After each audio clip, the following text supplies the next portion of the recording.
Hello and welcome back to our channel.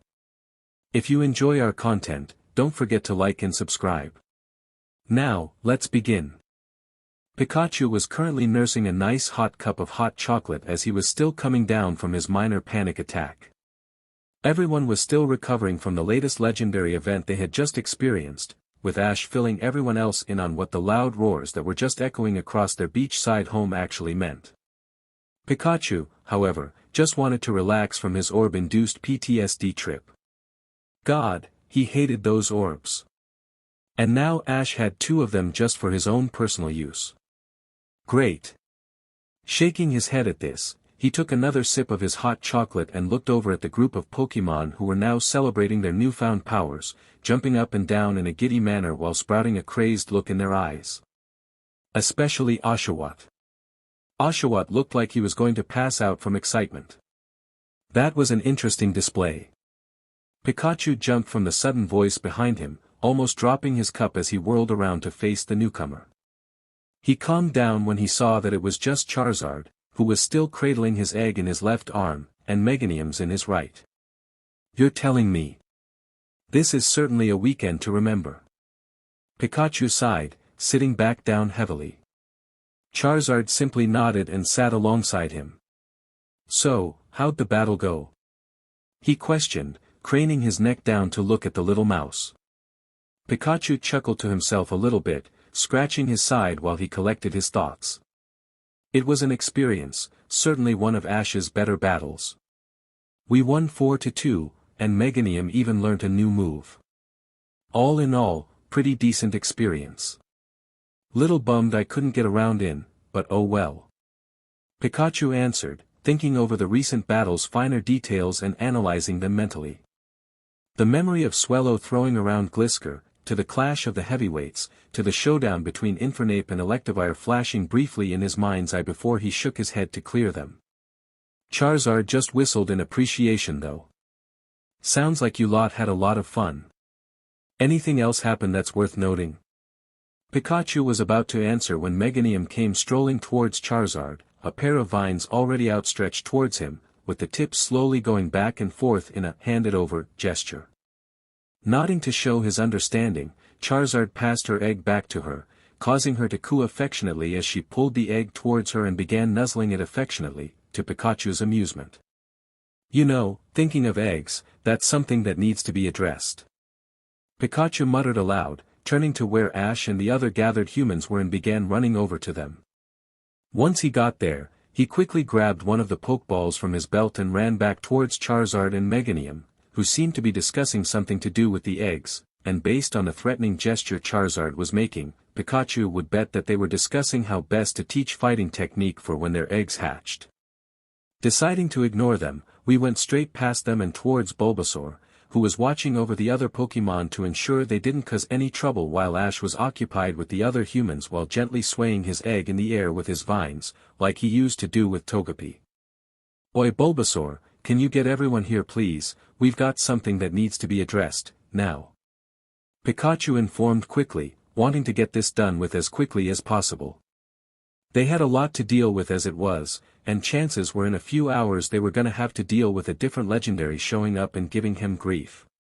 Which was something to look forward to.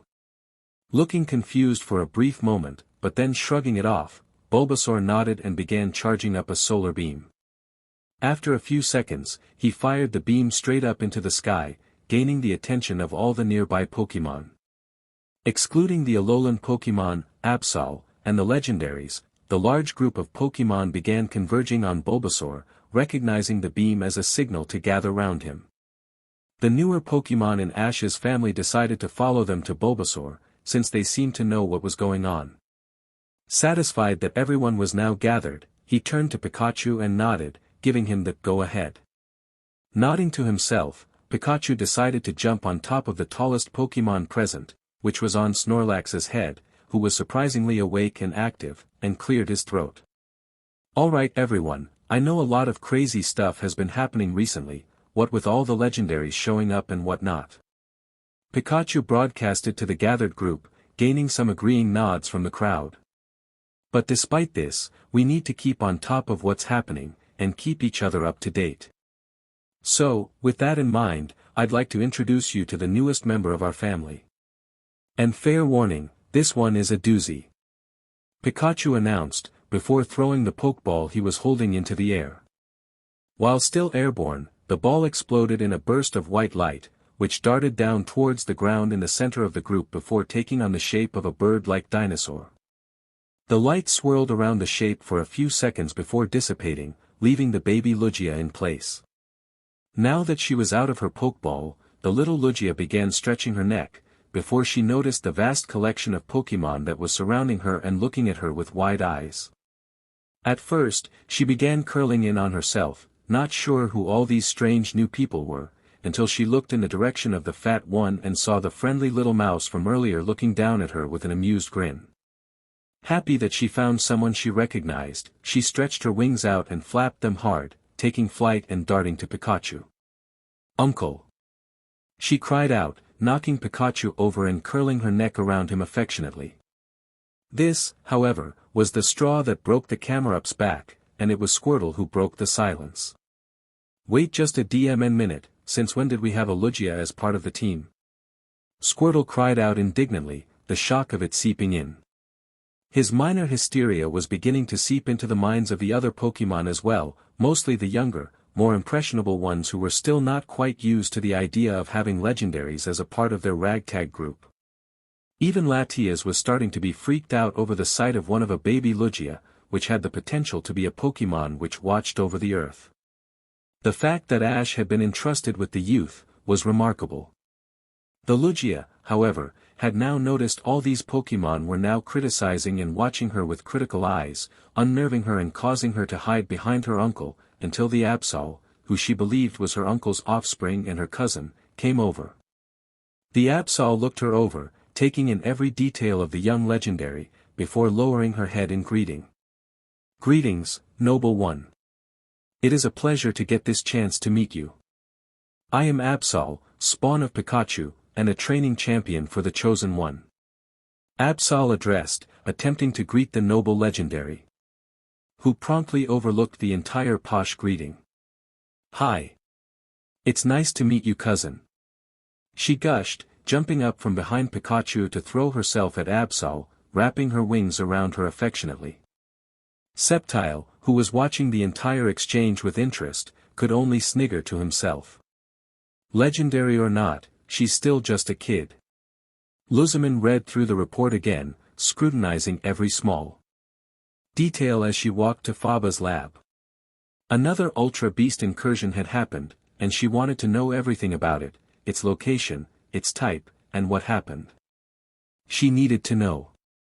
Looking over the preliminary reports, she could tell that it was a single beast incursion, and that it only happened for a brief moment before disappearing again. Exactly why this was the case was anybody's guess, which was something that she wanted to change dearly. She had to understand her precious babies better. As she entered the lab, she saw her chief scientist combing over some more data, clearly trying to keep himself occupied while waiting for her appearance. To make her presence known, she tapped her foot loudly against the floor, louder than necessary. Startled, Faba almost dropped the tablet he was reading from, juggling it in an attempt to keep it from smashing on the floor. After a few seconds of this, he managed to collect himself enough to conduct himself with some sense of professionalism. "Ah, President Luzaman. I'm glad you could be here today." This caused her to raise a brow in confusion. "I'm the president here, why wouldn't I be able to come here, exactly?" she questioned, tired of listening to her subordinates babble. Unfazed, Faba carried on. "As you know, we detected another Ultra Beast incursion, not too long ago. It was detected in Hoenn, in Butterfree City, within their contest hall. Happened for approximately 2 minutes, and 29 seconds, before closing up again. The Ultra Beast has been confirmed as UB-01 Symbiont, based on our findings." Luzaman scowled at this, though, not liking that last piece of information. "And what findings are those, Faba? Did anyone see it?" she inquired, wanting to clear up all the loose ends. This caused Faba to sweat lightly, and to twiddle his thumbs over the tablet. Actually, there were no confirmed sightings, or at least, none by the remaining people. Tilting her head to the side, Luzmin was extremely puzzled by this. Remaining? Yes. You see, there was a contest scheduled to happen, and the incursion happened within one of the changing rooms, while a participant was preparing for her stage appearance. Once the incursion was over, she had disappeared. This caused Luzmin to slide her chin in thought, as she thought this over in her head. This was a new development, since the Ultra Beasts had never shown any interest in humans before. Normally, they'd show up, wander around, cause some damage, and then return through the portal. The Ether Foundation would then go through the extensive trouble to cover these incursions up, so wind of their happenings didn't get caught by the likes of the international police or the many professors across the globe. But now they've changed their pattern and have actually abducted an individual. While there was always a common theory amongst her researchers about how the beasts may have been explorers, or scouts, trying to discover what they could about us, and then return. But now they seem to be taking it up to the next step. This was sure to cause problems for them in the future. This is worrying Faba. We've suspected that they may have been learning about us for a while, but now they're getting aggressive. Prepare countermeasures to deal with any rogue Ultra Beasts in the future. And ensure the detainment procedures are in place. We don't want to miss our chance to catch one of these creatures, now do we? And with that, she turned to return to her office, before Faba interrupted her. Oh yes, we also had an incursion on Melee Island yesterday with multiple UB-02s appearing. All Luzmin could do in response was turn back to Faba, her eye twitching sporadically. I'm sorry, what? Litten was enjoying watching the large group of Pokémon while relaxing with his fellow Alolan residents. They were currently immersing the young Lugia that had hatched from Ash's leg into their group. Once they had gotten over the surprise of her appearance, they had begun to welcome her with welcome arms, with the way Pikachu and Absol interacted with her being the main catalyst. Litten couldn't help but shake his head. He knew that Ash was an odd individual, and would undoubtedly have some odd Pokémon, which was something he had come to accept when he saw Ash's other Alolan catches. From the incredibly lazy Rowlet, who could fall asleep at any time, to the crazy Lycanroc, who could go from calm and collected to a battle-starved maniac in a matter of seconds, and Ash's main partner, the absurdly powerful yet still somehow playful Pikachu. And yet despite that, he wasn't ready for this.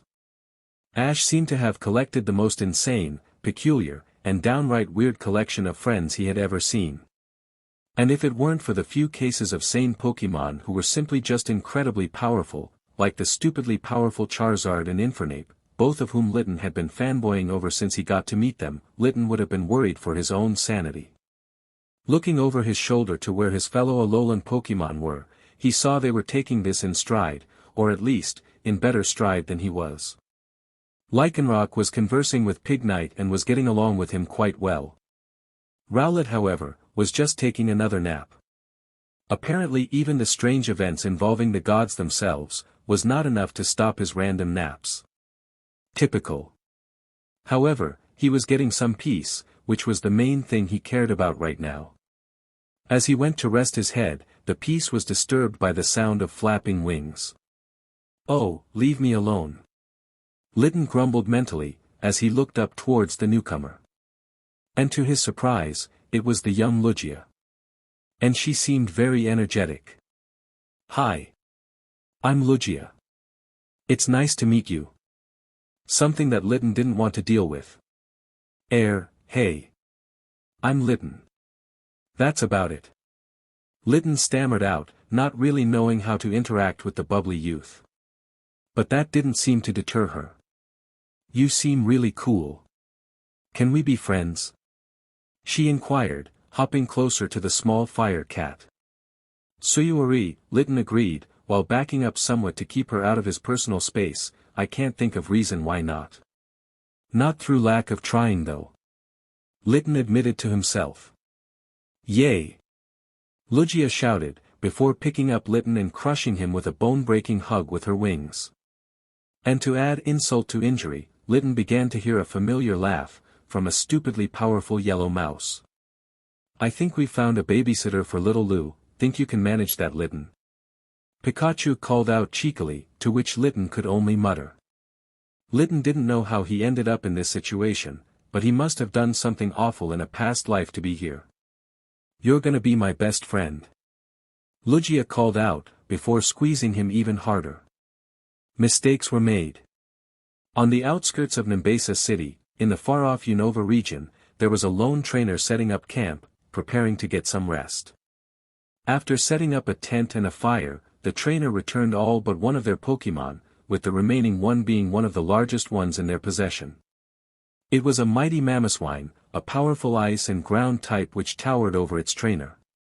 The trainer didn't seem bothered by this, instead deciding to rummage through their bag, pulling out what could have been one of the largest hair combs known to man. Okay, Mamoswine, we need to get your hair sorted out before the next contest. The quicker we get it done, the sooner we can go to bed. So, no need to worry. The trainer in question was a young girl, about 13 years old, with well-managed blue hair hidden underneath a beanie. She was wearing a black vest with a short pink skirt, with a special Poketech watch on her wrist. This was Dawn Berlitz, one of Ash's companions from Sinnoh, who was traveling around the Unova region. While she sat down and began grooming her powerful Pokémon, a faint buzz began to fill the air. However, Dawn didn't take no notice of it, assuming it was just some local bug Pokémon turning in for the night. It wasn't until she noticed a light coming from behind her that she began to worry. Deciding to take a risk, she called out to the faint light. "Hello? Is anyone there?" And to her surprise, something came out. While it wasn't the response she had wanted, the fact she got some kind of response was surprising enough. What was more surprisingly was what had come out. She assumed it was some kind of Pokémon, but it was unlike anything she had ever seen. But before she could pick out any discernible features, it darted forwards, crashing into Mamoswine with a powerful head smash, knocking Mamoswine flying into the distance, crashing into multiple trees before collapsing into a heap. Dawn, in a panic, quickly returned the huge Pokémon, and went to call out another Pokémon when she suddenly felt something wrap around her legs. Before she could react, she felt the ground suddenly get pulled away from her, and before she knew it, she was being dragged into the tree lean where the light and buzzing had originated from, with her screaming the entire time. And then the buzzing stopped, and the light vanished. An hour or two later, a couple of trainers were walking through the area, only to find an abandoned campsite and the traces of a faint battle. Apart from that, it was as if there was never anyone here. So yeah, that's the general gist of it. Any questions? Ash concluded, as he quickly ran through what he just explained in his head to make sure he hadn't missed anything. He probably had, but he couldn't tell, so he was going to carry on like he had explained everything. Looking over at the gathered people, Ash couldn't help but be amazed at the situation he had found himself in. He was gathered in front of about half a dozen of his close friends. He wasn't sure whether or not to count Paul among that number, but he hadn't left yet, so, there is that, explaining to them what had just happened regarding Kyogre, Groudon, and Rayquaza. The simple fact that Ash was the one who knew what was going on was concerning enough. But for now, everyone seemed satisfied, so that was good at least. Everyone had mixed looks on their faces as they considered the recent events and the new information they had attained on them. Misty seemed reflective, wondering what the long-term implications of this could be, because there were definitely going to be long-term implications that would affect them all. Kiawe seemed concerned, his brow drooped low. He was most likely concerned for the safety of everyone present, feeling responsible for keeping them out of harm's way. Lily was clutching Snowy closely to her chest, her hands shaking as she slowly stroked her. It didn't take a genius to figure out that she was probably becoming increasingly worried about how these events were escalating. Mallow and Lana were both sitting there, eyes distant and clouded with thought. And Sophocles was on the verge of having a panic attack based on recent events. Paul, stoic-faced as ever, was the first to break the silence. "So, they've given you your gift," explained what it was, then left. "Interesting," he summarized, covering his mouth slightly as he mulled the events over. "Any idea of what happens next?" Everyone peeked up at this, mostly due to the realization that the day wasn't over yet. It had been a hell of a day, but it was barely late afternoon, and now they had to prepare for whatever happened next. If I may interject. A soft, yet unspoken voice rang out, drawing everyone's attention to the top of Ash's head. Azelf, who had been keeping to herself, was, quite honestly, disheartened by Ash's companions. Not their personalities, mind you, Azelf found most of them quite charming. The purpled hair rival was intriguing, the amount of will that he exuded during the battle against Ash was incredibly high, a clear sign of their intense rivalry and urge to best the other in a fair battle. The ginger-haired one was clearly highly experienced with this, having barely batted an eyelid at her presence, or Muse, who was currently dangling off the back of Ash's head, using her tail to stay anchored to him and her telekinesis to keep her afloat while she took a nap, or even the weather trios. She was probably one of Ash's older friends. And the rest, who at a glance seemed inexperienced but greatly intrigued and curious, perfect companions and allies for the chosen one. No, it was their reactions to herself, her sisters, and the other legendaries that concerned her most. To the world, people revered the legendaries whenever they appeared. People would count their lucky stars to simply be in their presence, and their coming would be celebrated. But here, with these kids, they were afraid. And not the self-preserving kind of fear which is natural when in the presence of such powerful being either, but genuine fear for their lives.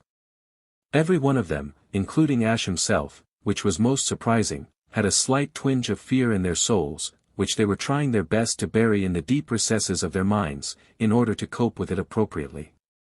And Azelf couldn't fathom it, she had to find out why.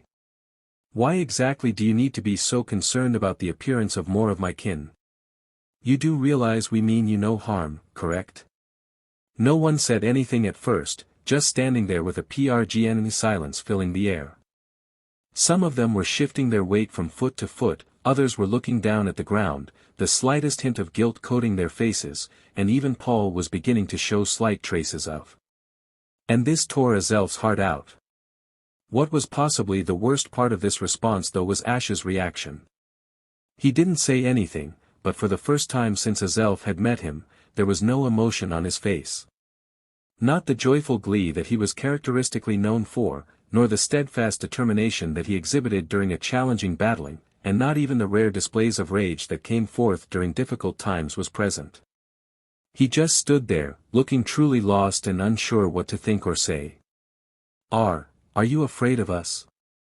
Azelf questioned hesitantly, afraid to hear his answer. Was the chosen one afraid of them? Ash finally perked up at this, looking directly at Azelf as she floated round in front of him, her focus on nothing else but his response. No. I'm not afraid, exactly, Ash started, as he rubbed the back of his neck thoroughly, it's more, I'm anxious about them.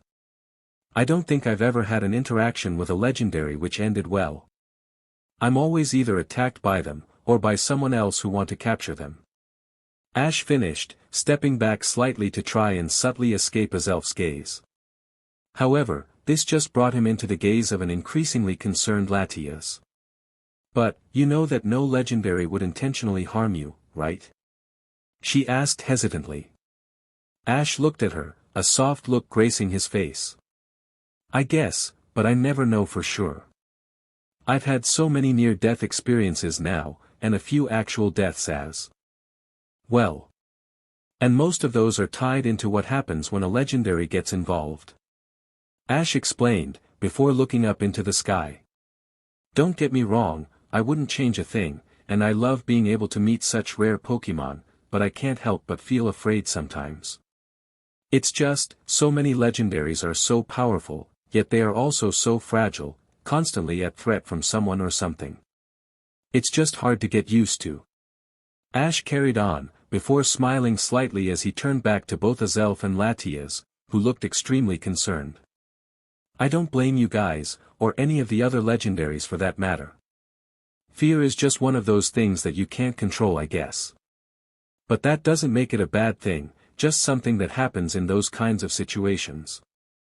Like that feeling you get which pushes you on in an intense moment. he concluded, stepping forward to gently slide the two somewhat anxious legendaries to ease their nerves. As they relaxed under his touch, with their previously tense muscles slowly unwinding, Misty stepped forward looking annoyed. "Do you mean adrenaline? You bumbling idiot!" she shouted, leaning to within an inch of Ash's face. Everyone broke out into laughter at this, the tense topic dropped for something much more lighthearted. Meanwhile, a bit further down the beach, a small group of Ash's Pokémon had gone looking for a secluded area, and they had found it, near the mouth of a small cave. "Oshawott, are you sure this is a good idea?" Scraggy asked ambivalently, as he observed the mouth of the cave, craning his neck to see the ceiling. "Of course it is, why wouldn't it be?" The water type responded indignantly, strolling confidently towards the cave. "Because not only are you involved," Servine started, lingering just behind Oshawott as she observed him, "you planned this little expedition. It's practically destined to go wrong." "Agreed. You're a disaster magnet, mate," Glalie said apologetically, as he floated along with them. They had scouted out this location after Oshawott said he had wanted to try something. "I take offense to that," he replied quickly, before quickly running onto a rock. "Aha!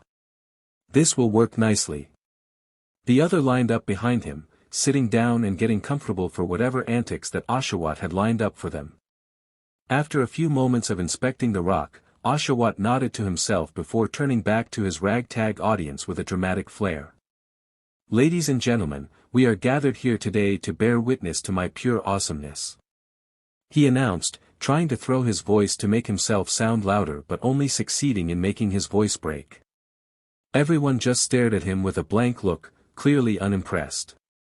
With sweat now beginning to form on his brow, Oshawott quickly coughed into his hand to try and help with his voice. But before he could successfully collect himself to continue his little show, he was interrupted by a strange, alien sound, which lacked natural coherence or sense. "Yo, yo, yo! Look at these rare ting Pokémon, man. We might be able to make a mint off these little buggers and buy some clean clothes." Strolling out the cave, while performing some random and uncoordinated hand motions, came a trio of thuggish-looking individuals, wearing bandanas over their faces, dirty beanies on their head, and ripped jumpers with excess on them. Servine, more out of shocked confusion than actual curiosity, was the first to respond. "Who the hell are these clowns?" "Dunno, they look like Team Rocket, if their budget ran out and they were 5-year-olds. Glalie commented coolly, amused at how the wannabes were strolling up to them with all the confidence in the world. "Yo, our boy Guzma would find these Pokémon hella useful boys, we should grab them for the boss man and then we'll get on his good side," the shortest of them said, as he examined the foreign group of Pokémon. Yeah, that's a sick idea. Guzma would be so proud, he'd probably promote us." The one on the back shouted, excitement beginning to flow through his veins. While they were discussing this, Oshawott could feel a very evil smirk begin to tug at the edge of his mouth, as a cruel yet fun idea began to formulate in his mind. "Okay guys, I was gonna make a show out of this, but needs must, I'm doing it now," Oshawott informed before focusing intently. When he had been giving the blessing by Kyogre, all Oshawott could feel was this strange welling of power, right in his chest. After asking the other water types who had been giving the blessing, he found that he was the only one who had it, and every time he tried to focus on it, all he got was a whispered name which darted at the edge of his thoughts. But now, Oshawott was going to cut loose, he was going to unleash this power that was in his chest, and now he had a target. Focusing intently on the power, Oshawott could feel as it began to spread through his body, with an icy presence that felt inescapable. As it pulsed through his body, half a dozen floating spheres of water began forming themselves around him, whirling with power as they slowly grew. After a few moments, each sphere was the size of Oshawott's head, and looked ready to burst as droplets of water began to cascade from them, ready to be unleashed. With the attack suitably charged, Oshawott took a deep breath, before opening his eyes. Origin Pulse. And with that, the spheres erupted, 6 powerful, unrelenting jets of pressurized water firing from them towards the Team Skull grunts. Now, Origin Pulse is a powerful move, capable of leveling islands when used by Kyogre. Now while Kyogre knew that the version of Origin Pulse that he had blessed onto Ash's water types wouldn't be that strong, they would still be something that possessed devastating power, and something that Kyogre forgot the move had. Recoil. Now, a more experienced battler, like Buizel or Squirtle, or a heavier water type, like Seismitoad or Lapras, wouldn't really have to worry about this since they're either more experienced or just hefty enough to withstand this recoil. Oshawott was neither. And so, when the move erupted into being, Oshawott was fired backwards, soaring straight past the small assembly of Pokémon behind him and straight into the beach, where he proceeded to dig a trench with his flying body. The move, however, carried on uninterrupted, and hit the Team Skull grunts with such force, that not only were they blasted off, but they weren't even given an opportunity to say so. Well, that went better than I thought it was going to in all honesty. Servine muttered, wandering over to the trench that Oshawott had made. As the others sniggered along with Servine, they failed to notice a glow that was beaming out of the end of the trench, briefly illuminating the area before dying back down. As they made it to the end of the trench, Oshawott suddenly surged out of the dirt pile with renewed vigor, and they were shocked at what they saw. Oshawott, you've evolved. Scraggy mumbled, before excitement began to flow through his veins. You've evolved. That's amazing. Oshawott, or Duat, was now standing taller than he had previously, and with a newfound balance that he never possessed before. He now possessed a second Scalchop to go with the first, and they looked sharper at ever. Duat looked down at his hands momentarily, before looking back at the others. That was. Duat began, before a manic grin broke out on his face. Awesome. In the Sinnoh region, in the silent, graceful fields, near Lake Acuity. There was a lone girl working with two of her Pokémon, perfecting their routine for the next contest in the nearby town. The girl, a 14-year-old brunette, with a red ribbon tied into her hair with a matching top, was currently coaching her Venusaur and Blaziken in their latest attempt to impress the world with their fashion and talent. And 1, 2, 3, 4. 1, 2, 3, 4. Blaziken, keep in time with Venusaur, or the whole thing falls apart. And 1, 2, 3, 4. May instructed, watching over the two Pokémon as they practiced the motions for their new routine. They were trying to show off their ability to work in tandem with one another despite being of completely different speeds and sizes, being able to work in sync through skill and cohesion. Though Blaziken was having a slight issue with keeping to the tempo. But as they were doing that, the lake near where they had set up camp, which had become a mere background noise as the waves slowly rippled with the breeze, began to convulse, with large pulses of water beginning to pulse towards the shore, interrupting the practice. What the hell? May questioned, as she began turning towards the disturbance. As she focused on the spot of the lake which was being distorted, she was then struck by a blow from behind, a sharp pain beginning to make itself known in her neck. Before she could reach up to feel the wound, she felt woozy, as her legs gave out from under her as all strength left her body. She was unconscious before she hit the ground. Blaziken reacted first, spinning round and instantly launching a powerful overheat in the general direction where the attack had originated from. The trees surrounding them cracked and creaked under the force of the attack, before combusting into flames.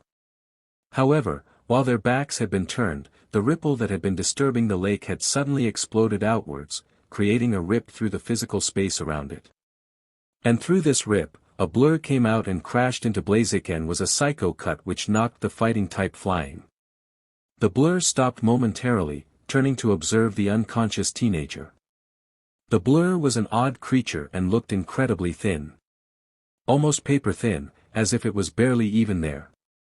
It had what appeared to be impromptu blades for arms, and a general samurai aesthetic to its facial design.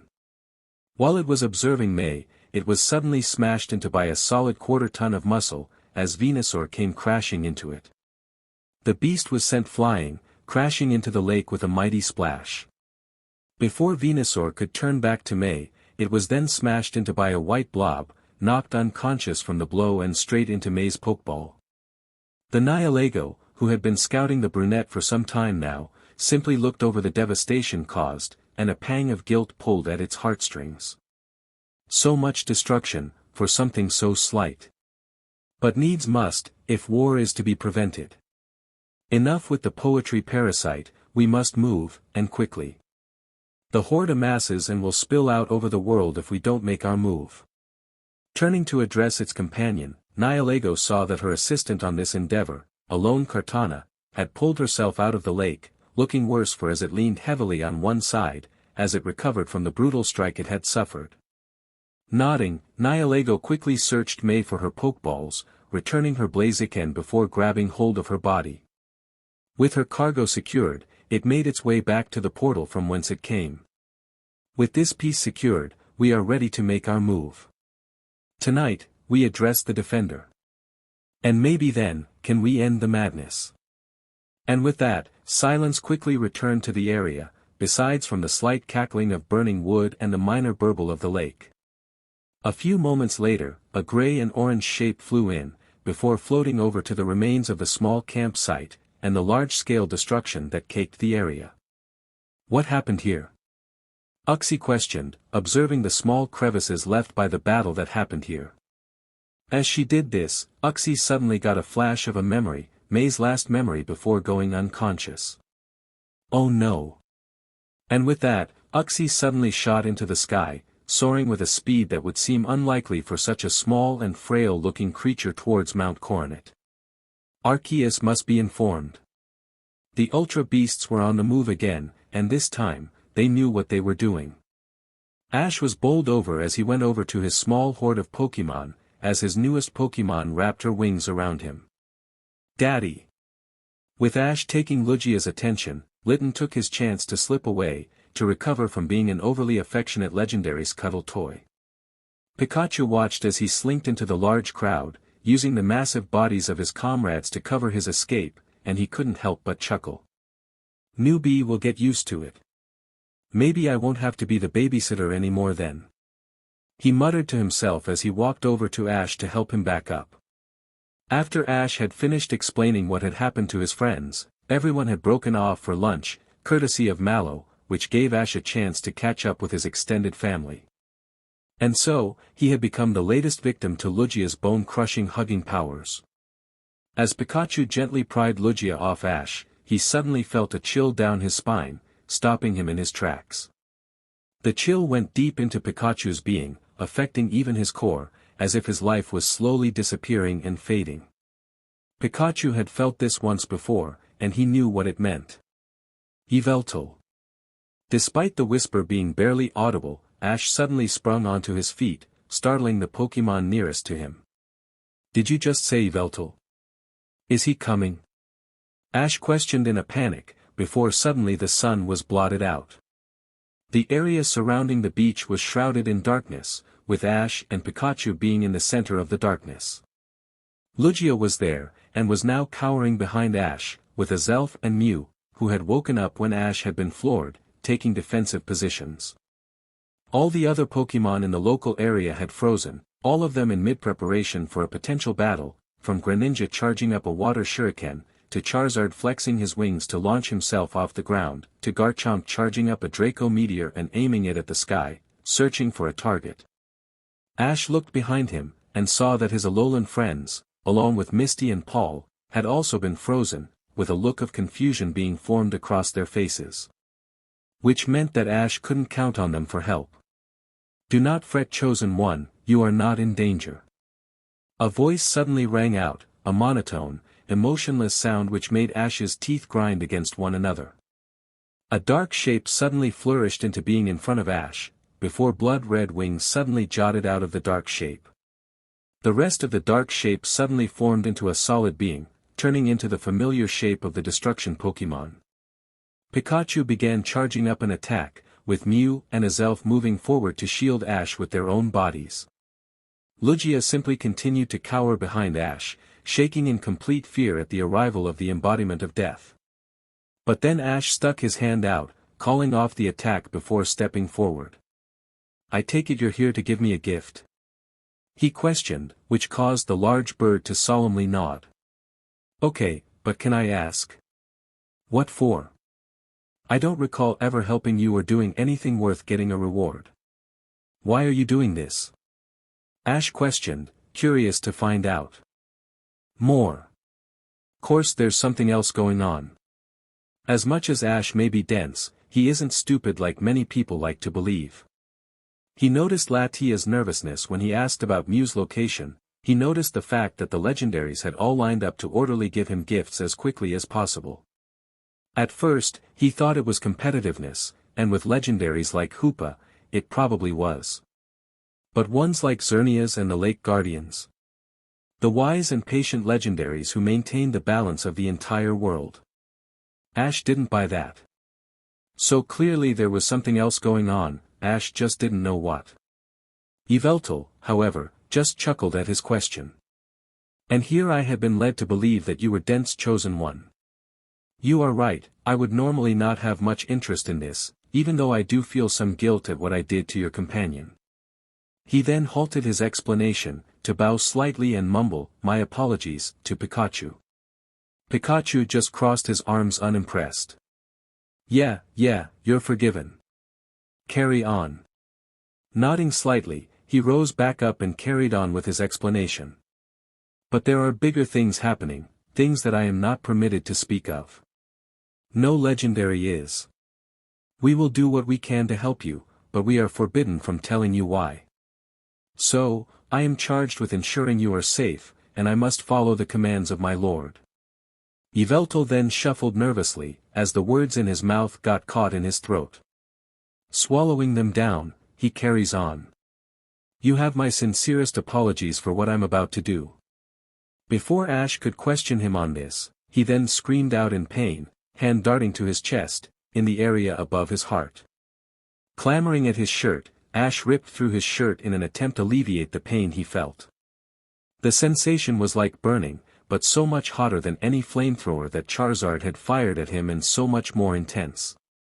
Pikachu snapped into action immediately, charging up electricity at a capacity that caused the dirt around him to be magnetized and elevated. "What did you do?"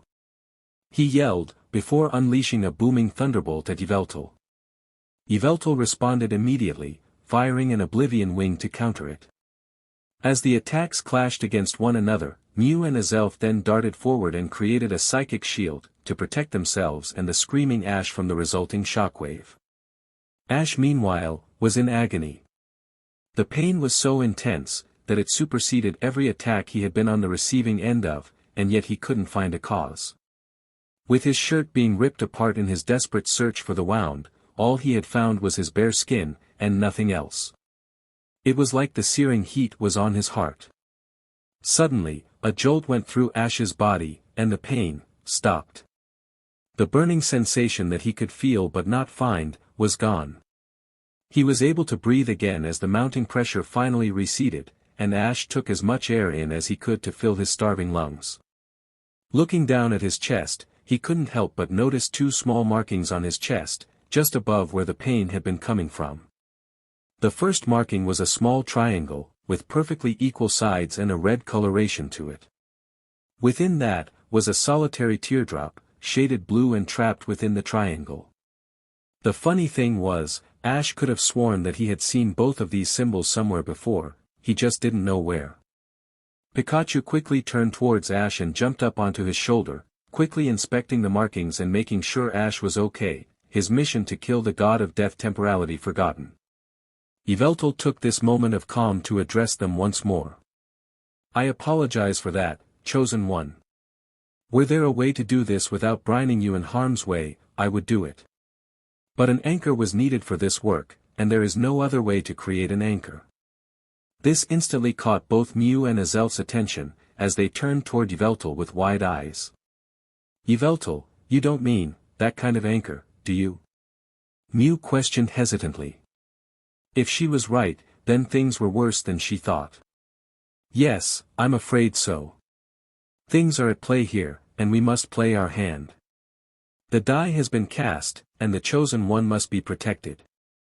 Death is like a river, and it flows in one direction only, carrying the rocks cast into it downstream. But sometimes, if you have something to keep them from falling back in, you can retrieve some of these stones. And with that, Yveltal flapped his wings, launching himself upwards a few meters. I leave now with these warriors in your care, chosen one. As the anchor, it is up to you to care for them, train them, and prepare them.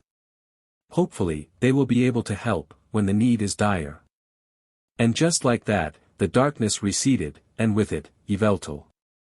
Disappearing into nothingness, time began to run normally, as everyone else went into motion. Where is he? I'll kill him. Charizard yelled, and he began building up a fire blast in his chest. But he suddenly stopped in his tracks when he caught sight of Ash. The hell happened to your shirt? Before Ash, or anyone, could respond, the two symbols on Ash's chest began to glow, and light began to bleed out in front of him. The two beams stretched out, before stopping and beginning to form itself in a blob. The beam from the triangle began to take a draconic shape, with wings jutting out and a long slender neck, along with claws that looked ready to slash. The other beam, which had come from the teardrop, began turning into a humanoid shape, with more of the tear-shaped objects appearing around its head. A second later, the light dissipated, leaving two confused, but very alive, Pokémon in its place. And for those who recognized the two Pokémon, their jaws had practically reached the floor. Latias, whose eyes were brimming with tears, broke the stunned silence by darting forward, slamming into the blue dragon with enough force to knock the both of them into the ground. Latios. Latios, I'm so glad to see you. Ash moved next, striding forward to the other Pokémon and throwing his arms around him, causing said Pokémon to tense up at the gesture of friendship. Welcome back, Lucario. Everyone stood with their breaths collectively held, as they all stood in shock at the spectacle in front of them.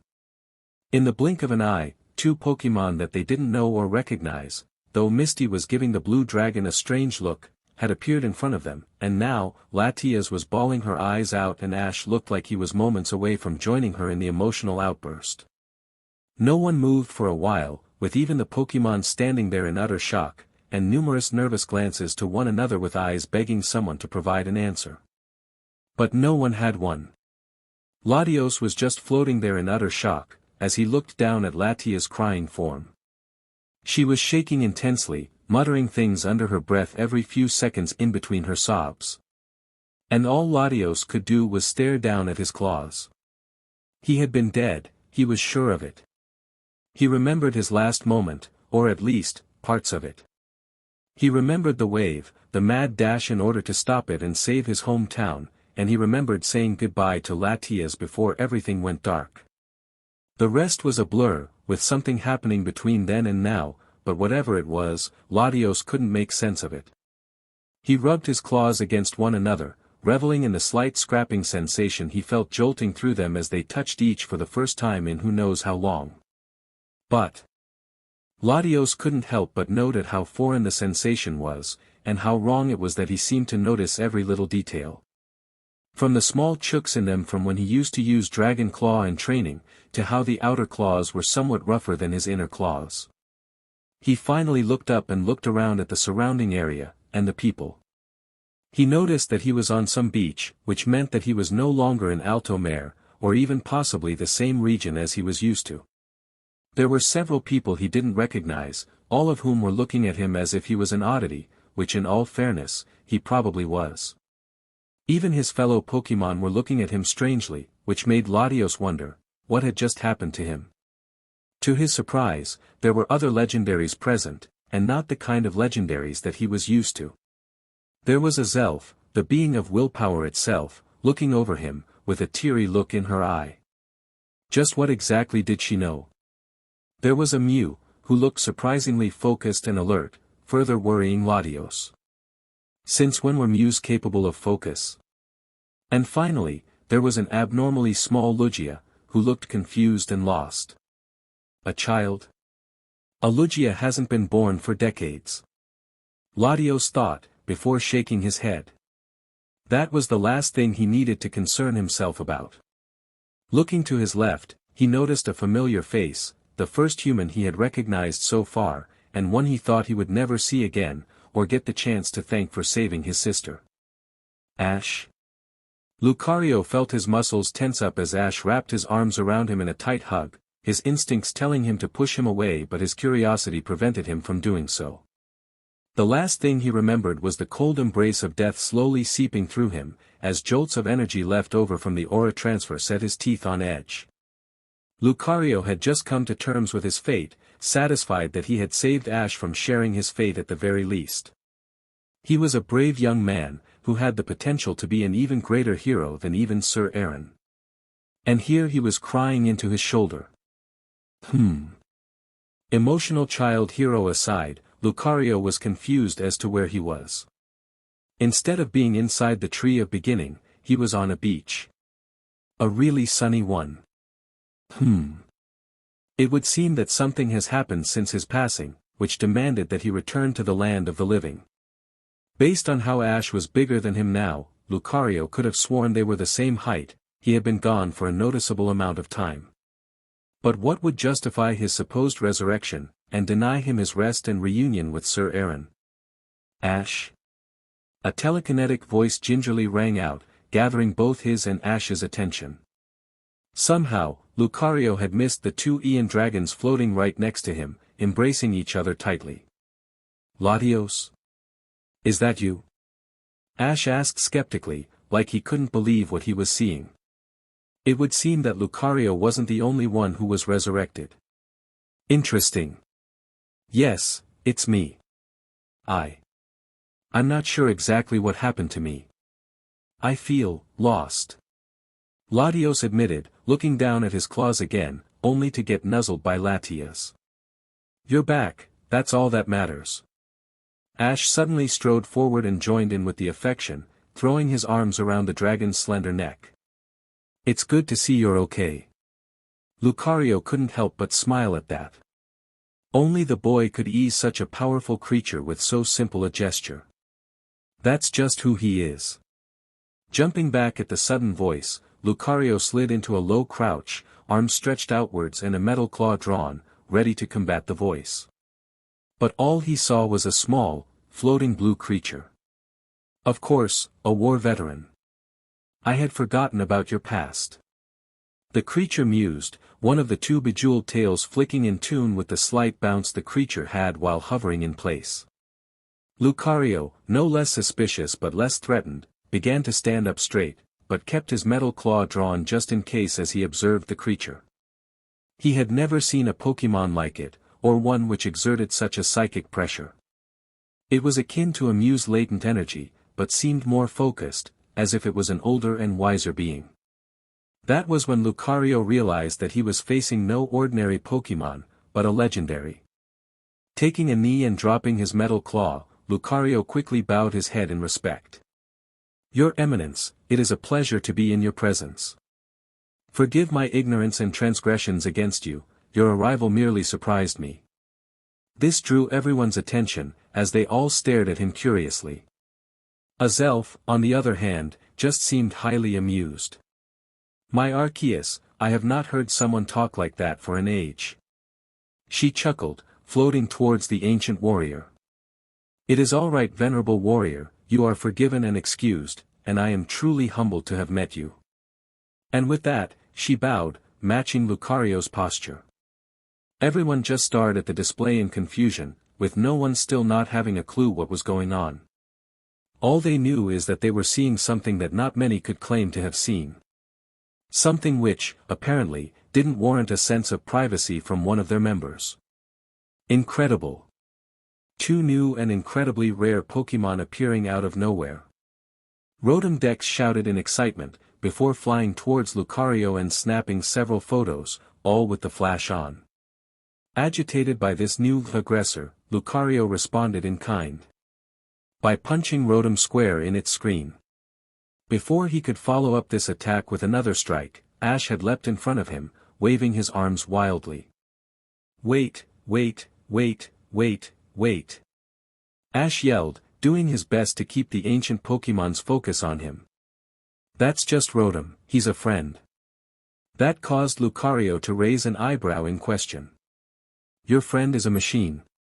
What new age sorcery is this? This caused Mew to giggle ecstatically, causing her to roll the air. This is gonna be interesting. Arceus was dwelling in her throne room, lamenting her choices and decisions that had led her to this point in time. Contrary to popular belief, she was not as godlike as many believed. Yes, she did create the universe using her near-limitless power, and that made a god by nearly every standard, but she was not omniscient. She did not know the outcome of every decision, and she was, very, capable of making mistakes. If that was the case, she would not be stuck in such a predicament. And thus, here she was, reliant on forces she did not have full control of to deal with a threat of her own making. And all she could do is try and keep her precious chosen one safe from her mess. While she normally did not have favorites among the denizens of the world she created, she did have a certain fondness for the Ketchum boy. A human who cared so much about life, so much so to constantly risk his own, was rare enough on its own. Someone who could instill joy and happiness into the hearts of those around him, raising them up to greater heights and to reach their innate potential. And one who had the potential to accomplish so much, to dedicate themselves to the preservation of life whenever they find it threatened. It was practically unheard of. Yet, here he was, saving both the weak and the powerful from the evils of the world, and escaping its corruption as well. Truly, he is a blessing from the collected mess that was humanity. The fact he had saved her from her own folly also helped her think of him in a positive light. Which was why she needed to keep him safe. Why she insisted that he was prepared for the worst. Why she needed him to have two powerful bodyguards in the form of a young but talented Latios who had passed while saving his town, and a war-tested Lucario who had been trained by one of the most venerated humans known to her, Sir Aaron. With these warriors now connected to him through the anchor, Arceus now knew that there were two more highly capable warriors present to protect him. He would not suffer for her foolishness. A flash of darkness suddenly jutted into the room, and a dark shape rose from the shadows. "I trust everything went well?" Arceus questioned, skipping past the pleasantries. Miffed by the rude greeting, Yveltal was silent for a few moments, simply hovering closer to Arceus' throne. Sighing heavily, Arceus' gaze began boring into Yveltal. "I understand you are annoyed, creature of death, but understand me when I say this. I am not in the mood for your passive aggressiveness. So, I will only ask this, once." Arceus began, before she rose from her throne and began channeling power through her body. "Did it work?" She boomed, her voice causing the entire Hall of Origin to shake, paint flaking down from the ceiling. The ancient pillars that held the ceiling up, which had been imbued with ancient powers to make them near indestructible, cracked and splintered from the force that was imbued into her voice. The other legendaries that were present in the hall, making the necessary preparations for their gift for the Chosen One, began cowering at the sound which rocked the entire plane that the hall existed on, terrified for the individual that this godly anger was focused at. Yet Yveltal was unfazed, staring passively at Arceus as she raged. He knew better than most that this rage was born from frustration, not at him, but at herself. He knew why she was so adamant about pushing these events forward, and why steering the Chosen One away was so important to her. She was trying to fix her own mistake. But Yveltal was an old and simple legendary, as focusing on the flow of death alone for centuries would dull most individuals. He knew that this wasn't the right path to fix the problem, but rather the fast track to more death. But that was not his concern, so he would not be bothered by it. The process, while very painful for the Chosen One, worked perfectly. The two warriors are back in this plane and are, albeit very confused, in the perfect position to protect him from harm. I am sure either Mew or Azelf can fill them in on details. Dissipating the energy that was channeling through her, Arceus began to collect herself. Good, good. I'm glad that's sorted. We don't need any issues arising from that. Suddenly, Uxie flew into the room, crashing into Yveltal and knocking him over, finally garnering a reaction from the passive being of death. Oi, watch where you're going, you little git. But Uxie took no notice of this, instead floating straight towards Arceus. Ultra Beasts. Ultra Beasts at Lake Acuity. This caused both Yveltal and Arceus to go blank. What? After collecting herself, Uxie continued explaining. Two ultra beasts were at the lake, and there were signs of a battle. They had attacked someone. This caused Arceus to furrow her brow, as she processed this information. This wasn't ultra beast behavior like she knew, they were rabid beasts who destroyed what they came across, but they weren't ones to do so randomly. Why would they travel all the way to the Lake of Acuity to attack someone camping out there? Uxie then hesitated as she looked up at her creator. It gets worse, I'm afraid. This caused Arceus and Yveltal to share a concerned look. How it possibly get any worse? The person that was taken, was a member of the Chosen One's cohort of supporters and friends. If I were to guess, they are cutting off his supporters before launching a tactical assault. The Chosen One has been targeted. Arceus stared at Uxie for a moment, her face not betraying a single emotion. Are you sure? Positive, I sense her memories. She was attacked and taken in tactical ploy by two ultra beasts. This is too organized to be a coincidence. Arceus simply nodded, before strolling past Uxie slowly, her composure surprisingly well kept. Thank you for bringing this to me, you have done me a great service by shining a light on this matter. We are better off for it. But as soon as she finished speaking, her composure began to melt away to show a godly rage, before she roared with a voice so powerful that Mount Coronet itself shook from its shockwave. Bring me Mewtwo. Charizard was cradling his egg as he watched the scene unfold, gathering what information he could. From what he had overheard, the two new arrivals had been Pokémon who had helped Ash in the past who actually died, who were now alive again because of Yveltal, the supposed god of death. Charizard watched as Ash and the mass group in front of him were engaging with the two of them, asking several questions which pushed boundaries and invaded privacy. Exactly why Charizard was lurking back, although he was curious to be fair. Yet there was something that they didn't know yet, something which only two of them did. Why and how were they resurrected? Charizard quickly glanced at the first of the two candidates, and began sizing her up. Psychic, legendary, one of a kind, supposedly the source of all willpower. Not the best target for intimidation. Charizard mused, as he stroked his chin with one of his claws, not liking his chances of securing information from the blue being. He then cast his sight over to the other candidate. Psychic, legendary, not one of a kind, knows near every move available, yet is easily distracted and unfocused. Charizard analyzed, as he observed the pink fur ball as she floated around. Deciding that she was the better choice, Charizard strode over to isolated psychic type, egg clutched tightly. Yo, Pinky.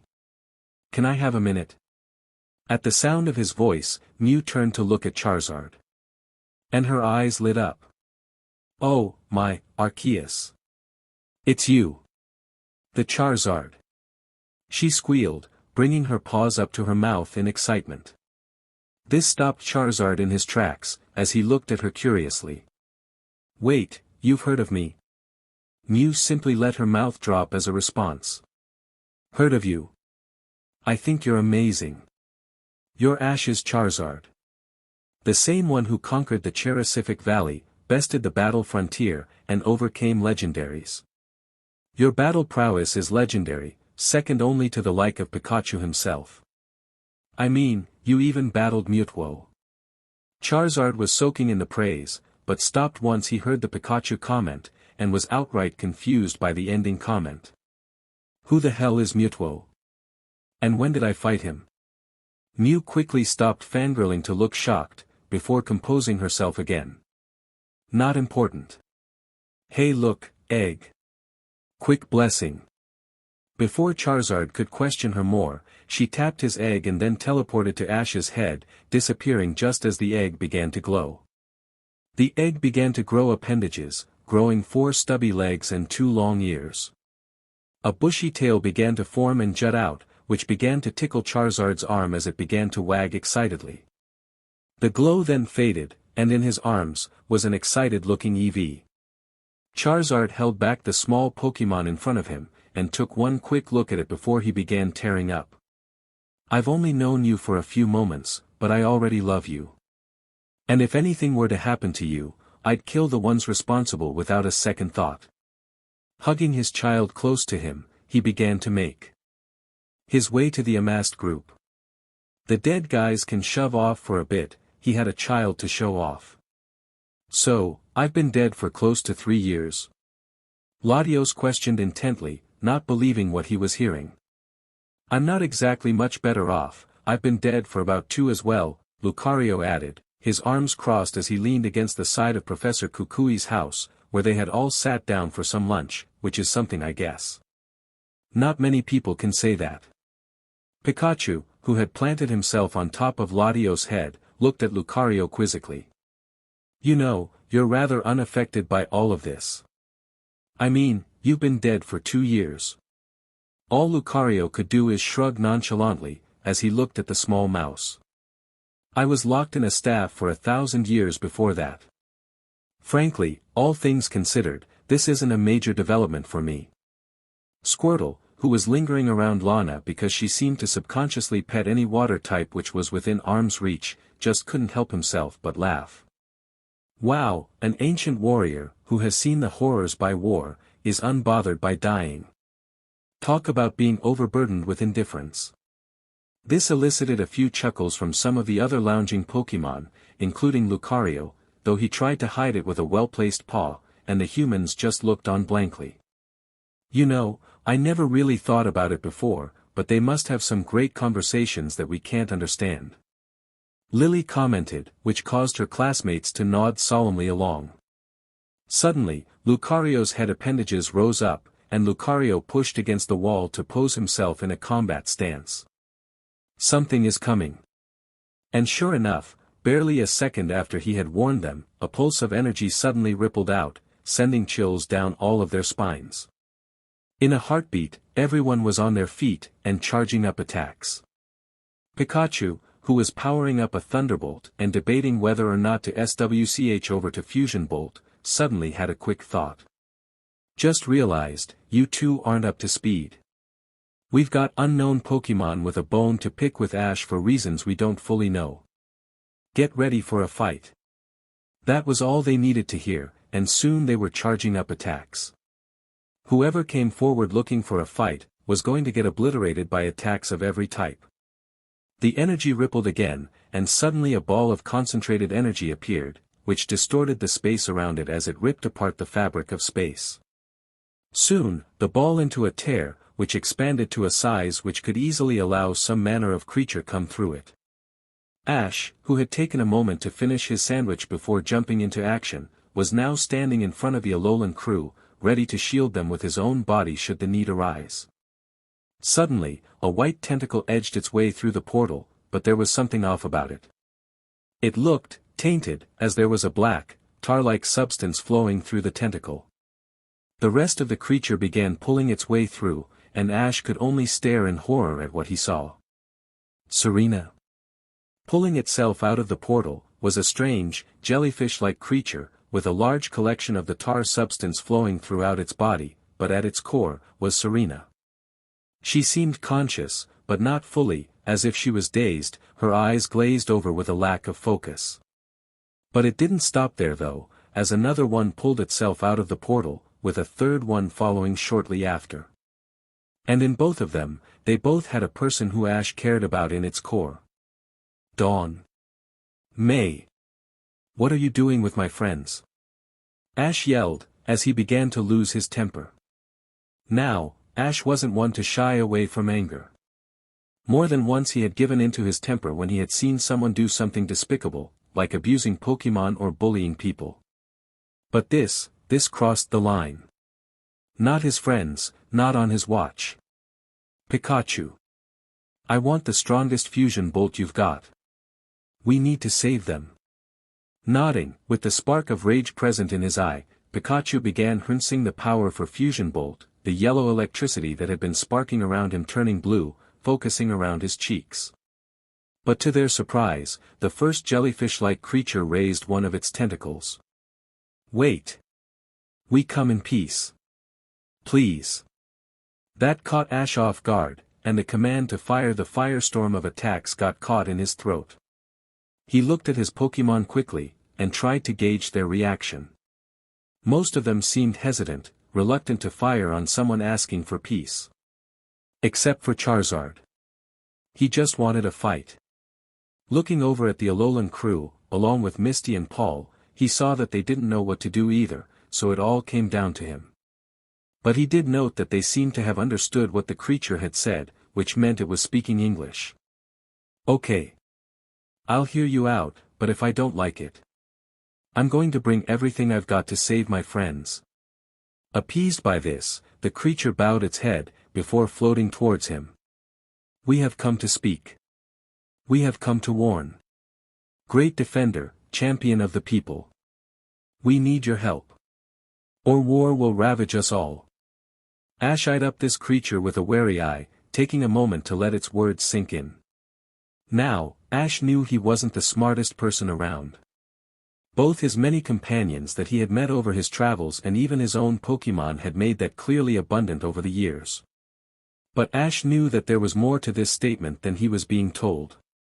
And before he could make any act, he had to try and find the truth from a group of creatures he had, literally no reason whatsoever to trust, especially considering he was currently looking at the unconscious forms of some of his friends floating around inside them. But before he could go into that, there was one question that Ash needed answering first. A war with who? This seemed to make the creature's tentacles flutter slightly, as they began to perk up. You will hear us? The lead creature, which had Serena's semi-conscious body, questioned, inching forward while it spoke. Ash looked over at Pikachu, who was now at the very front of the small army of Pokémon who were now waiting for a command telling them what to do, having jumped down from Latios' head as soon as these creatures had shown up. He looked up at Ash, and simply shrugged in response. It's your call, Ash, I'm just the muscle at this point. Looking down at his feet as he debated his options, Ash felt breathless for a moment.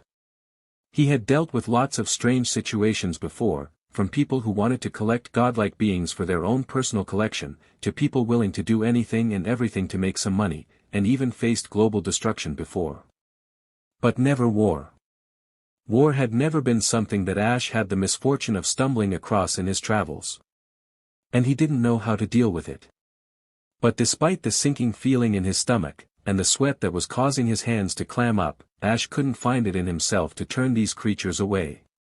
Despite what they had done to his friends, they had come to him for help. They had called him, Great Defender, and while he didn't think that highly of himself, he didn't intend to let them down. No matter how afraid he was. Steeling himself for whatever happened, Ash looked up at the creatures with a stern look. Okay, I'll hear you out. And if I can help, I promise I'll do what I can. Elated at this, the creatures began to murmur amongst themselves, giddily conversing with one another. Before turning back to Ash, showing as much glee as can be shown on the semi-conscious bodies that resided inside them. Great Defender. You will save us from the horrors that seek to unveil themselves. The lead creature chanted, before bowing, an act which its fellow creatures copied. Ash simply shuffled nervously at his feet before the grand gesture, before collecting himself and pressing on. So, what exactly are you? Like, are you Ultra Beasts? Are you Pokémon? Or are you something else? The lead creature, having risen from its bow, stretched out two of its tentacles in a broad manner, before speaking again. We are all beasts of another world, Pokémon of Arceus design, and strangers to this land. But we are creatures of this realm, no different to you. Which is why we decided to seek your help in protecting this realm from total war. The creature paused for a moment, before pulling its tentacles back towards itself, before gesturing to its two companions. We are the Nihilego. One of many species that exist beyond this world. And I apologize for what we have done to your friends, but it was the only way we could communicate. Azelf, who had been hanging back and observing the scene with a critical eye, took this moment to make her presence known. And how exactly does that work? What makes you think that he, or at the very least us, his Pokémon, could not understand you? The serene Nihilego pondered this for a moment, before turning to face Azelf and making a screeching sound. The sound was inhuman, and rattled the bones and teeth of the many Pokémon and humans present, causing them to clasp their hands over their ears as the sound rang out. After a few agonizing seconds of this sound echoing out, the serene Nihilego stopped, before looking over the group with what appeared to be watery eyes, before carrying on. That was our natural tongue. To us, we hear the clarity of our people ring out. To you, a sound which brings pain. If we seek peace, we had to speak a tongue that appeased to your sensibilities. Only through others, can we spread the message that will save us all. After a few moments to allow himself to catch his breath, Ash stood up again, and looked at the Nihilego with a stern and unforgiving look. Can you free them? Once this is over. I do not want to lose my friends. The Nihilego looked to each other, sharing a concerned look, before turning back to Ash. Once we have said what needs to be said, to save both our worlds, we will return what was taken. We swear this to you, great defender. Satisfied with this, Ash nodded, before crossing his arms. Good. Now who is it we're gonna end up fighting?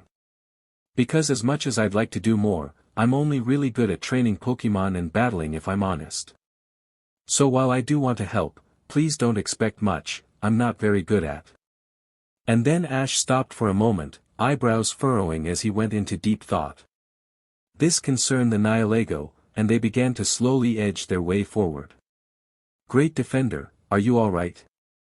Ash, completely ignoring the Nihilego, simply looked straight up at the sky, mumbling to himself. What's the word I'm thinking of? While he was distracted, he failed to notice Misty march towards him, annoyance etched all over her head. Once she was within arm's reach of Ash, she slapped him around the back of the head. Negotiating. That's the word you're looking for, you dolt. The Nihilego recoiled at this, the tips of their tentacles beginning to take a purple tint, before Ash began rubbing the back of his head with a sheepish smile. Right, that's the word. Thanks, Misty. With a hum of derision, Misty turned back and walked over to the other humans, who were looking at her with wide eyes. When she took her place next to Mallow, Mallow took this chance to lean in to speak with her. Are you insane? We're dealing with potential war here and you slap the one person who can potentially stop it. Mallow questioned incredulously, causing Misty to shrug her shoulders with indifference. Clearly you haven't hung out with Ash for that long. Sometimes he needs a slap or two to have some sense knocked into him. Otherwise, he'd never get anything done. The Nihilego, who were now sporting a concerned look on their borrowed faces, simply looked at each other, before addressing Ash again. You are humble, great defender, or maybe simply ignorant of your true influence. Even to the people of our world, who exist so far from here that we cannot even observe the star your home orbits, have heard of your great exploits. Of how you were willing to give your life, time and time again, for others who owe you nothing. Of how you fight for what is right, even when you stand alone. Of how even the gods we worship are humbled by your exploits. Your name is legendary, even to us, and yet you see yourself as merely another trainer. The Dawn Nihilego took this chance to float forward, and begin to circle Ash, seemingly observing his form. You have done so much, and are capable of so much more than even you are aware of, if you put your mind to it. If there is a soul that is capable of preventing war, and saving us all, it could only be you. As the Dawn Nihilego circled Ash and lavished him with praise, Ash began to squirm, kicking at the sand under his feet before he remembered something, so he turned back to the Serena Nihilego. Wait, so if you guys are looking for peace, then who were the ones that attacked me yesterday? Ash questioned, enticing a look of worry from the Nihilego. There were others here. When? Who? Why? The main Nihilego began to spout out, before Pikachu weighed in. Happened around midday yesterday. A portal opened up near us while we were relaxing after a busy morning. Attacked Ash straight out the bat, and they were pretty strong too. Don't know why they went straight for Ash, but they clearly knew who they were targeting, and they didn't exactly stop for a chat. As for who, we have no idea. The Maynihilago considered this for a moment, before looking at Pikachu again. What did they look like? Describe them. But Pikachu raised his paws in front of him. I didn't get a good look at them, I was only close enough to get a few snapshots in. But Garchomp got a better look. And with that, he gestured towards Garchomp, who had been chewing on a rock since Ash had told them to stand down. Tell him what you went up against. Pikachu ordered, causing Garchomp to spit the rock out. Right, course. Well, they were pretty big. About my size and height, but much broader. They were covered in muscles, and were really red, like they had been in the sun for too long. And they had the face of Butterfree, which was really weird.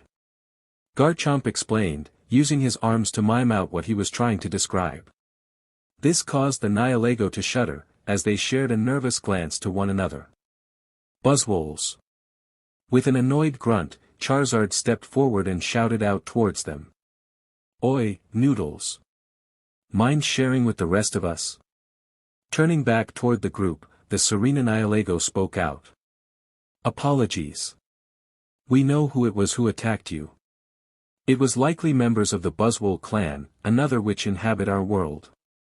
They care not for peace, and look only for a worthy fight. And if they went after you, great defender, then they know who you are. And what you could do to their cause. Latias, who has been lingering behind Latios since the Nihilago showed up, nervous of the idea of a massive fight breaking out, began to twiddle her claws nervously, before taking a deep breath and floated forward. Excuse me, Nihilagos. You still haven't explained much to us. Who wants this war, and why? You're right, and we apologize. The ones responsible for this are the leaders of our various clans, who feel that they have been wronged by the gods you name legendary. For what reason, we are not fully sure, but for whatever reason, they have decided to take out their fury against this world. And to begin with, they want to take out their champion, the Great Defender. This caused a stir amongst Ash's Pokémon, with multiple murmurs of Pokémon challenging anyone stupid enough to try and go after Ash under their breath. And it caused a thin layer of sweat to form on Ash's brow. Oh Arceus. Tapu Koko was admiring the vast collection of gems that were in front of him, enjoying the way they sparkled in the light. Ever since their battle where the young Ketchum boy's Pikachu had left him battered from a single attack, Tapu Koko had spent a lot of time thinking about what he needed to do in order to take control of the situation. He didn't like the fact that he was in the dark, and he had a strong suspicion that something else was going on that he didn't know about. And he did not like that. So, he had taken steps to try and influence the proceedings, starting with the local kahuna. Hala had been a good friend of Tapu Koko for decades, and had served Melee Island well over those years. If there was any human that Tapu Koko could trust to help him deal with this, it was Hala. So, he went to him and pointed him in the right direction. Next, he had the other Tapus scour the region for all of the Z crystals. While Tapu Koko knew he couldn't predict what kind of situation was coming, he knew that it was trouble. The other legendaries of the world were fickle creatures, and usually didn't bother dealing with humans. For all of the legendaries to put themselves into gear to act on this, then there had to be trouble brewing. Tapu Koko would bet his Z crystals on it. Speaking of the Z crystals, Tapu Koko had gathered them to give to the Ketchum boy. While he despised breaking the rules of the island challenge like this, he knew that the chosen one was going to be at the center of all this, so he was going to need all the firepower he could get. And having all the Z crystals was definitely an increase in firepower. Tapu Koko then floated over to his personal shrine, where a small bracelet was laying. It was a simple bracelet, but it had the symbol of the Tapus adorning it. This was the Champion Z ring, a unique Z ring that was only going to be given to a trainer who could prove themselves to be a champion to the Alola region, and someone who had earned the trust of all the Tapus. Tapu Koko looked at the ring with a heavy chest, as he admired the craftsmanship of the bracelet. While it was a simple bracelet, the importance of it could not be overstated. This was a symbol of a champion, for someone who had accomplished heroic merits. And although he was reluctant to hand it out, Surely there was none who deserved it more than the chosen one of legend. Well, no point debating. It's now or never. And so, with a heavy heart, he grabbed the bracelet, and the assorted Z crystals, and began to make his way to leave his temple. However, as he made his way to the exit, a sense of foreboding began to run down his spine, leaving his feathers standing on edge. Something's coming. And with that, Tapu Koko darted off, speeding to the chosen one's location. Speed was of the essence, and he couldn't afford to hold back. Alola's future could depend on it. As Ash took more deep breaths to try and prevent the sudden onset of a panic attack, a pulse of energy warped out nearby, causing the hairs on the back of his neck to stand up. Apparently, he wasn't the only one who felt this, as everyone was suddenly on edge, even the Nihilego. Not knowing where this attack could come from, many of Ash's Pokémon began pairing up with each other, pressing their backs against each other as they charged up attacks. Charizard and Sceptile had partnered up, the two powerhouses searching out their opponent with sharp eyes. Primeape and Infernape had paired together, their fists tightly clenched and their legs tensed, ready to spring out and charge at whoever dared come after their trainer. And Pikachu had jumped onto the back of Swellow, taking to the air as he charged up enough electricity to fire off dozens of thunderbolts. A feat that he felt would soon become necessary. Even the Nihilego had formed a triangle pattern, circling slowly as they all began charging up attacks in their tentacles, apprehension become clearly apparent on their borrowed faces. Ash, as much as his head was swirling right now because of how scared he was, knew that there was a lot more on the line than his life. He had to worry about the others, who were currently unprotected. Tauros. I want all of you to get Misty and the others and get them away from here. Protect them from anything that comes their way. With a war cry from the herd which showed their understanding, the massive herd of 30 muscular Tauros began running to the collection of humans, including Misty, Paul and the Alola crew. Grabbing most of them by the backs of their shirts, the lead members of the herd lifted them off their feet, before running off with them to the distance, ignoring their protests against this. Including the protests of one extremely annoyed redhead. Ash Ketchum. You tell your bulls to let go of me or I swear to Arceus I'm gonna smash your head in with my mallet. Satisfied that they were now safe, Ash began clasping his hands together in an attempt to settle his nerves. This was one of the things that Ash hated most, the quiet time before a battle. Normally, this was simple nerves before a league battle, something that Ash was more used to. But this was something else, this was the calm before the storm, with the storm being potentially lethal. Either he, or one of the many Pokémon who had become part of his family over the years, could potentially die. And that just left a heavy weight to settle in Ash's stomach. But before he could reflect on this further, a ripple appeared in front of him, tearing apart the fabric of reality only about 20 meters in front of him. Before anyone else could respond however, a second ripple appeared, closer to Professor Kukui's house, catching the attention of several of Ash's Pokémon. And then a third one appeared. And a fourth. Before Ash could really take it all in, the portals had completely cut him and his Pokémon off, trapping them in between a circle of interdimensional travel portals. The next second seemed to stretch on for several minutes for Ash, as he tried to take in as much as he could. All of his Pokémon were preparing to move, either leaping forward to close the distance between the portals, or charging up attacks to blast whatever came out of those portals. Pikachu in particular seemed to be concentrating intently, charging up a large field of electric currents around him, which brushed off Swellow harmlessly, as he prepared to blast several Ultra Beasts at once. And then all hell broke loose. Several Ultra Beasts, including Buzzwoles and several Ultra Beasts that Ash didn't recognize pouring out, a large war cry echoing out. Ash's Pokémon began clashing with them in huge contests of power. Sceptile launched forward with a pair of leaf blades charge up, and began slashing at the closest Ultra Beasts he could get to. All of Ash's water and ground types began making use of their new moves, blasting Ultra Beasts with Origin Pulse or smashing them with Precipice Blades. Ash's flying types began clashing into the airborne Ultra Beasts, either trying to clip their wings to cause them to clash or simply ram into them with enough force to knock them out the sky.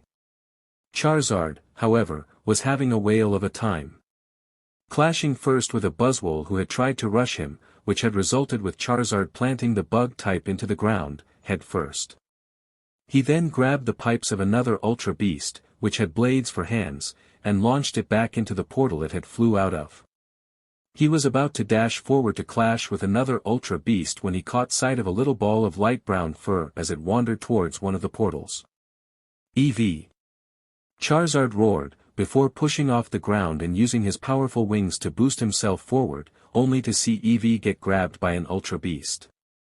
This Ultra Beast was unlike anything Charizard had ever seen, being more mouth than creature. Excluding two large claw-like appendages, the creature was basically a walking mouth, with a dark coloration to its skin, with several teeth filling its large jaw.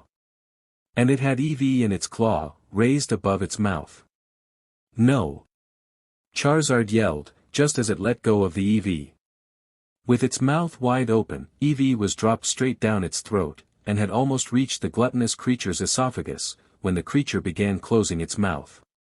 But before it could, Charizard forced his arm into its arm, grabbing EV by his tail, and yanking him out with all his strength. And, while he may have been covered in the saliva of this monstrous creature, he was safe. But now, Charizard wasn't just angry. He was enraged. Nobody eats my son. And using his free arm, Charizard smashed the Ultra Beast with a Mega Punch, before unleashing an unrestrained flamethrower on the large beast. But while the beast staggered from the attack, it did not fall, instead standing its ground and issuing a challenge. Clutching his clueless son under his arm, and blowing smoke through his nose, Charizard issued a bellowing roar, answering it with ironclad determination. Annabelle fanned herself as she sat at the cafe that she and Looker had stumbled upon, trying to help deal with the intense heat of the Alola region. They had been walking throughout Hawali City for the better part of that morning, investigating the energy readings on their specialized Ultra Beast trackers that the International Police had provided them with. However, they weren't getting many results, as every time they managed to track down an energy pulse, it had turned into a dead end. The first was a trainer and his Magneton, and the second being a different trainer with his Alolan variant Raichu. The most embarrassing one was when the third dead end, which was simply a malfunctioning microwave. And now, they were taking a brief break to rehydrate themselves and manage their other agents. While she and Looker were on Melee Island, the other agents that had accompanied them were dispatched to the other islands in the region, each tasked with finding what traces of an Ultra Beast incursion they could. But they had come up with absolutely nothing. Which annoyed Looker to no end, who now had to report this lack of findings to his superiors. Yes sir, I understand. No, we haven't given up. Yes, we will continue our investigation. Yes, I will fully brief you once we're finished. I understand sir. Good day sir. Hanging up his phone call, Looker then slumped into his chair, groaning out loud as he wiped his brow to remove the sweat building up on it. Which caused Annabelle to look at him curiously. How are you wearing that? She inquired, which caused Looker to glance over at her with an exacerbated look. What? That trench coat. You must be baking in this heat. Annabelle pointed out, while taking a sip of her lemonade. Looker simply shook his head, taking a deep swig of his whiskey, and muttering to himself. I think we have bigger problems than that right now, don't you? He questioned, before leaning back in his chair again, basking in the sun. Suddenly, a large explosion rang out, the soundwave causing both Annabelle and Looker to jump out of their seats, hands reaching to their belts and pokeballs instinctively. I agree, we do have bigger problems. Annabelle quipped, before breaking out into a sprint, heading in the direction of the explosion. Pausing only to down the rest of his drink, Looker began pursuing her, eyebrows twitching as he went. Of course, he'd have to get involved in some kind of gang war or whatever was going on, he was genuinely that unlucky. Ash dived out of the way of another blast, as a Nihilego who wasn't part of the trio who came to them for help fired a poison sting at him, before it was blasted into the ground by the airborne Pikachu, burying it in a crater. Another Ultra Beast with blades for hands tried to rush Ash before he could get up again, only for Ash to punch it square in its face, sending it reeling back before being barreled into by Donphan, giving Ash a moment to recover. But as Ash managed to get his feet under him again, he caught sight of an incredibly large Ultra Beast forcing its way through one of the portals. It was composed of 3 main parts, with a main body which looked like the bottom part of a dress, with a head which resembled a bamboo shoot jutting from the dress. The 2 separate parts of the creature, which seemed to be makeshift appendages, both resembled rockets, with massive holes at the top of these rocket-like arms, with the bottom composing of several rocket thrusters at the bottom, which seemed to be pushing it forward. As the creature pushed its way through to our world, it caught sight of Ash, and narrowed its eyes at him. Pausing in its quest to get through the portal, it began aiming the holes at the top of its rocket-like arms at Ash, and began charging energy through them. In no time at all, the creature fired twin beams at Ash, causing the ground beneath the beams to buckle and tear up the ground beneath it. And it was heading straight to Ash, with no one being close enough to save him. This left Ash to do the only natural thing, raise his arms to cover his face, and hope it doesn't hurt too badly. But instead of searing pain and a heavy blow to his body, he felt nothing. Curious as to what happened, he lowered his arms, only to find that the blasts that weren't meant to incinerate him, were simply hovering there, suspended in front of him. Before Ash could even hazard a guess as to what was going on, a familiar psychic pressure began pushing down on his mind, as an intense voice rang out. "Pitiful cretins! You dare attack the Chosen One!" Looking up at the sky, a large grin broke out on Ash's face as he recognized the old friend. Mewtwo.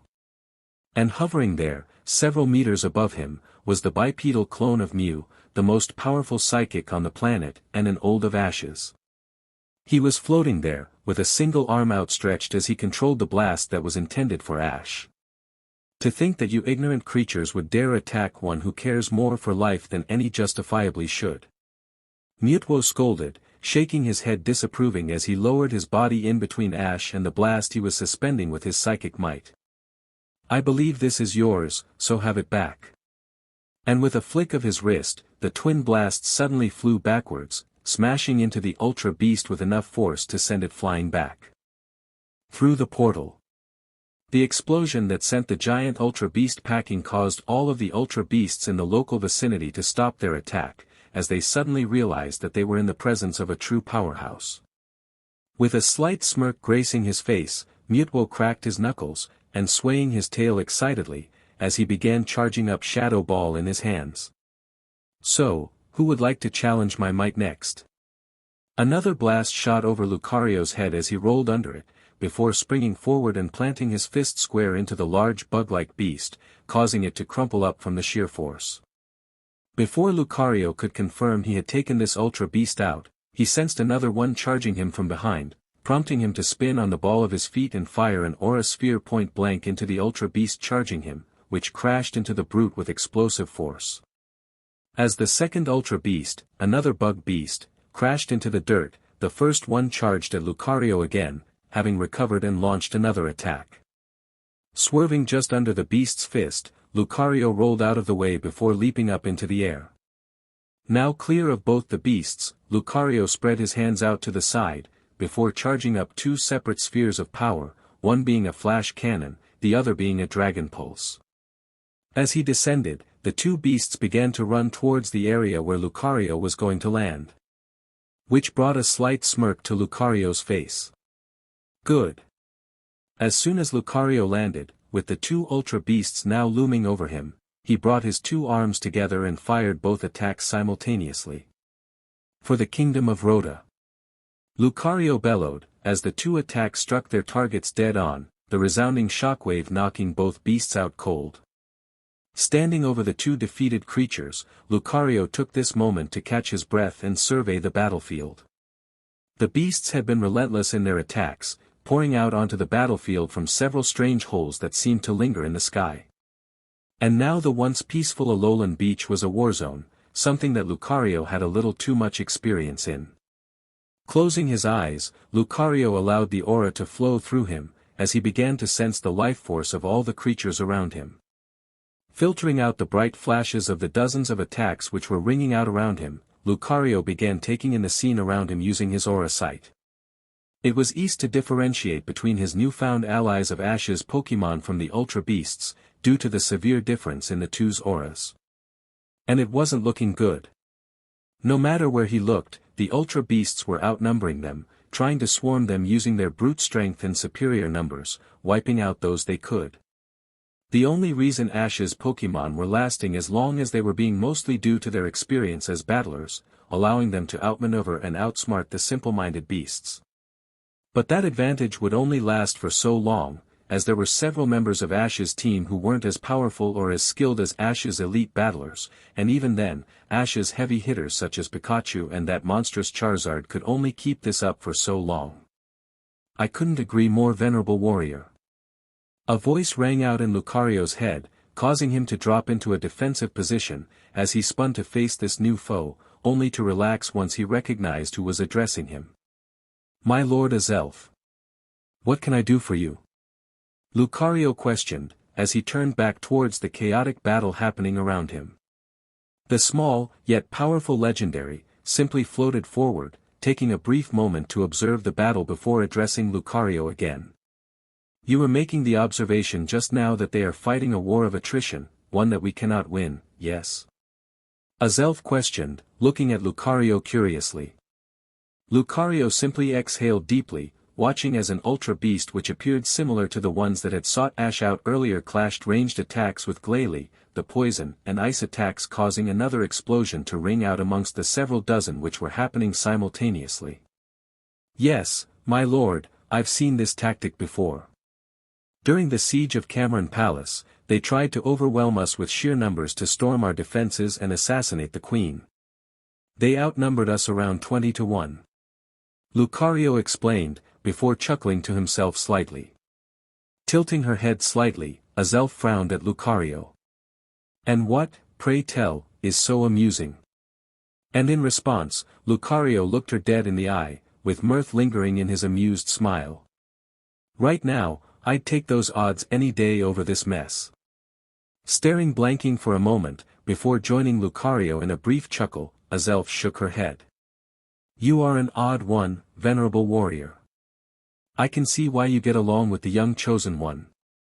But then the smile disappeared from her face as her serious demeanor shone through. But what was your point? Taking this as a cue to become serious again, Lucario stood up straight and tall. That battle we only won because we were able to cut off their reinforcements, and launching a counterattack once we knew they were incapable of using their superior numbers. If we are to stand a chance, we must gather our forces, and do the same. Lucario explained, punctuating this by smacking his paws against one another. Azelf considered this for a moment, before nodding. Agreed, but how? These portals are giving off strange energies, and I do not know how to close them myself. What would you suggest? I haven't had the chance to think that far ahead, but I was thinking. With the two Ian dragons, the erratic Mew, yourself, plus that strange newcomer who saved Ash, would you not have enough psychic energy to close them? Lucario questioned, before the fur on the back of his neck bristled, causing him to jump out of the way of a stray blast. Furrowing her tails in thought, while also sending a return pulse of psychic energy to send that Ultra Beast packing, Azelf considered this. Perhaps, but we would need a moment to focus our energies. Can you secure that, venerable warrior? Allowing a small smirk to fill his face, revealing his sharp fangs, Lucario drew forth his dual metal claws. It would be my genuine pleasure. And with that, Lucario darted forward, swiping his claws at one of the sword wielding with unrestrained fury, pushing it back and away from Azelf. Taking this moment to escape, Azelf pulsed her energy beneath her to give her a boost of speed as she launched in the air. She had to gather her fellow psychics, if they were to stand a chance of winning this battle. Forgive us for bringing this turmoil onto you, chosen one. Meganium slammed into another Ultra Beast as she tried to make her way to the house which Ash had been staying at while he was in Alola. As the battle had raged on, the Ultra Beasts had begun to be a bit more tactical in their unrelenting attack, targeting not the strong members of Ash's team who could easily withstand what they could throw at them and give the same punishment back, but the smaller, more fragile members of Ash's team. This was why Meganium was now carrying a semi-conscious Scraggy on her back and trying to make her way to the small gathering of Pokémon which were now using the professor's, surprisingly sturdy, home as a shelter. Once she managed to barge her way past that Ultra Beast, pushing it in the path of a rampaging Infernape, and ducking under the blast of a beam attack from one of the airborne beasts, she managed to get into the house where the other Pokémon she had brought here were now resting. Currently resting across the room to recover from their wounds, was Kalava, who was trying to reignite her extinguished flame, Corphish, who was having a bucket of water poured onto him to moisten his shell again by Gudra, Hawlucha, who was having his wing bandaged by Levany, and Bizel, who was simply out cold after battling one of the bug Ultra Beasts. When the smaller Pokémon began getting severely injured by the Ultra Beasts, Meganium and a few other Pokémon had decided to do their part and help them. Meganium, Gudra, and Torterra had decided to act as the muscle, rescuing their less experienced and less powerful team members from the Ultra Beasts and ferrying them to the house, which seemed to be the only safe place within range in the battlefield. Levany and Bulbasaur had also joined in the effort, helping to heal the injured and to protect the house from any Ultra Beast that came towards them. As Meganium gently deposited Scraggy next to Levany, who was already threading together several pieces of leaves to make a surrogate blanket, Bulbasaur entered the room, covered from head to toe in scratches and grazes, limping slightly as he approached Meganium. Another casualty? Bulbasaur sighed, looking over the small group. Turning to speak to him, while also bending her neck down as low as she could go to try and lower the space between their heads. Yeah, it's getting bad out there. They seem determined to try and weaken us one at a time, and at this rate, we'll run out of Pokémon before they do. Bulbasaur nodded sadly at this, wincing as he accidentally leant on his bad leg. And have you seen Ash? They were targeting him after all. But Meganium simply shook her head, as she began walking back towards the door. No, I lost track of him almost instantly. I'm going to try and find him now, and help him out. Meganium informed, before she stopped herself as she turned towards Levany. Levany, how are the eggs? Are they okay? She questioned intently, as she took a heavy breath in. But Levany simply smiled as she looked up at Meganium. As safe as they were before you left last time, and I will not let a soul get near them, I promise. Levany informed, before crossing her pincers across her chest. But before Meganium could let the sense of relief this statement brought to flood through her system, the front window suddenly exploded, as an Ultra Beast dived through it. This beast was peculiar, having a body which heavily consisted of several multicolored balls, with frills on its wrist separating its hands from the arms, and a larger frill located around its neck, which rippled and fluttered as the ball which served as its head rolled around, seemingly observing the occupants of this building.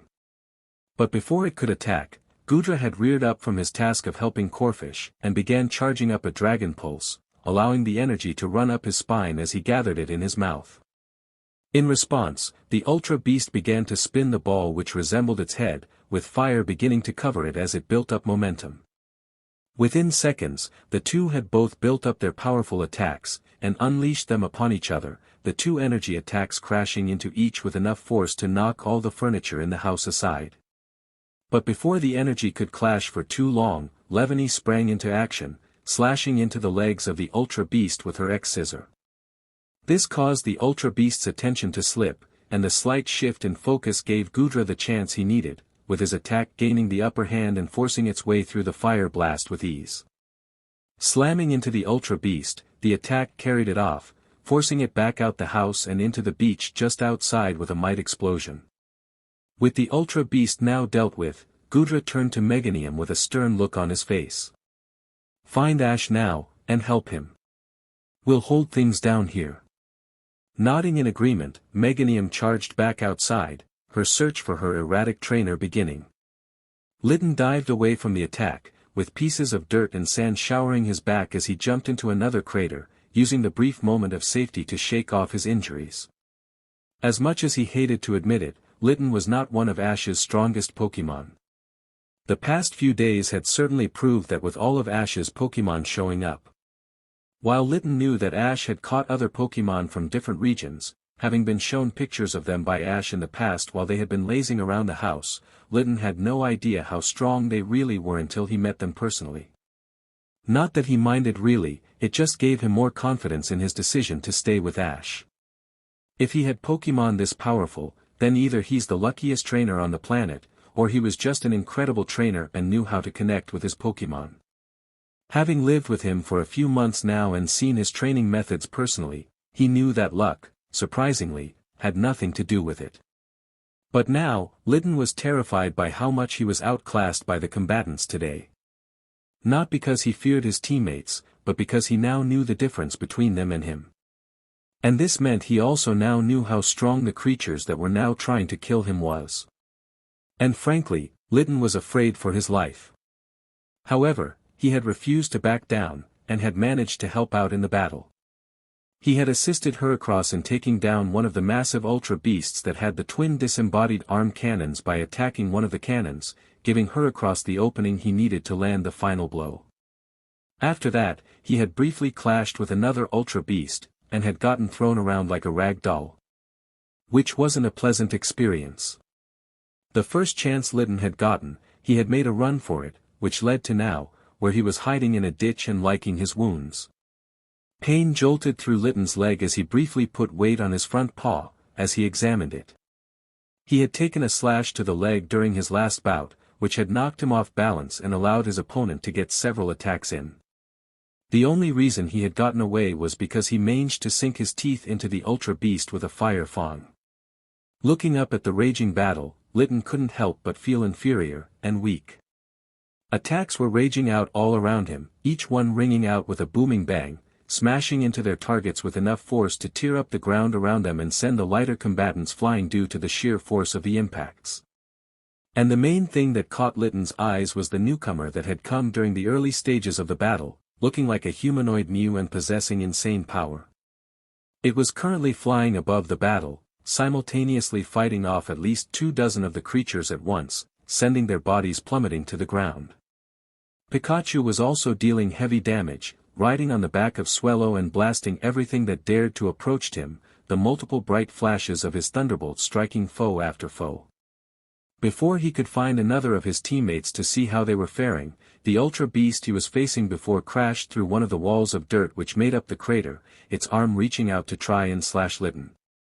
But Litten was quick on his feet, managing to throw his body to the side, just out of reach of the potentially fatal attack.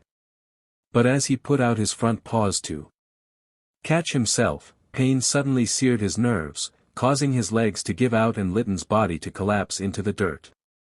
Silly little creature, trying to face against one as appealing as myself. Shaking his head to try and dislodge some of the dirt, Litten looked up at his attacker.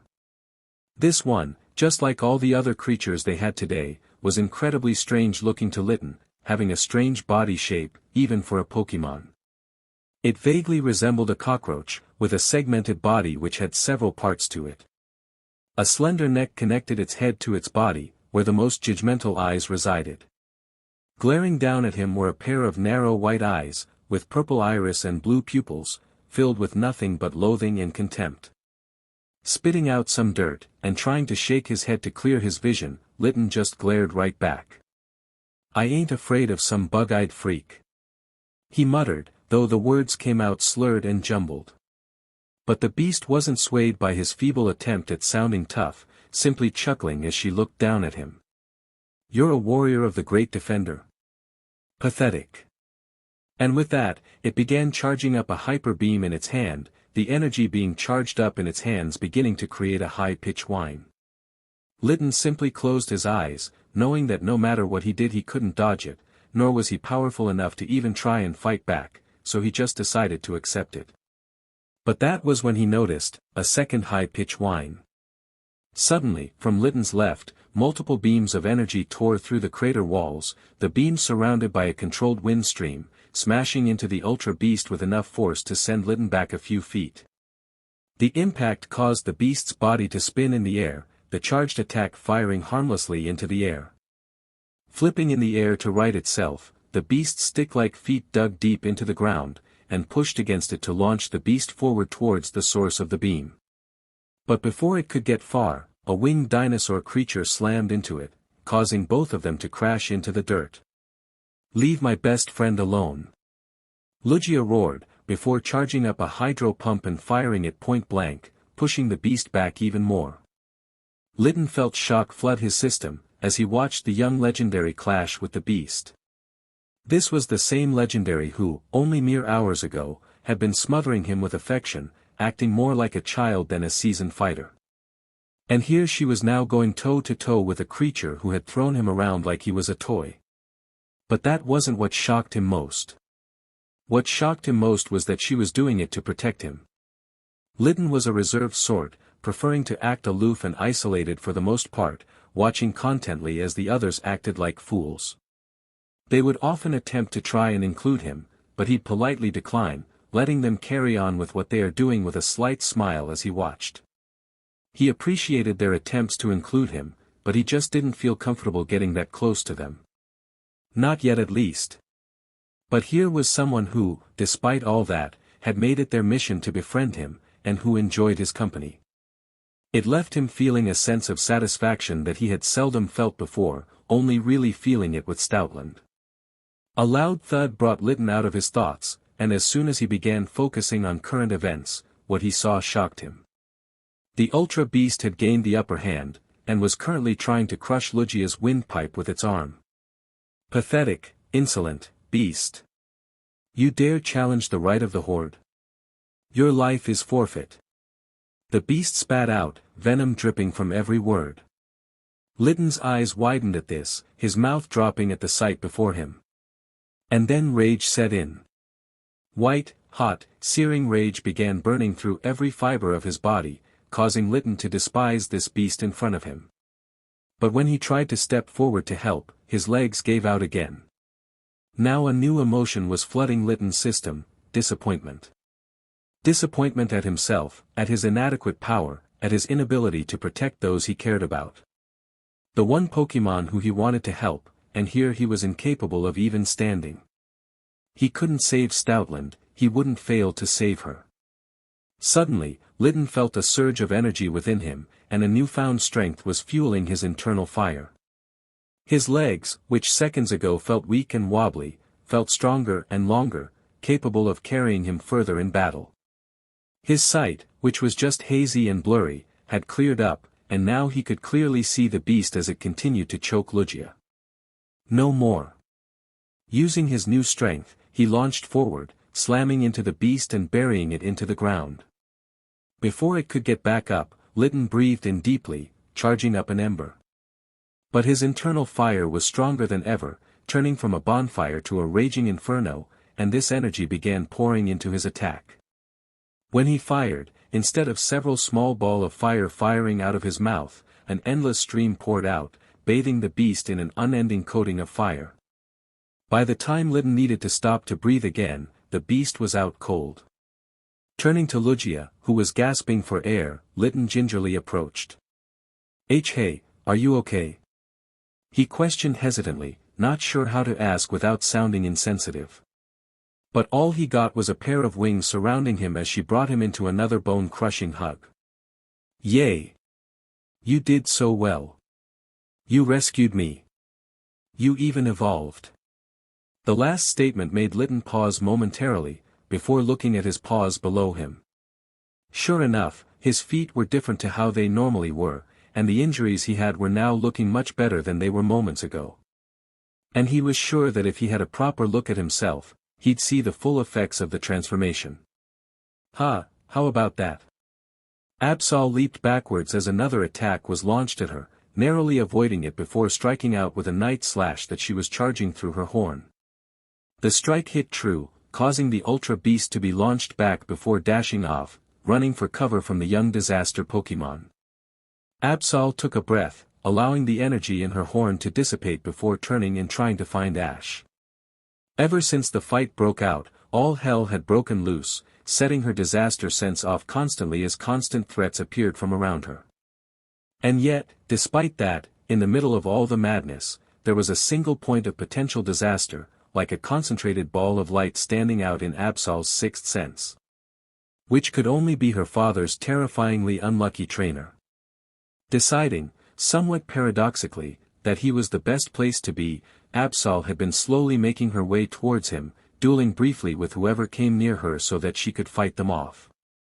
However, she had been struggling, finding that her moves lacked the power needed to hurt a lot of these creatures, and the only ones she could hurt were incredibly difficult to hit because they were so much quicker than her. The only reason she hadn't been seriously injured and had managed to chase off her few opponents was because of her disaster sense, which allowed her to dance around her opponents for long enough to give her the opening she needed to drive them off. She hadn't necessarily beaten any of them, but she had fought them off well enough to make them go after her other teammates, who were having a much easier time dealing with them. As she crossed the field of battle, jumping around a battle between Kingler and an opposing Nihilego, she caught sight of Ash, who was busy diving and ducking out of the way of multiple attacks, somehow managing to avoid all of them. If only by the skin of his teeth. Pushing herself even harder to reach him, she launched herself towards him, racing towards him to try and give him some protection. But as she closed the distance between her and the erratic human, a spike in her sixth sense caught her attention, alerting her to a strike coming from her left. Putting her legs out to stop herself, and digging up 2 mounds of dirt in the progress, she leaned back as a bolt of energy passed where she would have been had she continued, the lightning strike crashing into a mound of sand. But then multiple vine-like objects wrapped around her before she could react, squeezing her body tightly before lifting her off her feet. Looking at her body, she realized that the vine-like objects weren't vines at all, but resembled the cables that humans used in their homes, something she had seen a lot of in the home she was staying at. And the strange thing was, this seemed to be some form of tail. Following it to its body, she saw that this was a trend with the creature's entire body, being made of several dozen cables and wires which gave it a thin yet stringy appearance. Its movements were jolty, and small sparks appeared on points where the cables connected.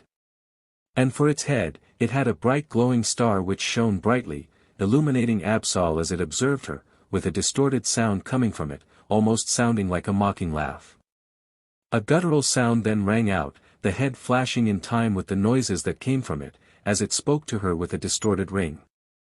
Zap, zap, little one. I'll enjoy turning you to charred meat. And with that, electricity began channeling through its tail, sending pure jolts of pain into every nerve ending in her body, causing her to scream out in agony. And her screams greatly pleased the Ultra Beast. Yes, yes, scream for me. I'll make all of you scream. Let's see how loud I can make you screech. It cackled, as electricity began charging around it, the energy sparking out randomly as it built up around its strange body. But before it could discharge it, it was suddenly smacked with a large boulder, knocking it over and causing it to drop Absol. Oh good, that worked. Looking towards where the voice came from, Absol was surprised to see a small grass type confidently strolling towards her, the vines they used to throw the boulder retracting into the cabbage-like plant on their back. Mr. Bulbasaur? Absol questioned, her eyes widening as she looked at her elder. While she knew that her father had a vast amount of respect for his old teammate, she couldn't help but fear for his safety. He was an unevolved Pokémon, and he simply didn't have the same aura of power that her father possessed. This could only end badly. The Ultra Beast, who has since recovered, seemed to agree with her, as a distorted laugh ran out, drawing her attention back to it. Ha ha ha ha ha. The best challenger you can present is this? A little plant of a Pokémon? Pathetic. I'll destroy you as well. But Bulbasaur just stared blankly at the towering monster before him, just taking a moment to readjust his footing. Try then. If you can. Bulbasaur replied coolly, as he tensed up the muscles in his legs. This surprised Absol, as the confidence washed over her. What made him so confident in the face of such a powerful foe? The Ultra Beast wasted no time, darting forward and bringing its arm crashing down with a thunder punch towards the small grass type. Bulbasaur however, wasn't swayed by this, and simply darted to the side. As the fist embedded into the ground, Bulbasaur fired off a razor leaf, the sharpened leaves slashed into its arms, getting caught in between the wires and causing the beast to roar out in pain. Now angered, the beast swiped his arm that had been pelted with the razor leaf after Bulbasaur. Electrical energy surrounded it as it tore up the earth. Bulbasaur simply crouched down, and when the arm was nearly on top of him, he leaped up in the air, the force of the sweeping arm throwing him further in the air, causing him to spin in the air. Using his airtime, Bulbasaur began gathering sunlight, the hot Alola weather giving him an abundance of solar energy to absorb. When he landed on the ground again, he fired the beam at the towering foe, smashing into the star-shaped head with tremendous force and knocking it out completely. To the complete and utter shock of Absol. Brushing himself off with a vine, Bulbasaur strolled up to Absol with a cheeky smirk on his face. I may only be in my first evolution, but there's some things you can only learn with experience. And I've got that in spades, kid. Patting her on the back with his vines, Bulbasaur walked off, looking for another beast to battle, and leaving a now thoroughly impressed Absol in his wake. Mewtwo swiped his hand to the side, guiding a wave of his psychic energy to create a solid wall which knocked several of the beasts to the side, before spinning in the air and smacking his tail into another which had been sneaking up on him. These beasts were more formidable than Mewtwo had originally anticipated. When he was summoned by Arceus, he knew it was for a formidable task. Despite being one of the youngest legendaries in the Hall of Origins, he knew that he was respected due to the power he possessed and wielded, with some of the more humble and mature legendaries, which weren't many, had admitted that he was stronger than them. But the task to protect the Chosen One? To protect Ash Ketchum, the boy who had taught him compassion?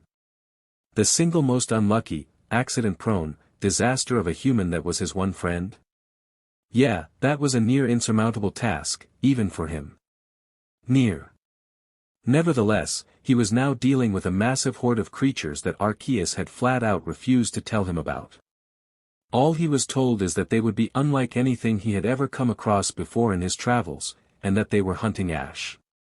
Mewtwo didn't appreciate being told so little when they obviously knew more than they were letting on, but he had enough to be able to function, which meant that he could act. Which was enough. But back to the task at hand, these curious creatures were certainly unlike anything he had ever dealt with, so at least they had told him the truth about his assigned task.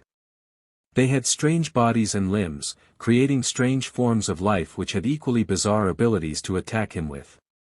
None had been successful, but still, it was a strange experience. Another 3 flew up from below him, charging up several attacks to strike at him, trying to exploit Mewtwo's brief lapse of concentration. Only to be hit with a succession of Shadow Ball. Cretins, thinking they could sneak up on me. Mewtwo admonished, before turning his sight to a small horde of the beasts which were trying to rush him from the front. Before they could get close enough to attack Mewtwo, a storm of thunderbolts sparked around Mewtwo, striking each of the beasts and knocking them out of the sky. Turning to the side, Mewtwo couldn't help but smirk as he saw his sudden ally. Greetings, Pikachu, enjoying yourself? Flying on the back of Swellow, who, rather strangely, was glowing a bright gold, shining as the light from various attacks reflected across his shiny coating, was Pikachu, with a confident smirk on his face as electricity cackled all around him. Yeah, I guess. Enjoying the chance to cut loose a bit, not enjoying the whole life or death aspect if I'm honest. Pikachu explained blandly with a shrug, before unleashing another thunderbolt into the distance which hit some distant target, leading to a satisfying shriek of an ultra beast as they were fried. Mewtwo nodded solemnly, before getting into a battle pose. I'd ask why you're so nonchalant about this whole situation, but I'm aware of who your trainer is, and what he gets up to. Pikachu just shook his head, while holding on to Swellow as he performed an aileron roll to avoid a large boulder that was thrown at them, before firing an electro ball back at them with vigor. I've been traveling with Ash for about 5 years now. You either get used to strange or live in a state of shock. There's no other choice really. And with that, he flew off on Swellow's back, hunting down more ultra beasts while Pikachu shouted out at the top of his lungs, "Off to work we go again." Shaking his head in mild amusement, Mewtwo simply channeled some more psychic energy throughout his body, before charging up a pair of Shadow Ball and launching them into the distance, the ball of ghostly energy homing into 2 different ultra beasts. With that done, he blasted off into a different part of the airspace, homing into another battle with deadly accuracy. However, before he could engage with another opponent, a voice rang out across the battlefield, stopping the battle entirely. Enough. Ash brushed himself off as he managed to get his feet under him. He had been kept on his toes for the entire battle, not really being able to actually contribute much to the battle beyond tackling and punching any that he could get within reach of. With little success. As a result, Ash was now covered in cuts and bruises, with his clothes being all torn up as a result and leaving him looking all scuffed and dirted. However, despite all that, he wasn't very injured, and was still in good enough shape to keep going. For now. But now that one of the attacking Ultra Beasts had shouted out calling everyone to stop, Ash chose to take this moment to poke his head out and see what was going on. In front of one of the portals, was a collection of Ultra Beasts who were swarming around one of the bug-like Ultra Beasts, but this one was different from the others. This Ultra Beast was massive, standing at over twice the size of a normal one, and looking incredibly scarred, possessing dozens of scars across its muscle-covered body. This Ultra Beast had his arm in the air, almost as if it were commanding a ceasefire, as the other Ultra Beasts began to swarm around him, creating the impression of an overly busy beehive. Around Ash, who was standing at the other end of the beach to the swarm, his large group of Pokémon began gathering. There weren't as many of them present as there were at the beginning, which Ash knew meant they were knocked unconscious. Ash felt relieved when he saw Meganium ferrying their bodies to safety throughout the battle. And the ones that were still here looked battered and tired. Charizard especially looked like he had been to the distortion world and back, being covered in scratches and burns all across his body, with a pristine and excited-looking Eevee cradled in one of his arms. And a large pincer which was still dripping with some strange yellow fluid in his other arm, which he dragged carelessly across the floor, with a smug and satisfied look on his face as he lugged it onto his shoulder. With all of his still conscious Pokémon gathered around him, the lead bug Ultra Beast spoke again. Great defender. You have fought valiantly. But the horde will not be denied. Grievances shall be settled, and grudges paid. Starting with you. He roared while posing with every sound, the declaration echoing out across the beach, rattling the remaining non-shattered windows on Professor Kukui's house. But all Ash could do was throw his arms in the air with exasperation. What grudges? What have I even done? I'm just trying to enjoy my holiday. Ash ummed, causing his companions to sweat drop. But this response seemed to send the Ultra Beast through a loop, as it stared at him passively for a moment, its red compound eyes staring at him intensely. When it next spoke, it was with a hesitant tone. You truly do not know, do you?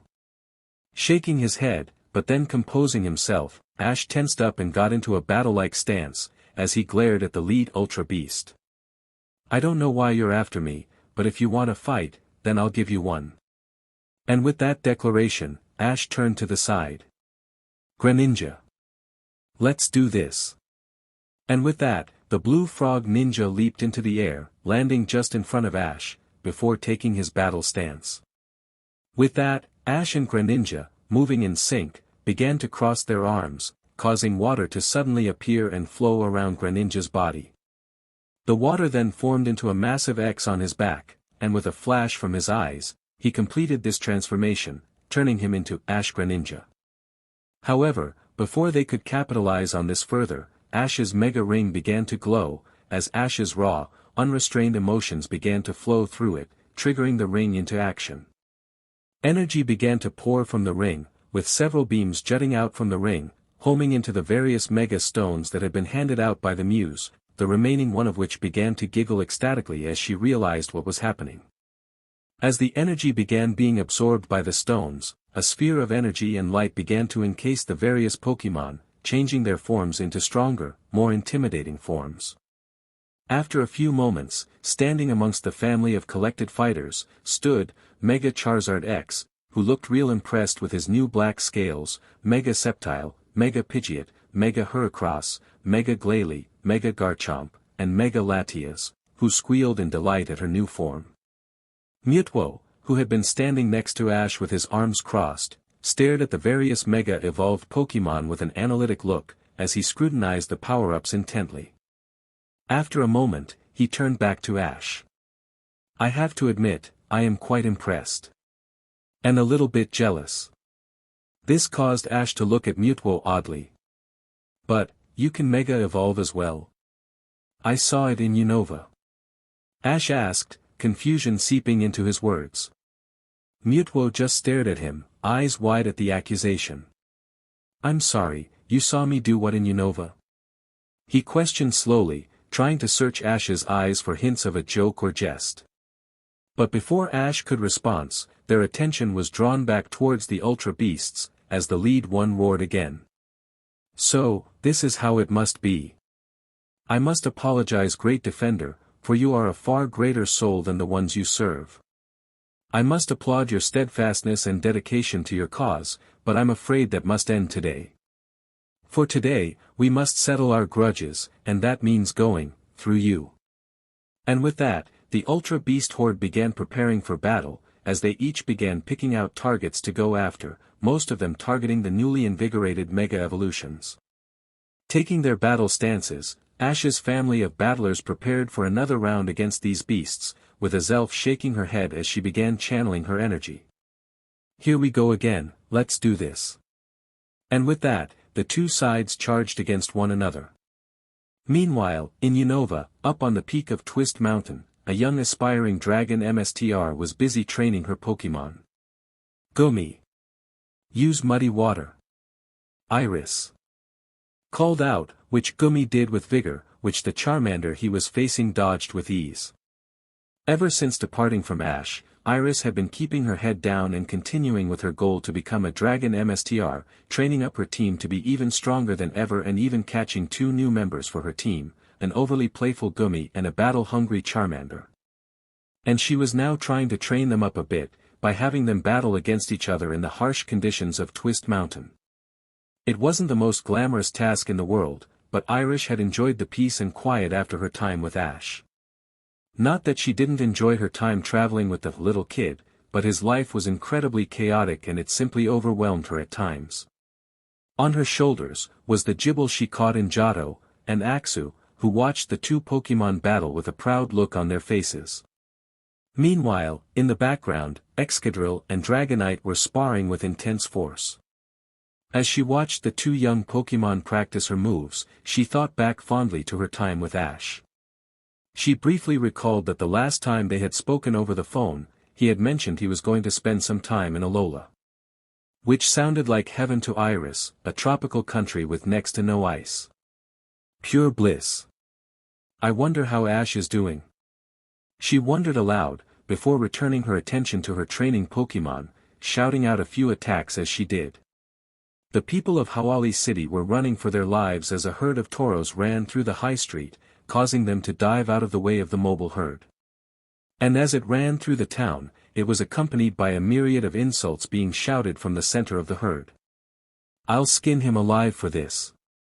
If he thinks he can just get his Pokémon to carry me off while he's off risking his life and expect me to do nothing, then he has another thing coming.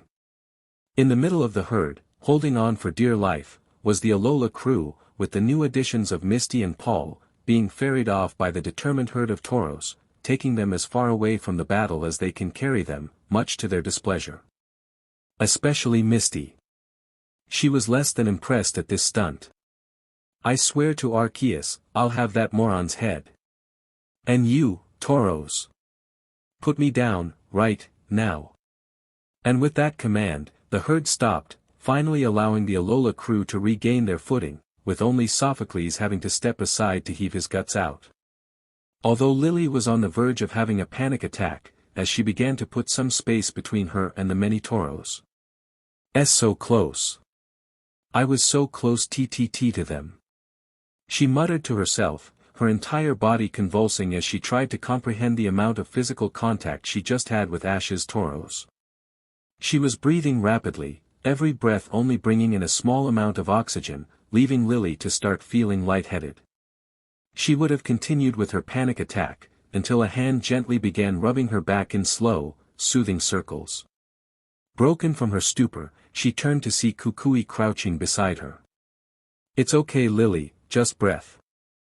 In and out, nice and slow. Okay. Kukui comforted, his voice gentle and his tone patient. Nodding along slowly, Lily began to slow down her breathing, taking in the breaths she desperately needed and began feeling a bit better. Now that she was feeling better, she was now more aware of the rest of her friends, all desperately trying to calm down an enraged Misty, who was on the verge of exploding. Her rage was so great, that even the massive herd of strong and mighty Tauros were cowering away from her. And, although Lily would never admit it to Misty, she didn't blame them. The fiery redhead was terrifying when she was angry. No wonder legendaries didn't faze Ash, one of his best friends was more imposing than literal gods. Makes you wonder what the rest of his friends were like. Speaking of other people which Ash knew, Lily glazed over to where Ash's rival, Paul, Lily reminded herself, was standing, having segregated himself as soon as the Tauros had dropped them, and was now glaring in the direction that they had come from. This is just like that time in the Orange Archipelago, he had to go and be the hero. And what happened? The moron almost drowns. And who had to save him? Me. Useless idiot. Misty ranted, clearly in the middle of a massive outburst with Ash being the focus of it. Her face was red, and she looked disheveled and angry, pacing back and forth while flailing her arms widely, almost hitting Mallow who was trying to calm her down. It'll be okay, Ash has some of the strongest Pokémon I've ever seen protecting him. He'll be fine, I promise. Mallow reassured, before a loud bang echoed out. In the distance, a plume of dust rose up, with a small shock wave blowing over the group, causing Sophocles to fall over. It was shortly followed by a bright beam of light appearing, tracing through the sunny sky and tearing through the few clouds that were there before fading out again. Somehow, I highly doubt that. Lana whispered, just loudly enough for the others to hear as they stared towards the battlefield, fear seeping into their minds. All except for two, that is. Oi, Paul. Or whatever your name was. You ready for a fight? Misty asked, spinning towards him with a flourish. Paul looked at her, assessing her momentarily before nodding. It's a good opportunity for me to use my more powerful Pokémon against these Ultra Beast creatures. It'll be suitable training. Double-taking only for a brief moment at that comment, Misty nodded, before turning to the Alola crew. And you lot? What about you? This caused several of the school children to stare blankly at her, with only the occasional blinking being any indicator that they'd heard her. Mallow was the one to break the silence. Are you joking? You want us to jump into a fight which we're not prepared for at all, just like that? She asked incredulously, which Misty replied to by simply laughing. Nah, I'm not. It's just a part of being friends with Ash. You know, saving the world, defending legendaries, fulfilling ancient prophecies, defeating criminal organizations, and generally being in life-threatening peril. However, when all she got for a reply was several blank stares, punctuated with several loud gulps, she rubbed her forehead before trying again. Listen, I know this is scary. Believe me, I know. I did this for years, traveling through 2 regions and an archipelago with the idiot. And while this may be terrifying and daunting, I can promise you 2 things. 1, Ash needs our help, more than he'll ever admit. Misty explained, before she smiled at them, pure nostalgia bleeding through to her expression. And 2, you'll have a hell of an adventure.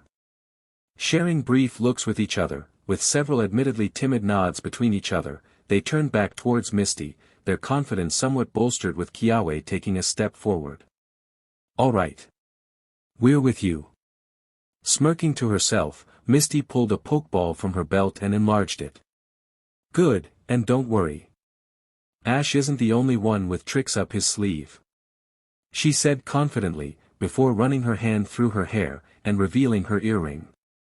An earring, with a familiar DNA helix inside of the gem. Ash rolled as he dodged another attack, before swiping his arm in a long arc, emulating Ash Greninja's attack, and he used a cut on an Ultra Beast.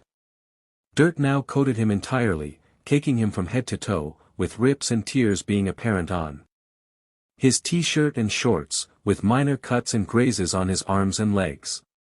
Ash was now breathing heavily, as his eyes darted around looking for a potential attacker. However, his eyes weren't keen enough, as an ultra beast flew towards him with blistering speed, leaving a sound cone as it tore through the battlefield towards Ash. But before it could hit him, a voice rang out. Dazzling gleam. Following this cry, a bright flash of pink light appeared from out the corner of Ash's eye, slamming into the ultra beast and blasting it into a mound of sand and dirt, causing a cloud of dust to blow over Ash. When the dust cleared, in the place of the lumbering ultra beast, was a sleek and elegant Espeon, looking awfully proud of itself for the attack it just launched. But Ash wasn't too concerned about that, but rather, the fact that he recognized the Espeon. Hold on, aren't you? But before he could finish his thought, he was tackled to the ground, with the only thing Ash getting a look at was a brown trench coat which covered himself and the person who tackled him. Sir, I'm with the International Police. Please try and exit the field of battle in a calm and orderly fashion. This is a danger zone and is a great threat to your well-being if you stay here. This is now official police business. Ash blinked at the man, before realization struck him. Looker. Looker, shocked at the fact that someone knew his extra-secret codename, looked down at the teen, before his eyes widened in shock. Mr. Ketchum? He asked, before his face dropped in annoyance. Please don't tell me you're involved in this. There's no way you're involved in every bloody international incident that I have to deal with. He muttered to himself, as he sighed into his hand with a furrowed brow. I can't be asked to deal with another child prone to disaster. I'm not paid enough for this. Looker lamented to himself tiredly. Ash, however, looking equally aghast, just stared at him. Me? I'm sorry, but this trouble came after me. What are you doing here? Ash questioned, before a second person jumped into the ditch which Ash and Looker were crouching in, followed by the Espeon which had saved him a moment ago. Looker, we need to get moving. A number of those creatures are converging on this position, for some unknown reason. Looker, in response, could only scoff as he pulled up Ash by his collar. Actually, I think I've found the reason. He shouted, while Ash just waved shyly, before he realized who he was talking to. Annabelle? Is that you? Annabelle's head snapped towards Ash, and when she looked into his eyes, hers began to widen and glisten as she recognized him. Ash? Is that you? She asked hesitantly, as tears began to form in the corners of her eyes. Before Ash could respond, a surge of energy poured over the battlefield, knocking all of them several feet back before a thundering crack echoed out and caused the very ground to shift and break under their feet. Latias was having the best time of her life. After the battle started again and the ultra beasts attacked her and Ash again, she had darted forward with renewed vigor, her new body increasing her strength exponentially. She had never felt so powerful in all her life. Psychic energy was flowing through her, allowing her to propel her enlarged body forward to new speeds she could never imagine herself reaching normally. The wind flowing through her short feathers felt amazing with the amount of pressure they placed on her, and she couldn't help but feel satisfied every time she created a sonic boom when she accelerated. And she now was able to sustain attacks she could barely do before. Before she came to give Ash her reward, she had been trying to teach herself some new attacks, so she wouldn't be completely defenseless when defending the Soul Dew. While she had learned how to form the attacks, she struggled to sustain them for long enough for them to be useful. Now she could fire them left and right without breaking a sweat. But as she blasted another ultra beast with a dragon pulse, she couldn't help but frown to herself. Despite the extra boost that her Mega Evolution, and the Mega Evolutions of Ash's other Pokémon who were capable of it, they were still being overwhelmed, and if they didn't close those DMN portals, everything they were doing now would be for nothing. Well noted, young Ian. Which is why I need your help. Surprised by the voice coming from behind her, Latias rolled forward as she adjusted herself, raising a wall of psychic energy to try and shield herself from a surprise attack, only to find a floating blue legendary looking at her with an amused look. Oh child, so quick to act yet with so little thought. You have much to learn. But more on that later. Azelf reflected to herself, before gesturing behind her. Following her gesturing, Latias noticed that Azelf had formed a little party of psychic legendaries, considering of her brother, the fangirl Mew, and Mewtwo, who definitely terrified Latias. After all, this was an unnatural super-legendary who surpassed even some of the mightiest legendaries in the Hall of Origins Council, which was a daunting thought. But before Latias could think about why they were all gathered here, a few hundred meters above the raging battlefield, Azelf interrupted her thought process. We're gathered here to try and end the battle, young Ian, a task which will require all of our psychic might. How will we do that? I know I'm not an expert, but surely there's no way to do that from our end of the portals. Unless you're planning on rushing through them. Latias replied, as she thought over their possible options. While she knew that psychic energy was essential for sustaining portals, especially ones of this strength, she wasn't sure what they could do without knowing how they are being held open. For all they knew, there was a small army of ultra beasts who were dedicating their prowess to keeping the portals open for the rest of their kind. Mewtwo, who had been observing the battle silently, took this moment to intercede by floating forward with closed eyes as he thought how to best explain their plan. No, nothing so crude.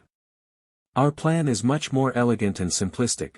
We're going to combine our telekinetic and telepathic abilities to create a focused psionic wave which will resonate with the portal's electronic makeup, sending a neural feedback which will destabilize the energy field holding the portals open and causing any matter which has passed through them to return to their dimension of origin as they collapse in upon themselves, effectively ending the battle in one fell swoop. As he finished, he opened his eyes to take in the look of awe at their brilliant plan. Only to get a dumbfounded look from her. What? Chuckling to himself, Latios floated forward. What Einstein means is, we're gonna charge up a lot of psychic energy and blast it at the portals. That'll get rid of both the ultra beasts and the portals. Nodding in understanding, much to Mewtwo's annoyance, she turned back to Azelf, who had been watching the exchange with Mew, both of whom were giggling at Mewtwo's unimpressed face. What do you need me to do? Latias questioned, a determined look setting onto her face. Azelf simply smiled at her and pointed at Mewtwo with one of her tails. Channel your energy through Mewtwo, he's the one most capable of maintaining that much psionic energy safely. We give him the extra energy, and he'll focus it into the portals. Now understanding her role, and not wanting to waste any more time, she simply flew up to Mewtwo and raised her claws. Let's do this. As the others silently agreed with her, they hovered to position surrounding Mewtwo, and began bringing out their energy, with pulses of it occasionally escaping as it transferred from their hands to Mewtwo's body. Mewtwo simply began to focus, absorbing the immense flow of energy and adding it to his own massive reserve of potential. The energy poured over him, heightening his strong senses to new heights, allowing him to feel the minds of every being on the battlefield. From the panic of Ash's weaker Pokémon, to the zealous mindset of the Ultra Beasts, to the level of sheer exhilaration from Ash's powerhouses, Mewtwo could feel it all. After a brief moment of soaking in the psionic energy, Mewtwo began focusing it, mentally linking himself to the portals. There were 3.5 portals surrounding the battle, each one spitting out more Ultra Beasts, with the ones that had been knocked unconscious being dragged through by other Ultra Beasts, and Mewtwo focused on each and every one of them. Once he had all of them linked to his mind, he began charging the massive energy surge into his hands, the 3-ball which acted as his extremities on his hands sending 3 focused beams of energy into each side of the energy sphere. After a few minutes of this, Mewtwo opened his eyes, and glanced across the battle once more.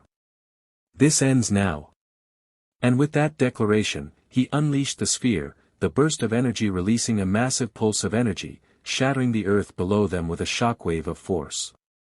The energy was unleashed with a thundering crack, with multiple ripples and explosions being caused by every portal that connected with the wave. And for a brief moment, there was silence. Misty had to cover her eyes to protect herself from the cloud of dust and sand that came from the beach, before her Mega Gyarados circled around her with its tail. She, along with the others who had managed to get together a fairly respectable group of battlers between them, had rushed back to the battlefield, having to barge their way through crowds of panicked citizens as they prepared to re-enter the fight.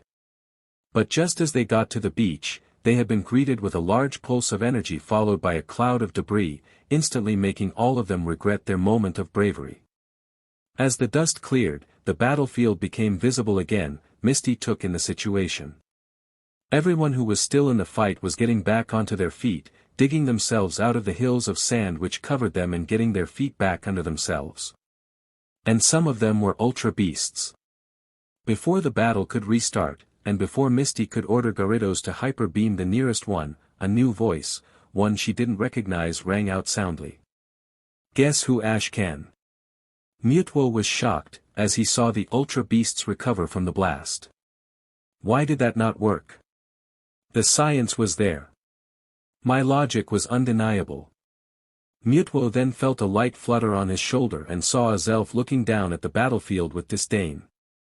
"We failed, because we assumed these portals work like ones created by psychics. We never considered the possibility of a different method." As Mewtwo looked at the portals, which now looked very unstable, but still open, he thought this over. They had assumed they were portals made with psychic energy, and there was the possibility that the trace of psychic energy they had sensed was simply the residual energy of interdimensional travel, so there was a possibility that they were made by different means. This assumption had now cost them, since they had now wasted a good amount of energy on not very much. Suddenly, he felt a Zelf cringe, and turned toward the elder legendary. "What's the matter? Trouble?" But a Zelf simply shook her head, looking forward with an annoyed grimace. "Trouble isn't the word I'd use. I'd prefer annoyance." Before Mewtwo could comprehend a Zelf's cryptic words, a new voice echoed across the battlefield. "Guess who Ash can?" "Hoopa." Ash shouted, as the voice resonated in his memory. He remembered Hoopa well, and wasn't expecting to see him. Especially since, according to Latias, he had already given Ash his gift by bringing all his Pokémon to Alola. Which in hindsight, was possibly one of the best things that could have happened. But in front of him, a golden ring appeared, and out of it floated Hoopa, who had a massive grin on his face. "Surprise Ash can. Bet you weren't expecting Hoopa. Are you surprised to see me?" He shouted, before flicking the hoop on his right horn, causing it to twinkle. Before Ash could answer, or even question Hoopa, he simply turned away from Ash, towards the rest of the battlefield. "This no fun. Hoopa no like big fight. Hoopa mix things up for Ash can," Hoopa said with determination, before flicking his rings out with his arms. The rings floated out at a great speed, homing in on Ash's Pokémon. When they approached Ash's Pokémon, they flew through them, taking them to some unknown location. And they didn't stop there, with the rings blitzing around the battlefield, taking in Ash's friends with a surprising amount of precision from a creation of Hoopa, and even heading to the edge of the beach and taking in Ash's friends from school, along with Misty and Ash. What are they doing back here?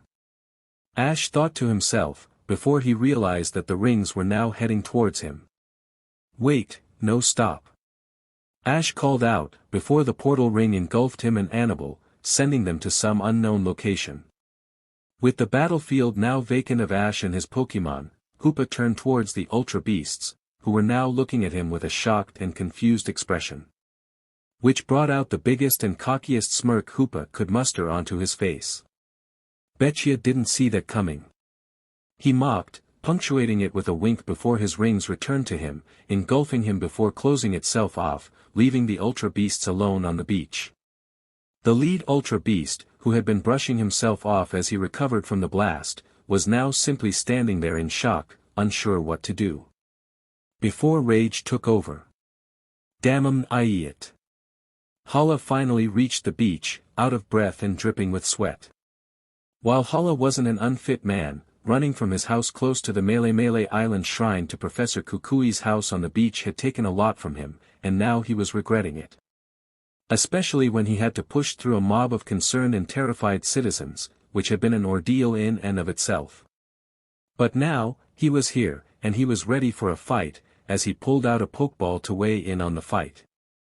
only to find the beach was abandoned. There were definitely signs of a battle happening, the smoking craters and clouds of dust and smoke were clear indicators of that. But there wasn't a soul in sight. Though it didn't remain like that for long, for only a few seconds later, the Tapus arrived in full force. Only to encounter the same problem as Hala. They hovered there for a moment, seemingly processing the fact that they had missed the fight, before breaking off, each Tapu flying in a different direction away from the battlefield.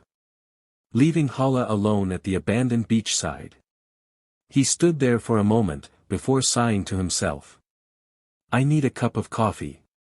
Everything went dark for Ash, as the black void contained within the golden ring rushed over him, throwing him through a brief stupor as he lost his general bearings.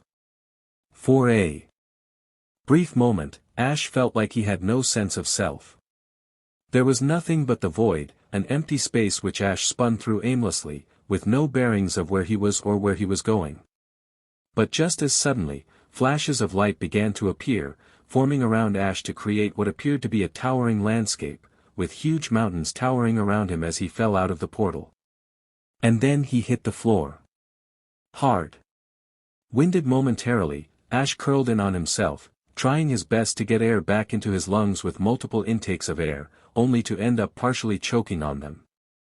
After a few seconds, he got his arms under him and managed to push himself up, and took several deep, long breaths, which gave him the precious oxygen he was lacking. Just as he began to slow his breathing, a heavy object crashed into his back, knocking him back down to the rocky floor again, causing him to yelp out in pain. Although, if Ash wasn't mistaken, the object which had just crashed into him also yelped as it collided into him. Looking up from the ground, Ash noticed that they were in a mountain range, with one massive peak dominating the landscape, stretching up so high into the skies that it pierced the clouds themselves. A sight that was oddly familiar to Ash. But before he could put a finger on why this sight was so familiar and striking such a chord with him, a massive shape crashed down a few feet in front of him, sending a small dust cloud into Ash's face, followed by a shout of pain. Ash sprung to his feet, throwing the object on his back off of him before hearing a second cry of pain, causing him to look back at that shape. And to recognize her. Annabelle. Are you alright? Ash cried, crouching down to check on her. As Ash helped pull her to her feet, he turned back to see the other shape rising to his feet. It was his Gudra, looking scuffed up and exhausted from the battle they were just in, and still somewhat on edge as he spun around on his feet, eyes scanning for a foe to fight.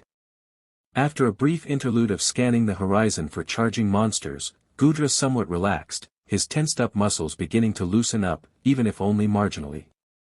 Suddenly, a small ball of flame dropped from the sky, hitting the ground and bouncing back up. The flame span in on itself, before suddenly cutting out and leaving an incredibly confused and lost-looking Kalava looking back and forth.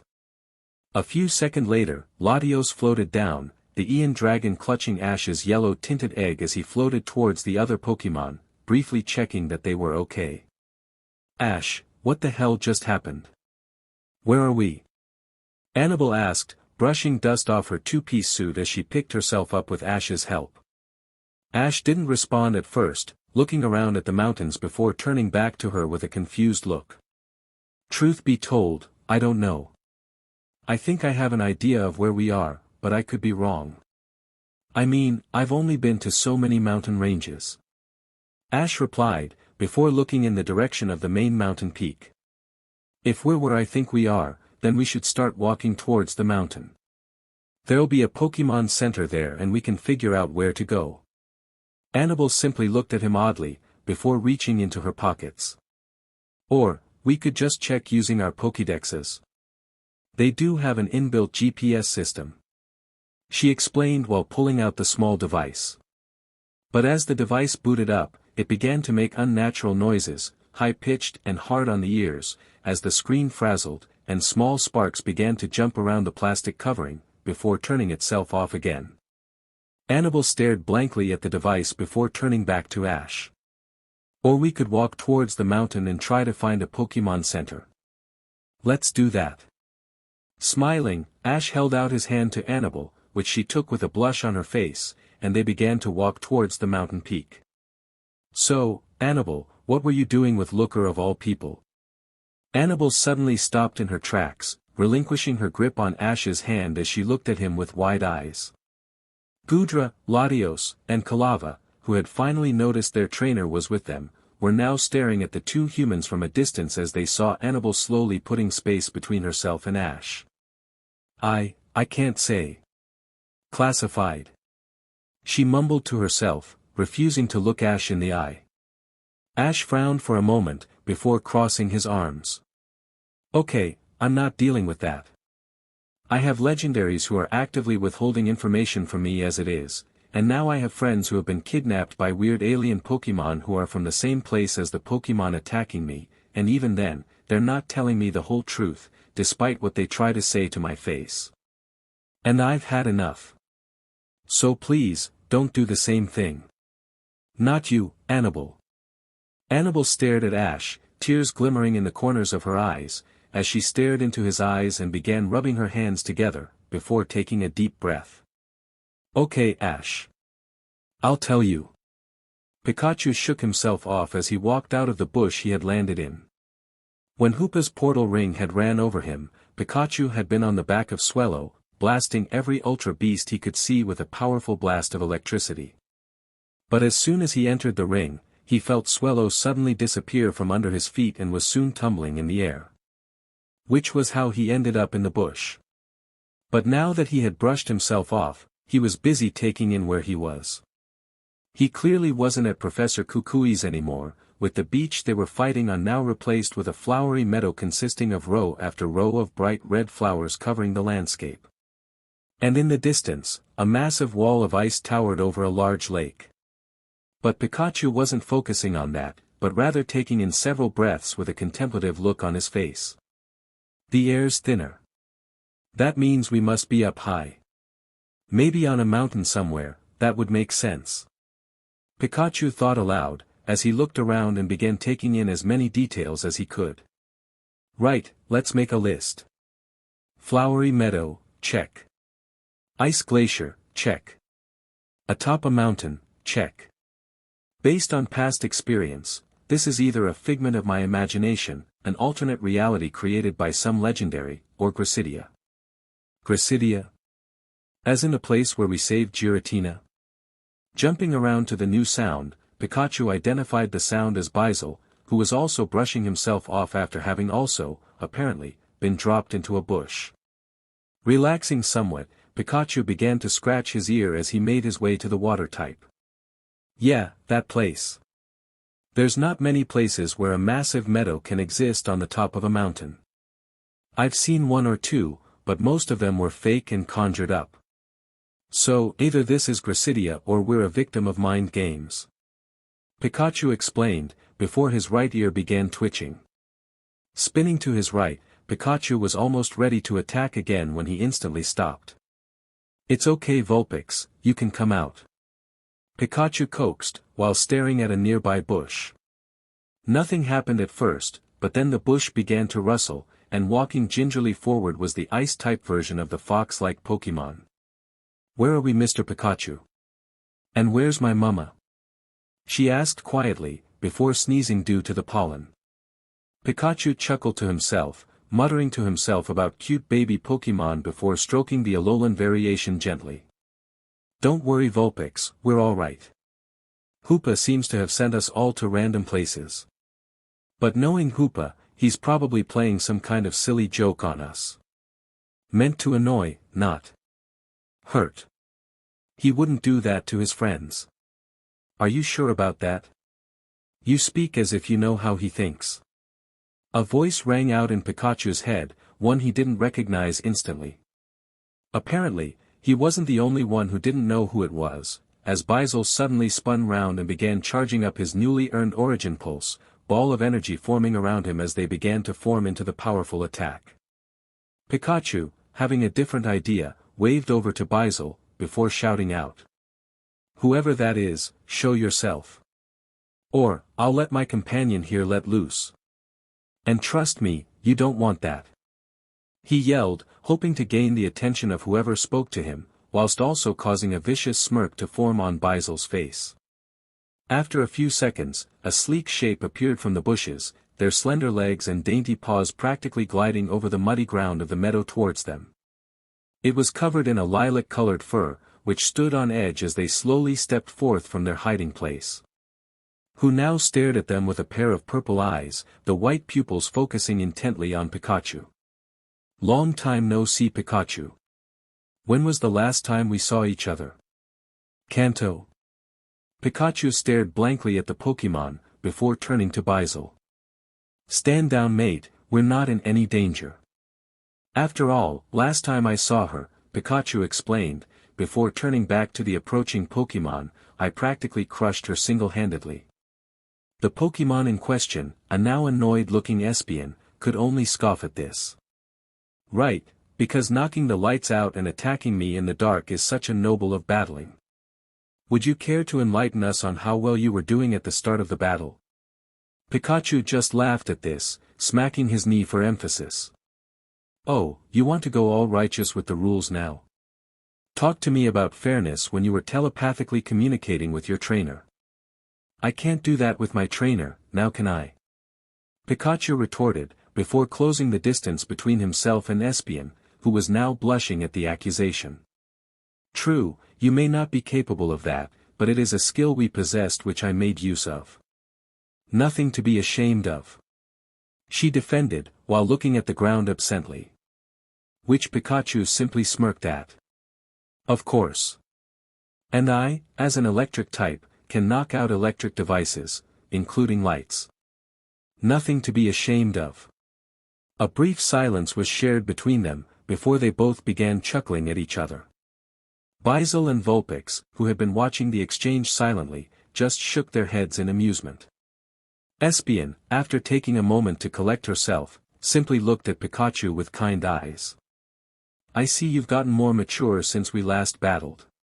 Is that Vulpix your pup? Espeon questioned, which caused Pikachu to splutter in shock. What? No. She isn't my pup. I mean, I do have a pup, but I'm not sure where she is right now.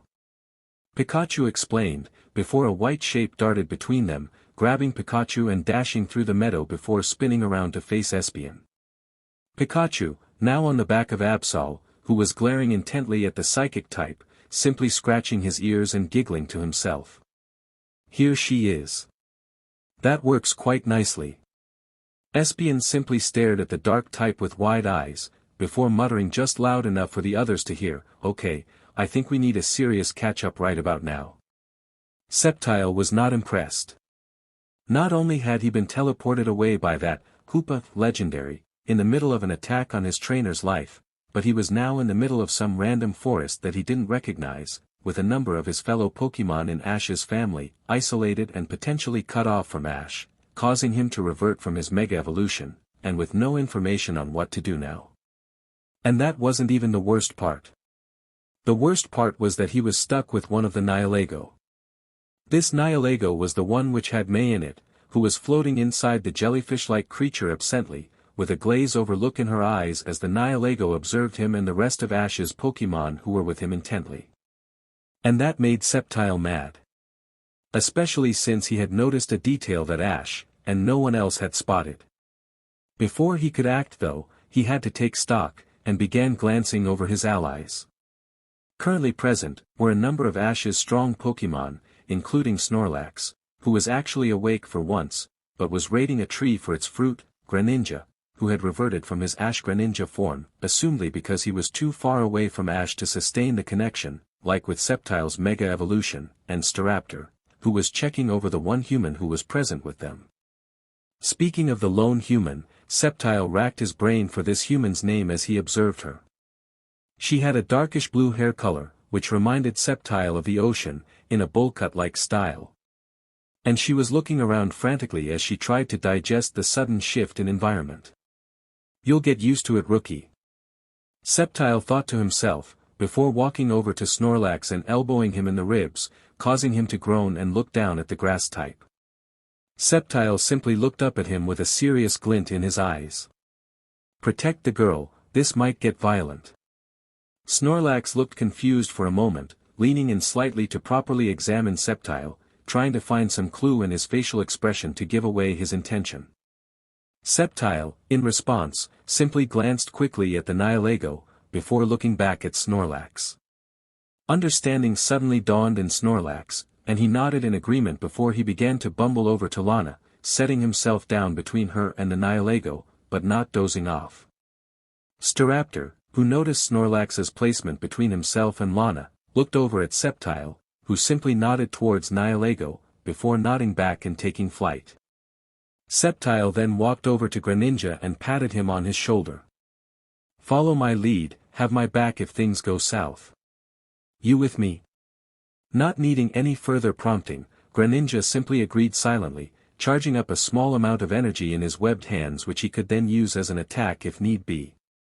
Happy with this, Sceptile began to walk over to the Nihilego, who had now noticed the tall grass type walking towards him and was being slightly more active.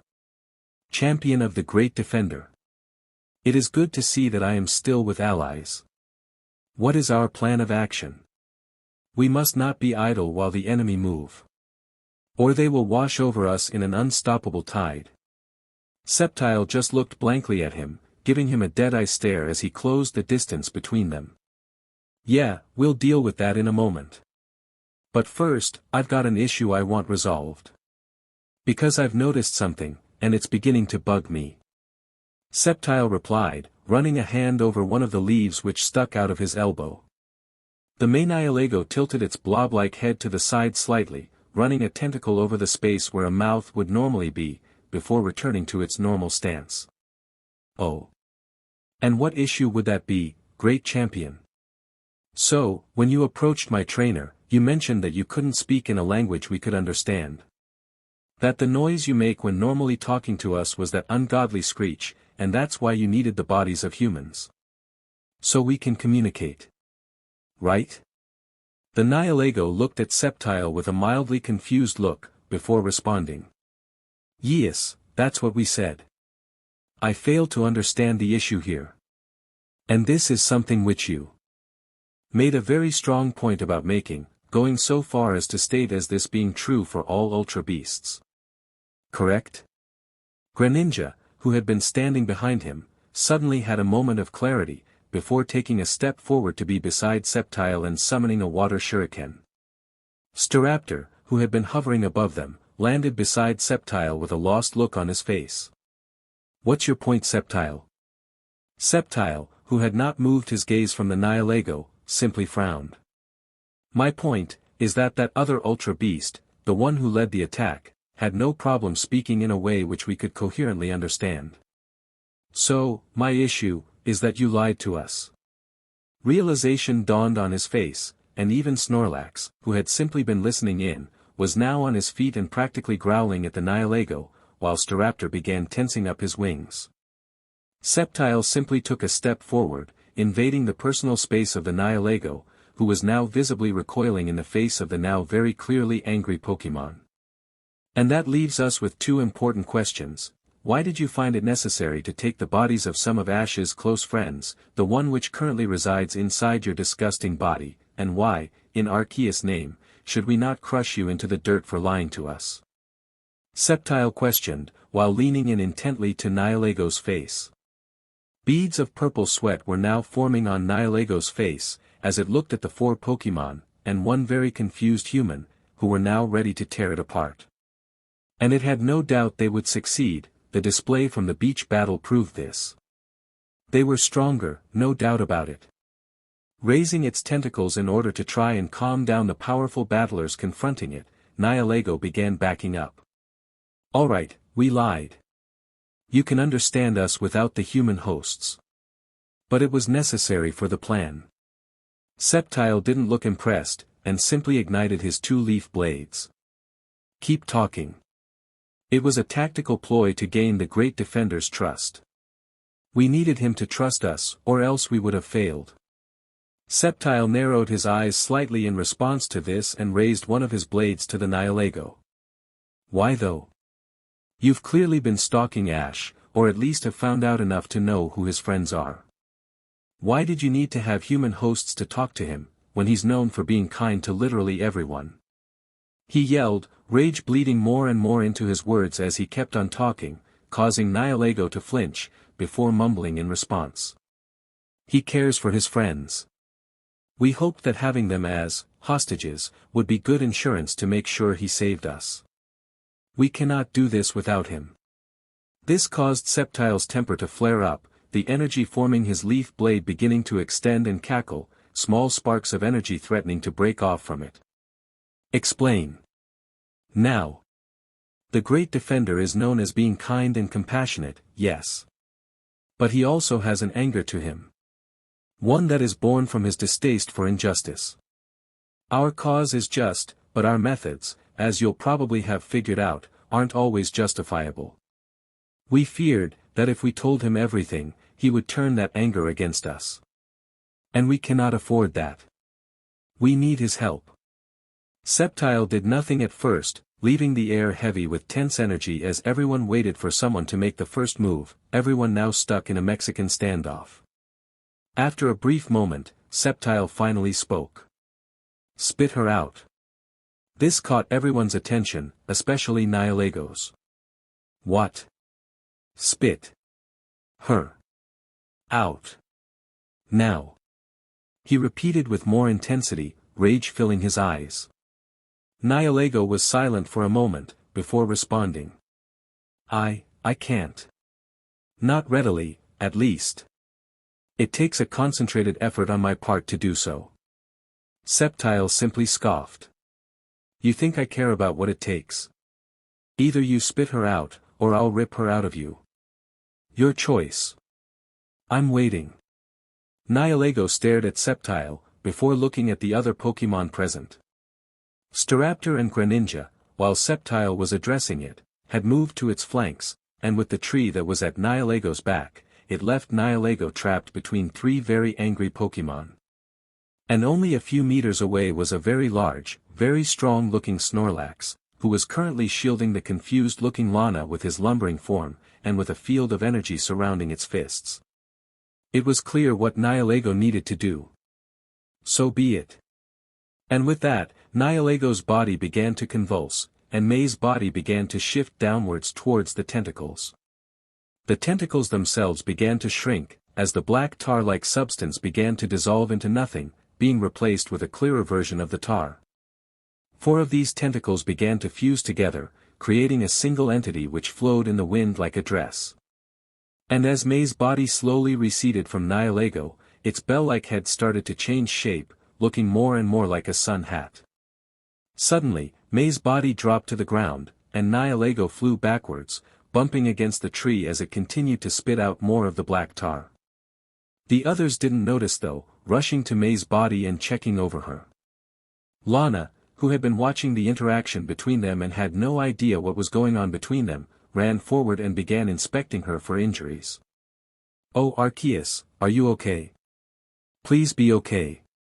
Is something wrong? Why would Nihilego spit you out if nothing was wrong? What is happening right now? Snorlax, who had slowly closed the distance between himself and the others, looked at the recovering Nihilego with a pensive expression. Will she be okay? The Nihilego, who was still recovering from spitting out May, floated up somewhat and turned towards Snorlax. She will, in time. We had to knock her unconscious for the fusion of our bodies to work without issue. She will wake shortly. While Nihilego was talking, a pokeball on May's belt popped open, the light taking form before disappearing again, leaving a very angry Blaziken in place. Blaziken looked around frantically, before noticing Nihilego and seeing red.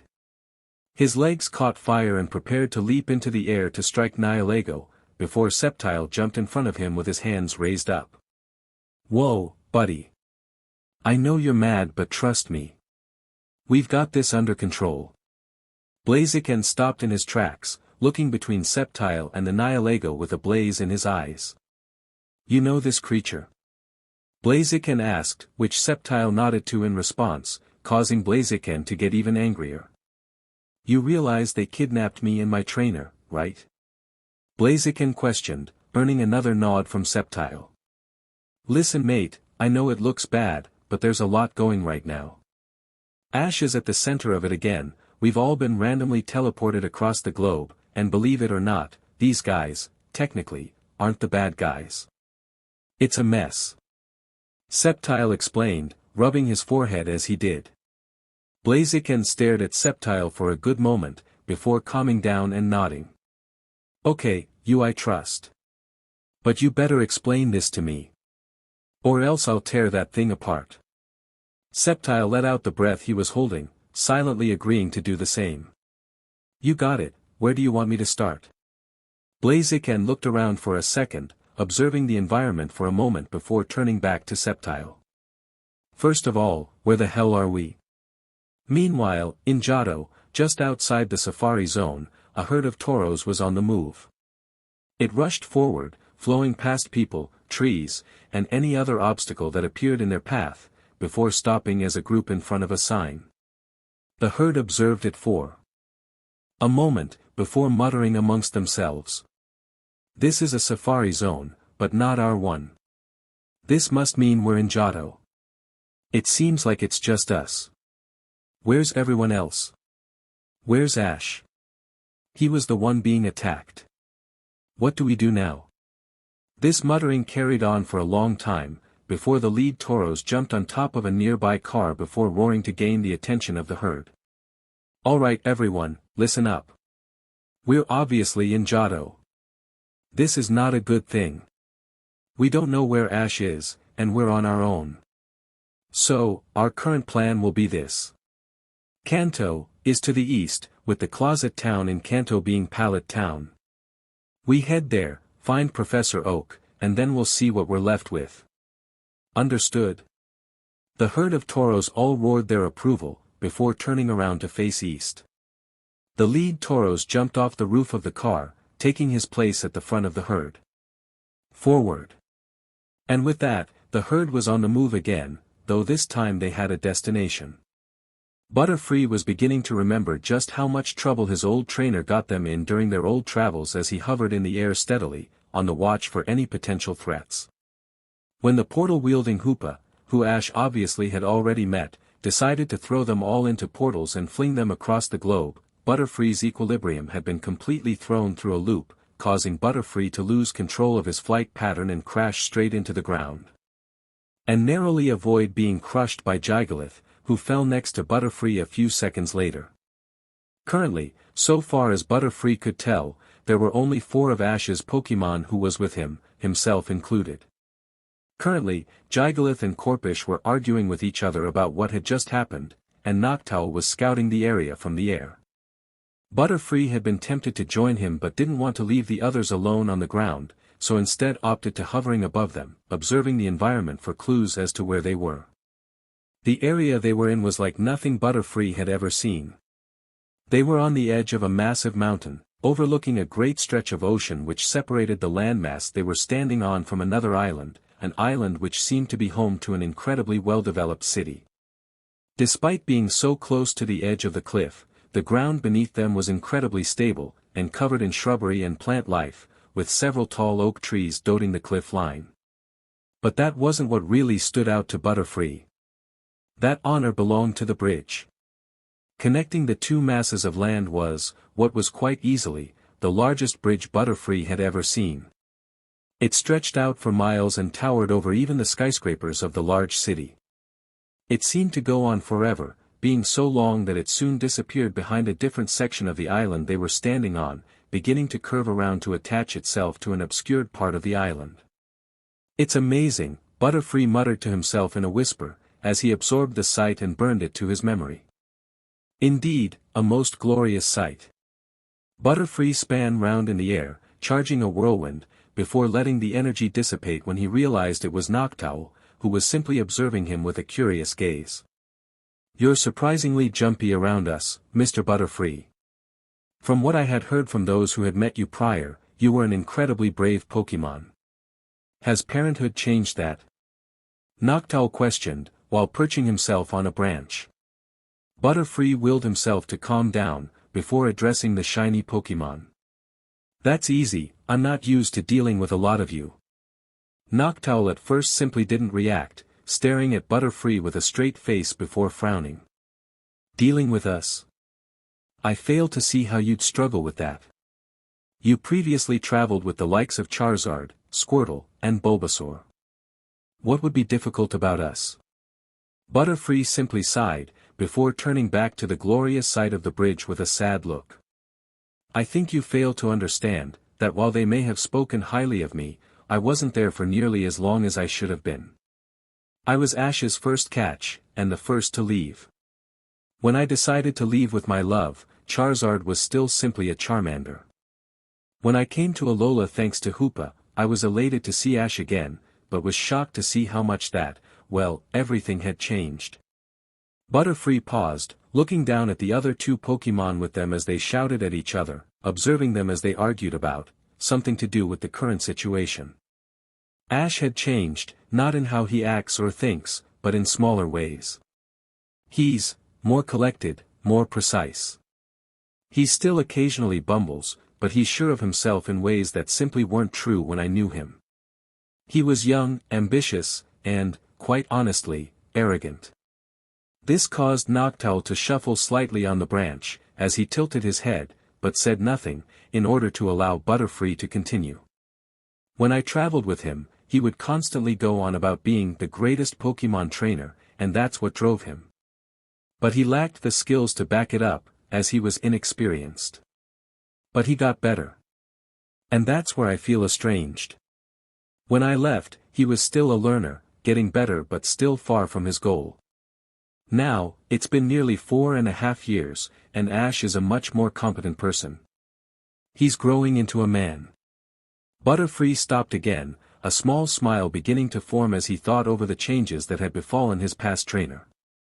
Since I've left him, he's become an incredibly competent battler. The battle with that boy Paul showed that to me. He was smart, he played to the strengths of the Pokémon who was battling, and he reacted well to different situations. When I battled with him, he was a rigid battler, using the same strategies simply because they worked before, and would crumble whenever he was introduced to a new tactic or move. The change may not as apparent to you, but to me, it's almost as if he's not the same person anymore. Butterfree then turned to Noctowl, flying closer towards him to speak again in a quieter, more gentle tone. And that's not even going over the amount of Pokémon he has now. Ash has always been a caring person, and the fact he has caught more Pokémon in the years since I've left isn't a real surprise. But there's still such an incredible amount of you though, it's shell-shocking. When I left Ash, he had a full team which dropped down to a team of 5 when I left. And now? There's 40 of us. Noctowl looked away momentarily, thinking this over while Butterfree continued. And that's not even going over the deal with the legendaries. While I've always known that Ash was special, I would never have guessed he'd ever get involved with legendaries, much less like this. And now, we've been transported to some region I don't recognize, on the run from creatures which apparently have some form of grudge against the legendaries, and we're probably going to be hunted down. Butterfree shook his head before dropping down to where Gigalith and Corphish were, who had stopped arguing to listen to Butterfree's rant, and began to take several deep breaths. After a moment, Corphish scuttled forward to sit alongside Butterfree, before patting his back. They were silent for a moment, before Butterfree finally managed to compose himself.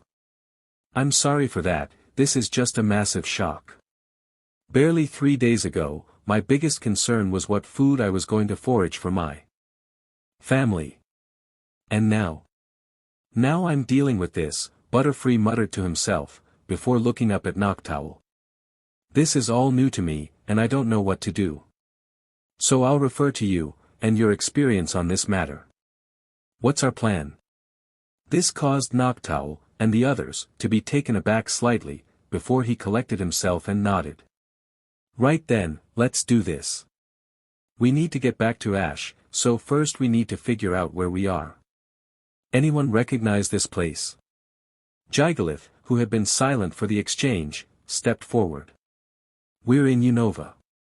I recognize this place, or at least the bridge. It's Skyarrow Bridge, which connects Castelia City to Pinwheel Forest.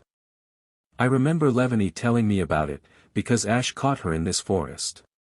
And considering we're not in the city, we must be in the forest. Nodding, Noctowl flew down from the branch. Then we know where we are, and where we can go. If there's a city nearby, there's a Pokémon Center nearby. We can try and use that to get into contact with someone and reunite with Ash. If that doesn't work, we'll at least be somewhere where we can get food and shelter. Good plan. The others nodded determinedly, and the four soon begin their trek to their end of the bridge. Well, this isn't how I planned my holiday going, Paul thought dryly to himself as he watched Ash's redhead friend go insane. He didn't know what to expect when he followed the Kanto gym leader back to the battle, especially since she had done stuff like this before at a common enough frequency to take it in stride. But he certainly wouldn't have guessed that he'd be thrown through a portal along with everyone else who was siding with Ash, to be shunted to a seemingly random location on the globe with no way to contact each other. Thoughts drifting back to communication, Paul glanced at his Pokédex, which had been sparking ever since he went through the portal. For whatever reason, the portals seemed to have disabled all technology which contained the function or ability to allow long-range communication, leaving them all stranded and lost. Something which the redhead was all too keen on having a rant about. I swear, legendaries are so stupid. They can't seem to do anything by themselves, and when they do, they mess everything up. Useless, good for nothing, ASH-dependent idiots. Paul couldn't help but chuckle as she paced back and forth, the Pokémon that had landed with them following her movement with their heads as they kept their distance. And he used to complain about my attitude. Paul thought to himself, before turning his attention to the Pokémon who were sitting in a line. Apparently, it wasn't just the humans who were sent through the portal, with several of Ash's Pokémon being sent with them. At first, Paul had taken this as a cue for Ash to show up, but despite searching the nearby area thoroughly, there was no sign of him or any of his other Pokémon being here. Meaning they were stuck with the group they had present. Not that Paul minded, since he still had his Pokémon on hand. While he hadn't had time to switch out his team, the team he did have were very reliable. He had Glisker, a tough airborne battler who could potentially take out a stronger opponent with his guillotine, Ursaring, a wall who could be used to take down entire teams if used correctly, as a certain battle with Ash had once shown, Agron, a strong yet surprisingly versatile battler with a surprising move set, Electivire, a skilled all-rounder battler who had a wide plethora of skills to call upon, Drapion, an absolute monster who couldn't be taken down with brute force or surprise. Attacks which made him the most difficult to face, and finally Weevil, a quick and agile slasher, good at cutting large opponents down to size. Overall, a very reliable team. But the Pokémon of Ash's who had arrived with them were a strange mix, some of them being complete surprises to Paul, especially for a trainer like Ash. First and foremost being Azelf, the legendary embodiment of willpower. Paul had been deliberately avoiding thinking about the fact that this Pokémon was with Ash from the moment he spotted it hovering around Ash during their battle. It was simply too much to take in, so Paul had ignored it. But now, all he could think about was the fact that one of the Pokémon, who had stories based on it which Paul remembers being told as a child, who helped form the human conscience, is one of his rivals' Pokémon. Just, what? And the other Pokémon that were here were interesting as well. There was a Pidgeot, who had reverted from its Mega Evolution form when they fell through the portal, which was something else that Paul found amusing. Ash, apparently, had access to Mega Evolution. And yet he didn't use it in his battle against him. Either Ash had been holding back on him, or he had just gotten access to it and didn't want to take the risk. An interesting development, to be sure. There was also a living Pokédex, which apparently had a Rotom in it. Paul didn't even want to go into that can of worms. And there was a Primeape, who looked eager to punch literally anything in the face, and a female Unpheasant. An interesting mix of Pokémon to be sure, and ones who would certainly be helpful in their current predicament. But that would have to wait, as there was something else that Paul wanted to address first. Or rather, someone else. Standing off to the side, nursing a flask that he had produced from his trench coat, was a lone man who Paul didn't recognize and was also watching the redhead pace back and forth at the moment. And Paul didn't trust him, at all.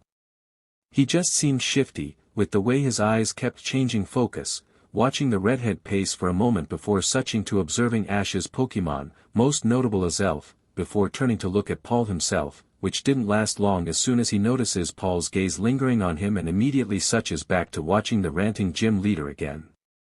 He clearly wasn't a friend of Ash's, he just didn't act like it.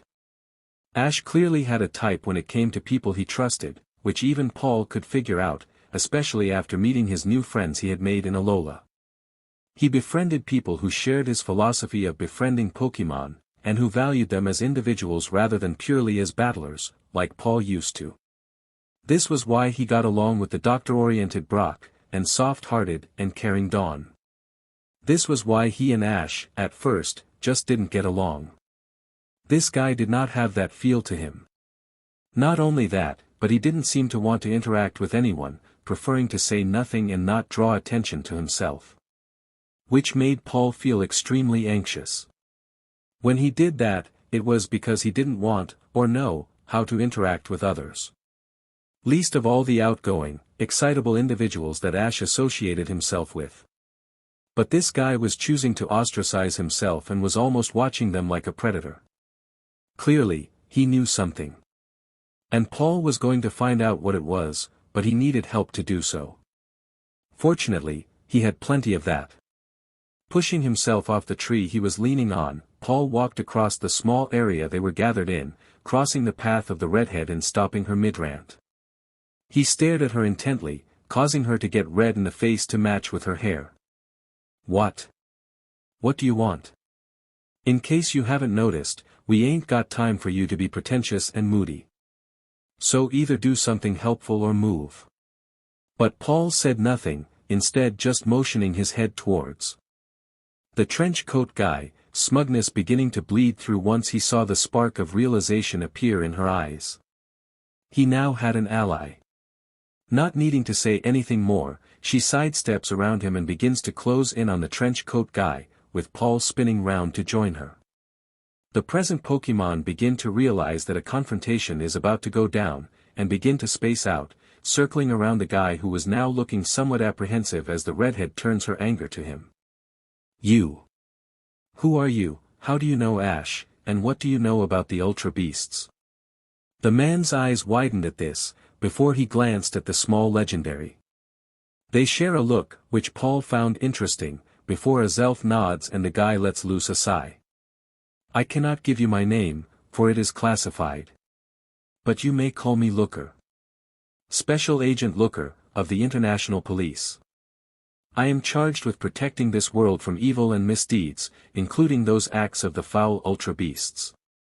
This has led me to cross paths with Mr. Ketchum multiple times before.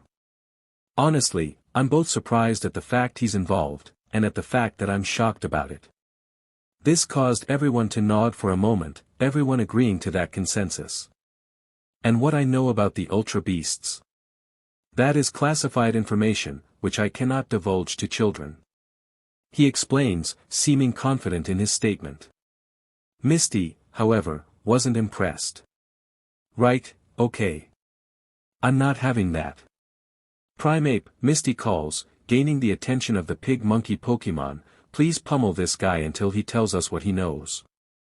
We haven't got time for his cutesy special agent act. Primeape simply smirked under his fur, smashing his fists against each other as he stepped forward toward the police agent, who was now very much panicking.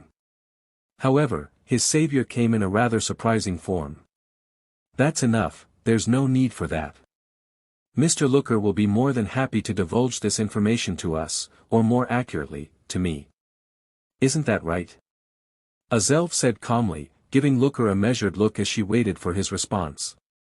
Looker stood there for a moment, looking between the psychic legendary, the short-tempered redhead, the other Pokémon who clearly respected her enough to obey her despite not being hers, and the purple-haired boy who had instigated this entire encounter. After weighing his options, he let out a sigh and looked Yveltal in the eye. Okay, I'll tell you what I know. But remember, this is classified beyond belief, and repeating this information to anyone except myself, my companion, or, in this situation, Mr. Ketchum himself, will get you thrown into a maximum security prison. He warned. But when he didn't get a response beyond a few blank stares and an eye roll, he carried on. The Ultra Beasts are here because of the legendaries. We don't know why exactly, but it's safe to assume they're here for revenge. And so far as the international police know, the only people who know the full truth besides the legendaries themselves, are the Ether Foundation. Meganium settled down in the well-kept garden with her egg nestled between her legs, as she took in the sun's rays as she caught her breath. After leaving the safe house during the battle, Meganium had been caught up in multiple battles while searching for her trainer, each one wearing her down more and more. When Hoopa had sent her through a portal, she had almost been glad as it finally allowed her to take a breather. She had been surprised however, when she had found herself in a somewhat familiar location. Meganium. Lunch will be ready in a minute. I'll bring it out for you. Delia called out from her kitchen, where she was making food for all the Pokémon who had arrived at her house. Meganium had, along with her egg, Levany, Scraggy and Togedemaru, been teleported to their trainer's house in Pallet Town. For what reason, Meganium didn't know, but she was glad regardless, because if there was anyone she wanted to be there right now to help her recover from the battle, it was the caring and capable hands of Delia. But it was a short reprieve, since in the back of her mind, Meganium knew she wasn't done yet with this fight. Ash was still in danger, and now she had even less of an idea where he was. But Meganium also knew that she couldn't do anything in her current state, so decided that, for now at least, she would allow herself to heal up before throwing herself back into the fray. She was dragged out of her thoughts when she noticed a slight nudging against her hind leg. Looking down, she noticed that there was a small glow coming from below. What in the world? She wondered, before a loud bang happened, causing her to jump up. In the place of her egg which had been resting with her just a moment ago, was a small Pokémon with a green-colored bowl-cut hair on its head, with a flowing dress covering its slender body. And on the top of the green bowl-cut was a pair of red horns, one facing forward and the other backwards. And while it stood there looking forward blankly, a small field of energy surrounded it, holding pieces of broken egg suspended in the air. It was a Ralts, and Meganium suddenly discovered she had something in common with Charizard. If anyone tries to hurt you, I will destroy them. She was brought out of her shocked stupor by a high-pitched squeal from beside her. Oh, aren't you just the cutest little thing? Delia cooed, her eyes watering up from the sight of the new life. She turned to Meganium and smiled warmly. Congratulations, you're a mama. I'll be right back, I just need to get my camera. And with that, she placed down the tray of food she had brought out on the floor before disappearing, leaving Meganium standing there in shock. I'm a mama.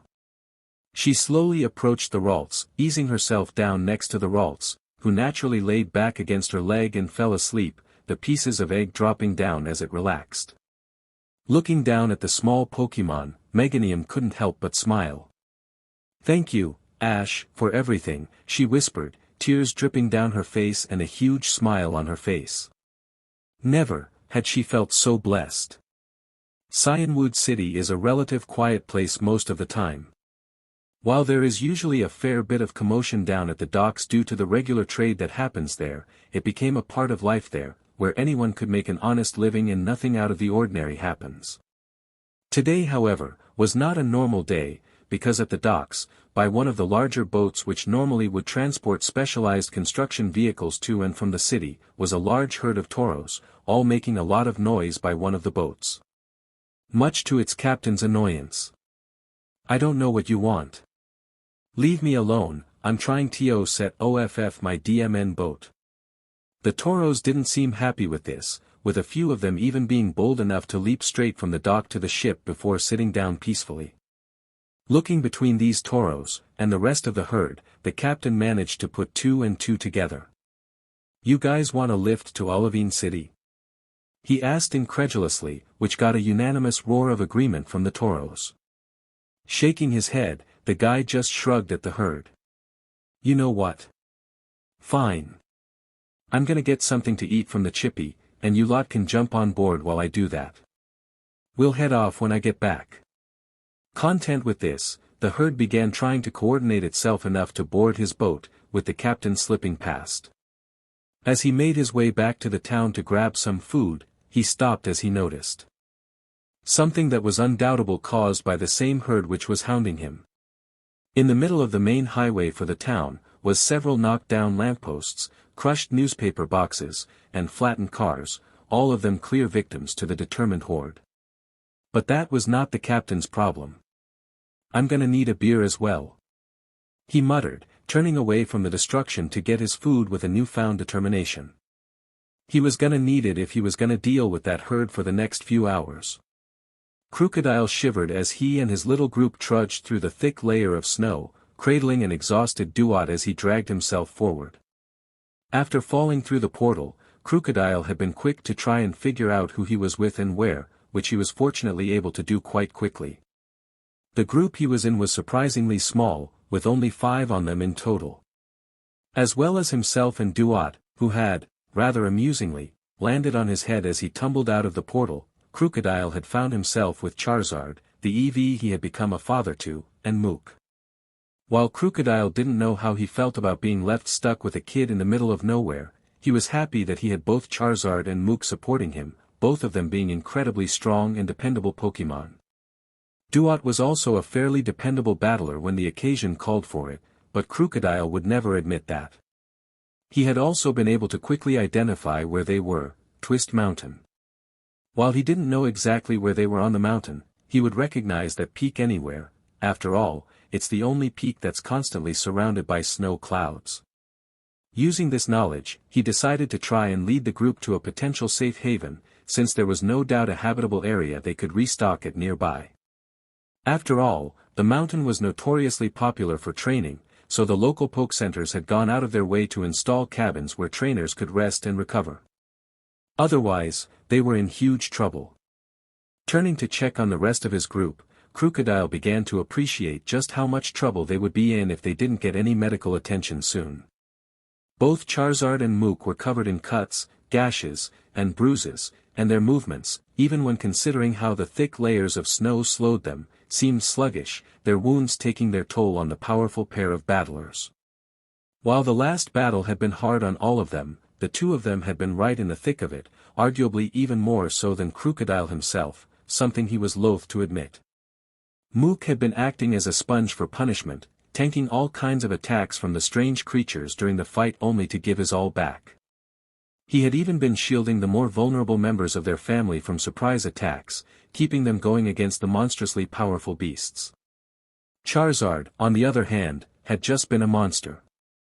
He had bodied so many of the beasts on his own, his experience and raw power just shining through as the battle wore on. Crocodile could have sworn that he had seen him rip off a claw from one of the creatures and proceed to beat it to unconsciousness with the ripped-off claw. And that was before his had Mega evolved. Something that Crocodile was still slightly jealous about. But even the smaller members of their group were bearing their own marks of battle. Duat had pushed himself to the brink of collapse during the fight and was incapable of supporting his own body weight. And even the little EV was lying limp in Charizard's arms, its fur matted, and dirt-covered. Which highlighted just how badly they needed medical attention. But there was something else on Crocodile's mind. Oi Charizard! Charizard, who was struggling to keep his head held up as he trudged through the snow, managed to raise his head to look at Crocodile. "What do you want?" he mumbled, readjusting EV in his arms. "Ya kid, what is it?" "What? Ya kid, is it a lad or a lass?" "Didn't get to ask earlier."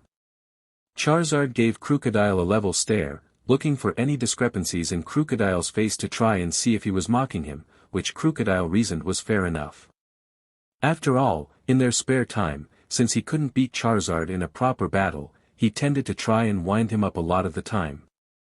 He still had to try and beat Pikachu after all, and he had a type advantage there. "I wonder how hard it'll be to beat him now," Crocodile mused, before having his thoughts interrupted by Charizard's response. "Boy. He's a boy."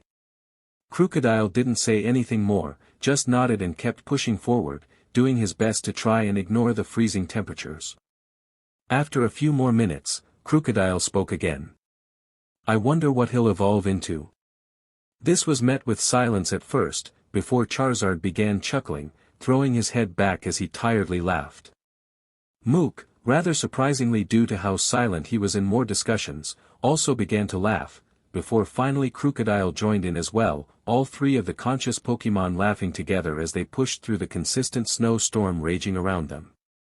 After a few more moments, they reached a small chasm in the stone walls surrounding them. It took them a moment to fit their large bodies into the small gap, but they managed to squeeze through.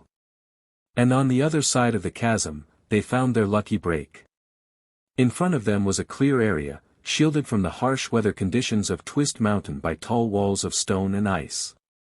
There was a small cabin at the back of the clearing, and an active fire was in front of it, with a line of washing hung up next to it and the scorch marks of battle being clearly evident. They had found their salvation and could finally relax.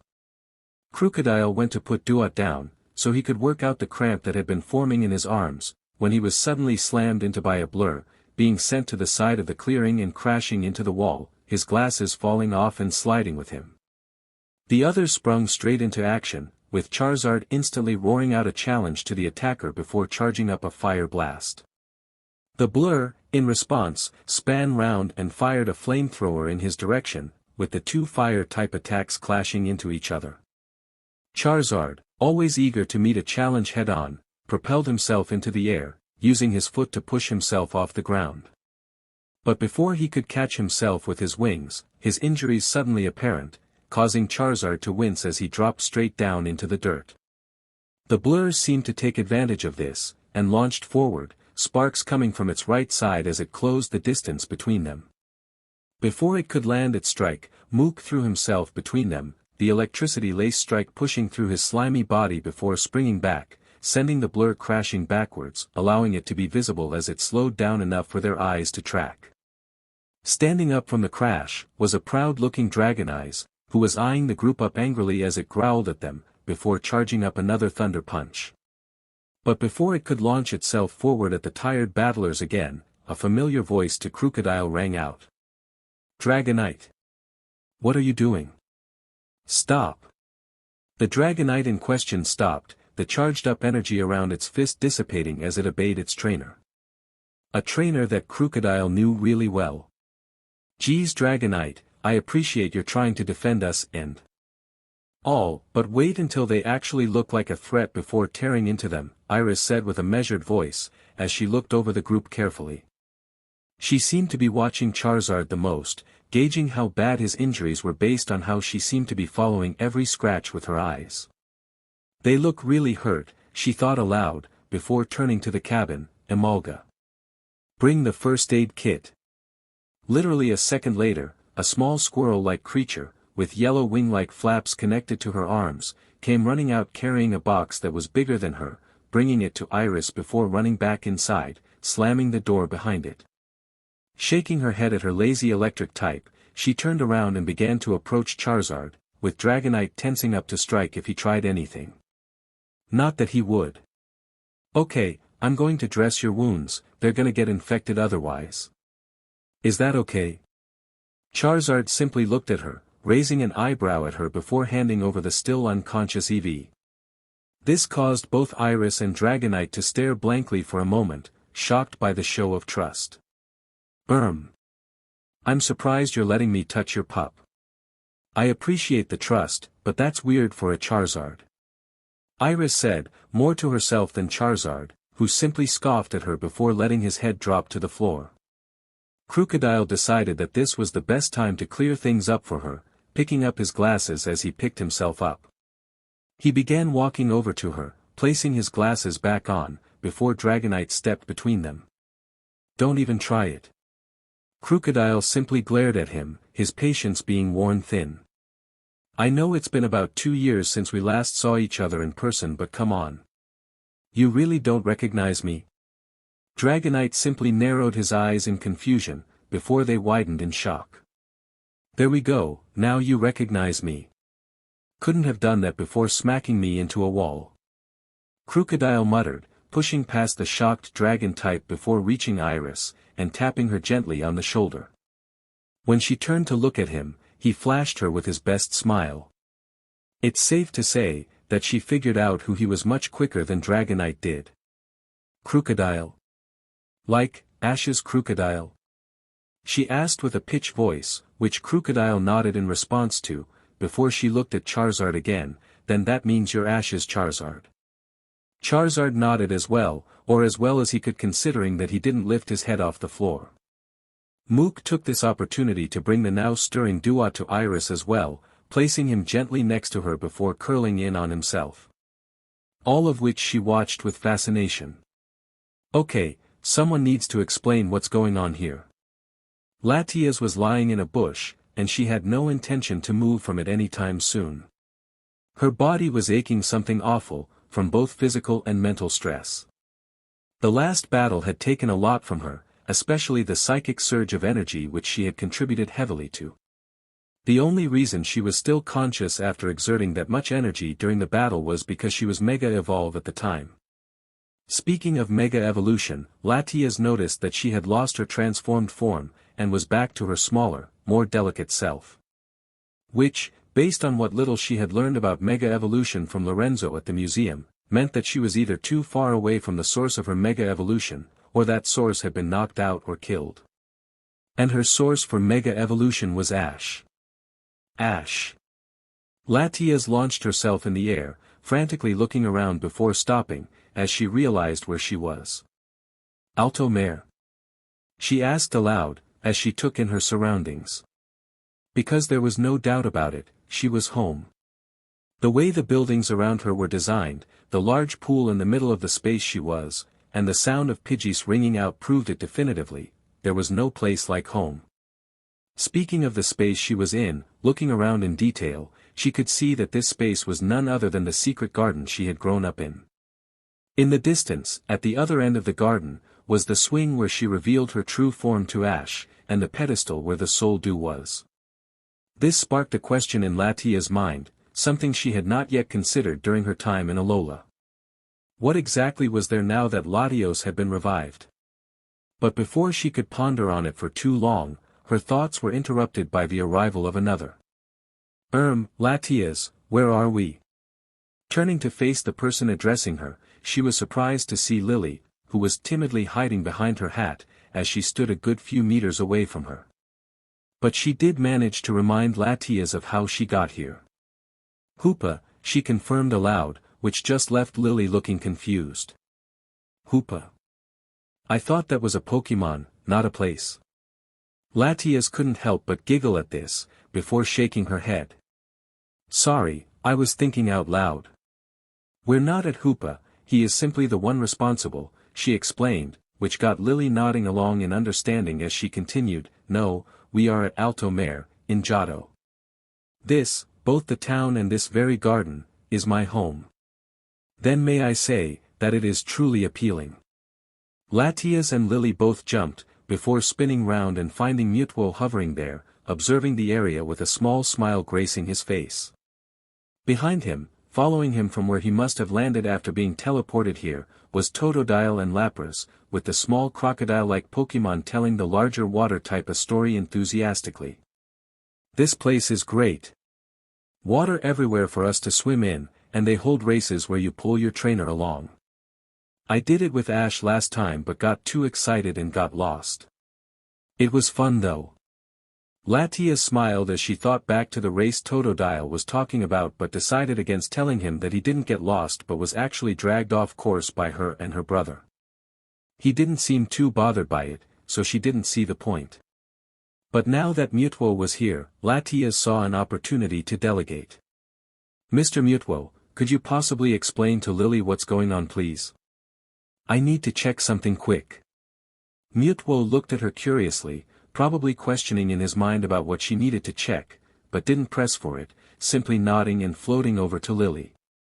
Glad that Lily was now being tended to, she darted off the Soul Dew, as panic began to take grip. When she got there, she already noticed a huge difference compared to when she last saw it. Before she had left for Alola, she had said her goodbyes to her whole family, including Latios' soul, so the mental image she had was very recent. And in her memory, it looked like someone had trapped a star inside a marble. But this this was something else, something far more complex. It looked like an entire galaxy had been created inside the marble, with swirls of light and energy constantly swirling round inside, giving off a sense of life which was near undetectable before. And it was bright. Reaching out gingerly to touch it, Latias hesitated before steeling herself, pushing herself to touch it. But the moment her claw touched it, her mind reeled. Images starting to flash through her mind, imprinting themselves into her mind. She saw an image of the soul dew in the Hall of Origin, followed in quick succession by images of Xerneas, Yveltal, Zygarde, the three lake guardians, Ash, herself and Latios, before a lingering image of Arceus filled her mind. As this image burned itself into her mind, she saw what seemed to a link of energy between Arceus and the soul dew, with a different beam of energy pulsing into a separate orb floating to the side. And then the image was gone, leaving Latias hovering there in a confused state as she stared at her claw. "What in the world?" she asked, before a nearby door swung open. "Grandpa. I'll be back in a minute, I'm just checking on the soul dew." Someone shouted out, as they walked out the door, revealing to Latias one of her closest friends. "Bianca." She squealed, before slamming into her and bringing her into a bone-crushing hug.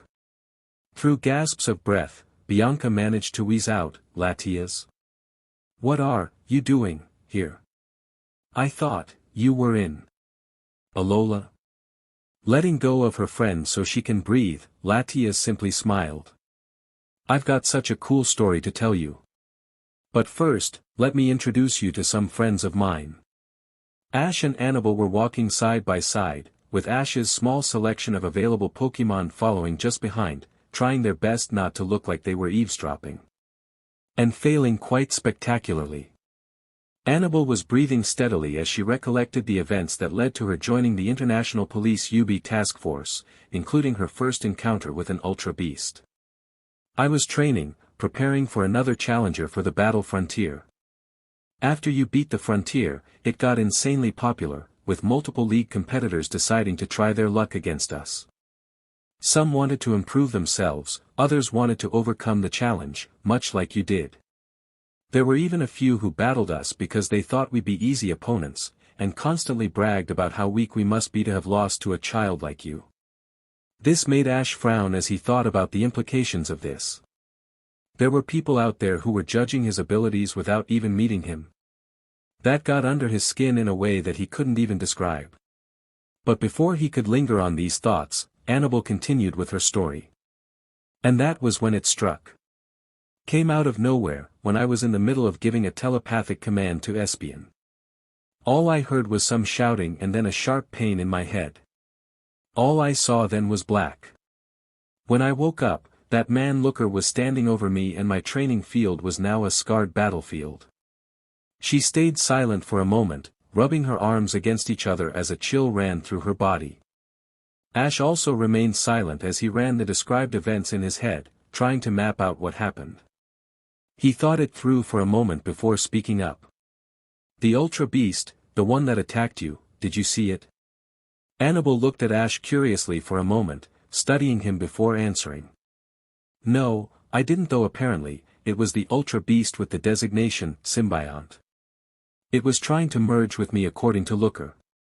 After that, I joined the International Police on a part-time basis, using my spare time to investigate the creatures that tried to attack or abduct me. Though it would seem that I'm not the only one they've taken an interest in." She turned to see Ash's reaction, only to see his brow furrowed as he thought with an intense concentration. She was about to ask him what was troubling him when he suddenly muttered to himself. "Symbiont? That's not a word. What Ultra Beast is that? Are people just making up words when they name things now?" Annabelle blinked while Ash was thinking aloud, watching as his brain tried its best to churn through the problem he had thought up for himself. And she started giggling. "I forgot how dense he is. It's stuff like this that makes him adorable." But before she could stop laughing at him, he stuck his arm out, causing both her and the group of Pokémon who were following behind them to stop. When she did stop, Ash pointed off in the distance. "I knew it, This is somewhere I've been before, Ash proclaimed, a smug grin on his face as he turned back to Annabelle, guys. Welcome, to the empty Silver Ranger base. As he told the others where he was, a loud roar shook the valley they were in, causing everyone to spin around. The majority of the group took up defensive stances, charging up moves to defend themselves and each other with, and Annabelle drawing one of the Pokeballs she had on hand. But Ash just broke out into a massive smile as he recognized the one who had drawn their attention. Larvitar. It's such a nice day today. Sumamo thought to herself, as she carried a kettle through to the main hall where they were holding a tea ceremony. This tea ceremony was one that the Kimono sisters have been holding every month, a slight change from tradition, but one they felt was necessary. Due to the increase of legendary appearances across the globe, including that of Lord Lugia of the Orange Islands, they felt that they needed to respond in kind to this rise of interfacing with their lords. So, they have decided that, in order to both appease Lord Ho-Oh of the Bell Tower and to reassure the townspeople of Ikrutik City, to change their traditions to help reassure people in this time of change.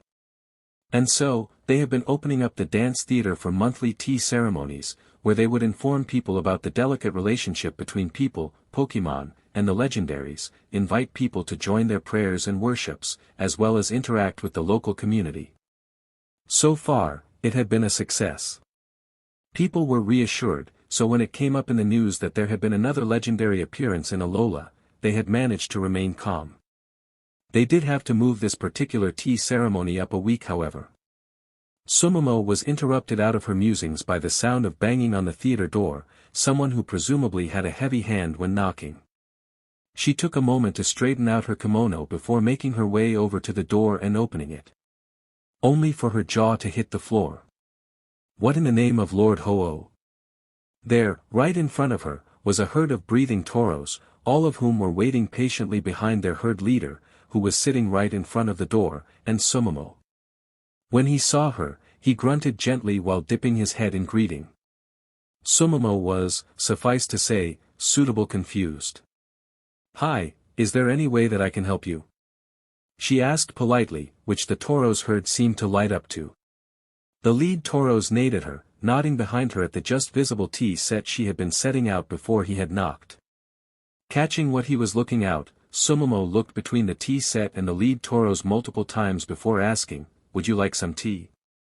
The Tauros nodded politely, before making a loud noise which got the attention on his herd, who then proceeded to file in nicely into the theater. Doing a quick head count, Sumamo realized one thing very quickly.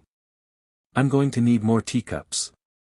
Espeon stared at the icy glacier that loomed over the horizon, blankly taking in the cracks and splinters that stretched out on the vast surface of the glacier. Espeon absently noted in the back of her mind that there seemed to be a large collection of these splinters near the bottom of the glacier. But she didn't dwell on it for long as she was too busy digesting what she had just found out about Pikachu. Turns out she didn't know him nearly as much as she thought. He had a pup. The pup, an Absol who seemed to radiate potential just like her father, who was only a few days old and already seemed incredibly powerful. But that was someone only the second most shocking thing she had learnt.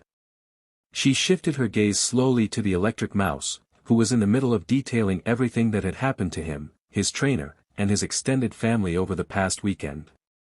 His pup, the Bizel who seemed itching for a fight, and the Alolan Vulpix who was hooked on his story despite having probably been there to see it for herself, were all sitting around him as he went on, all blissfully ignorant of her look of shock. And then we had the weather trio show up, and Groudon and Kyogre just could not, for the life of them, stop arguing with each other. And it would have been funny, but I was too busy with trying to avoid being possessed again to enjoy it. Did I mention I was once possessed? Hell of an experience, let me tell you that. Even in my life, Pikachu prattled, continuing with his recollection until Espeon closed the gap between them and placed her paw on his mouth. "Sorry to interrupt, but I just have one quick question," Espeon stated calmly, managing to keep herself composed as Pikachu nodded in response. Espeon then moved her paw away, took a deep breath before looking Pikachu dead in the eye. "Your trainer is the chosen one. She shrieked, a weak wall of psionic energy pulsing out, causing everyone to jump back in shock and to be covered in a thin layer of dust. Deep breaths now racked her body, as she stared incredulously at the yellow mouse. Pikachu looked at her blankly for a moment, before a spark of realization flashed in his eyes, as he began to rub the back of his neck. Well, yeah, he's been the chosen one for much longer than I've known you. We found out in the Orange Islands actually, told by Lugia no less, Pikachu responded, taking small steps back from the wide-eyed Espeon, and then it just became a recurrent theme honestly. I lost count of how many times Ash has been integral to some kind of prophecy or something. Makes you forget that it's not normal sometimes. Espeon didn't say anything at first, nor did she move a muscle. The only sign of movement or even acknowledgement was the movement of her eyes, as they darted from looking directly at Pikachu to observing the reactions of the other Pokémon who was quietly watching the exchange. This remained the same for a moment, before she finally moved, taking a deep breath before looking at Pikachu with a sad smile. And here I thought I had a strange life following my trainer. How foolish. But I don't envy you, she muttered, refusing to look Pikachu in the eye while she spoke, and right now, it doesn't matter. If your trainer truly is the chosen one, then things are much worse than I feared. And we need to start moving, now. Pikachu frowned at this, but then realization dawned on him. The Ultra Beasts. I take it that's why you're here? He asked, earning himself a brisk nod before he carried on, then we've wasted enough time. We're heading north. And with that, he turned on his heel and began walking in what seemed like a random destination with no goal in mind. Much to the shock of his companions. Yo, Pikachu, where are you going? Shouldn't we talk before we start making a trek to some far-off location? Basil asked, as he dusted himself off. But Pikachu just turned and grinned at him cheekily. No need. Because if we're in Gracidia, then all we need to do is find a Shaman. And I know exactly where they'll be. Arceus paced her throne room repeatedly, in a silent rage which left the air feeling heavy and tense, and the few that were present couldn't help but wish they were anywhere but here. Uxie had remained after giving her report on the Ultra Beasts to Arceus in order to recount the information she had garnered to Mewtwo, who Arceus had summoned literally seconds after getting this information. And even after relaying this information to him, Uxie still did not leave, not wanting to be alone in this tense time. Also present in the room was a group of Pokémon who Uxie had not seen for an age, being Pokémon who she had assumed had gone extinct due to the ever-present challenge of time. She had heard the story about their revival and their confusion-fueled rampage that followed shortly after. An event that also, surprise surprise, involved Ash in the resolution. Uxie was shocked, truly. As shocked as she would be to find her hand wet after sticking it in a puddle. It was just so unheard of. The 5 time-forgotten legendaries had reported to Arceus a few weeks after they had created their nest, pledging their services to her again. While she had been surprised to hear they had returned to the fold, she had graciously accepted them, making them return to their duties of maintaining balance. Starting with trying to re-establish themselves into the world by building up their nest. Why Arceus needed the 5 gene sect was something which escaped Uxie.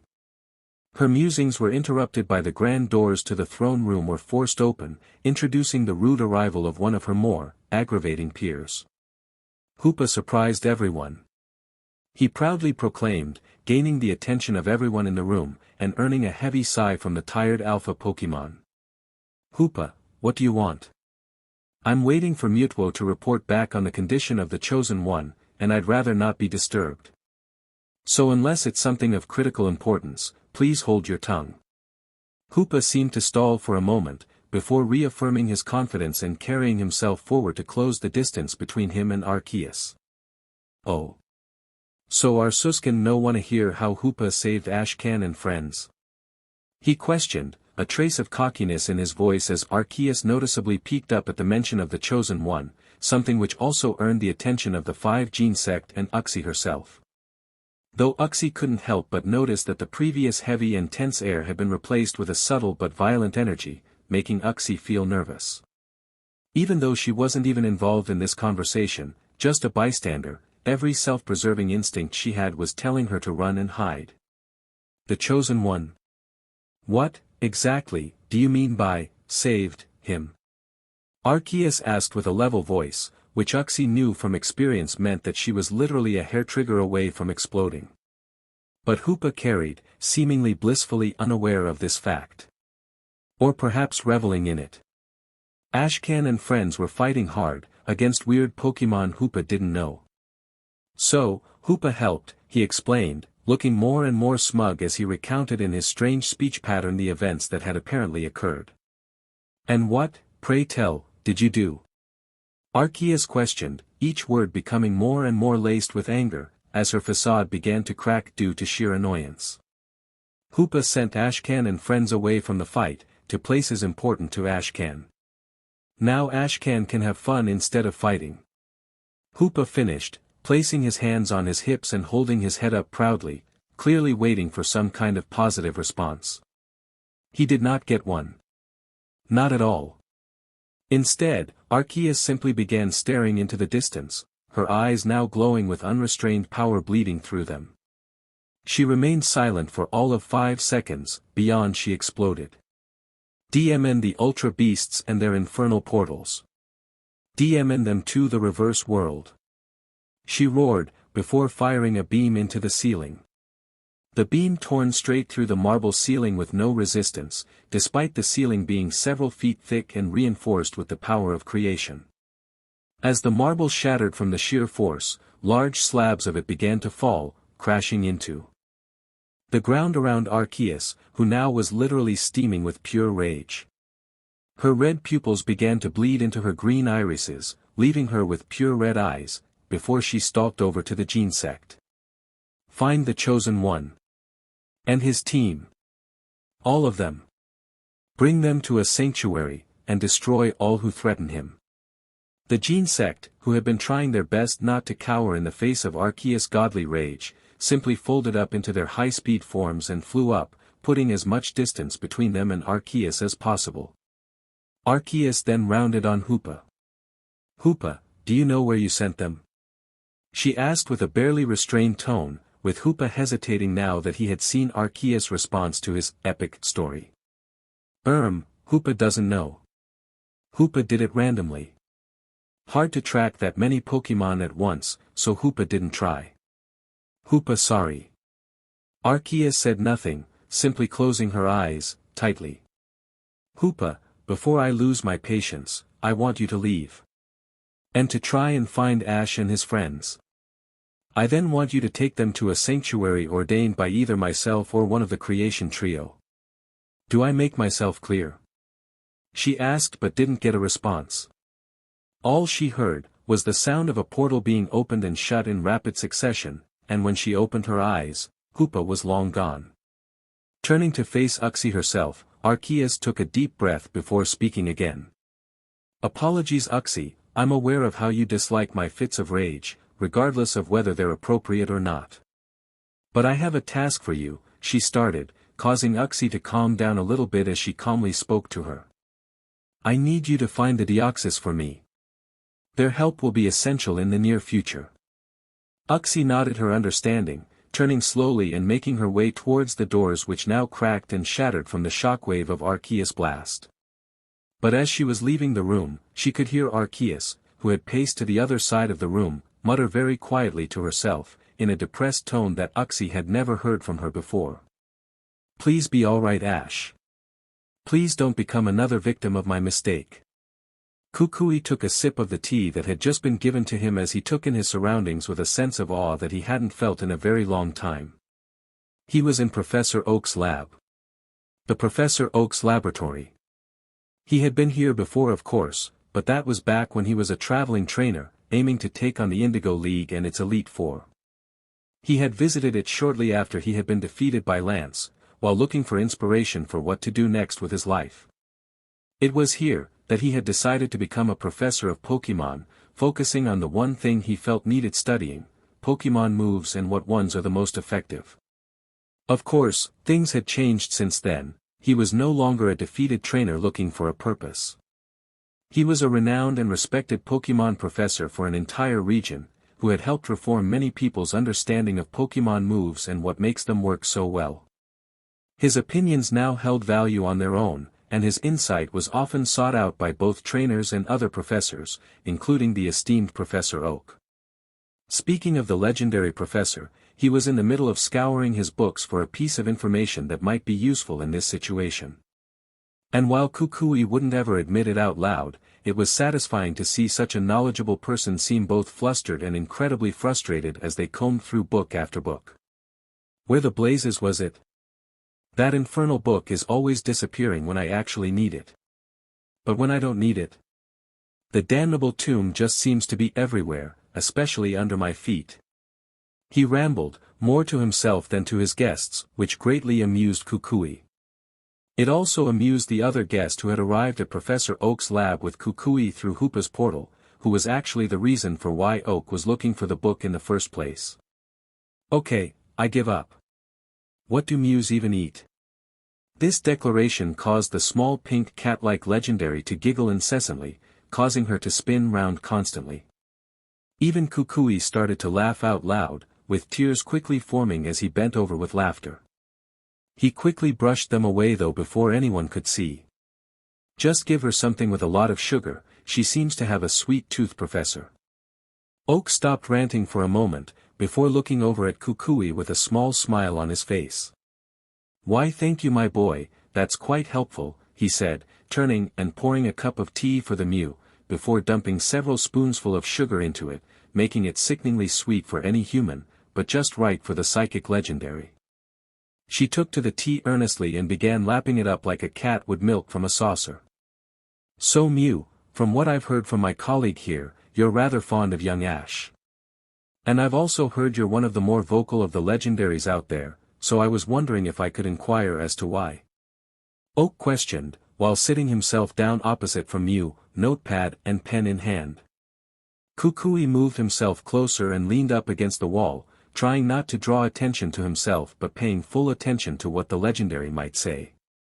While he knew, especially after this weekend, that Ash was a special and incredibly kid, knowing the exact reasons as to why legendaries seemed to take to him so easily was something he couldn't ignore. Mew stopped lapping up the tea for a moment, before looking thoughtfully into the tea as it settled.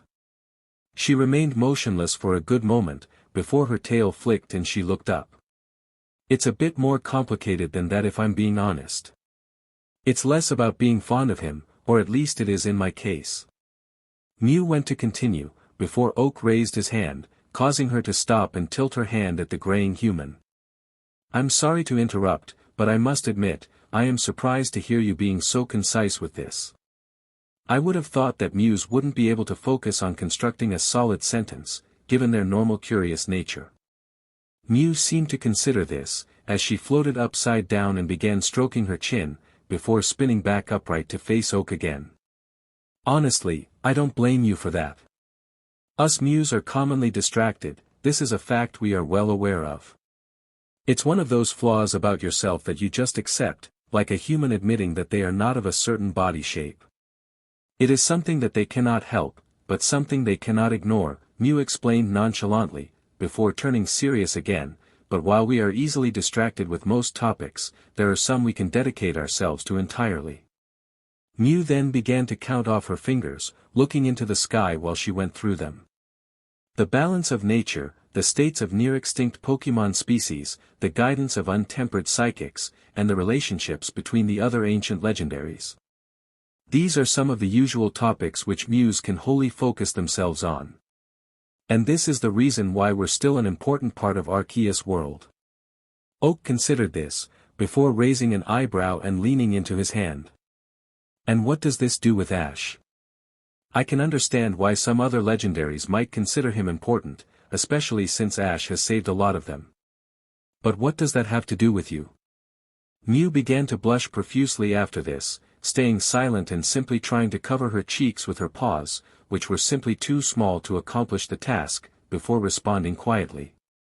He's one of my focuses. Oak began to smile, nodding as he closed his eyes. I understand, since Ash has been such an important influence on the world, one of the more influential legendaries charged you with watching over him. It would make sense with the number of titles he seems to have accumulated in his journey.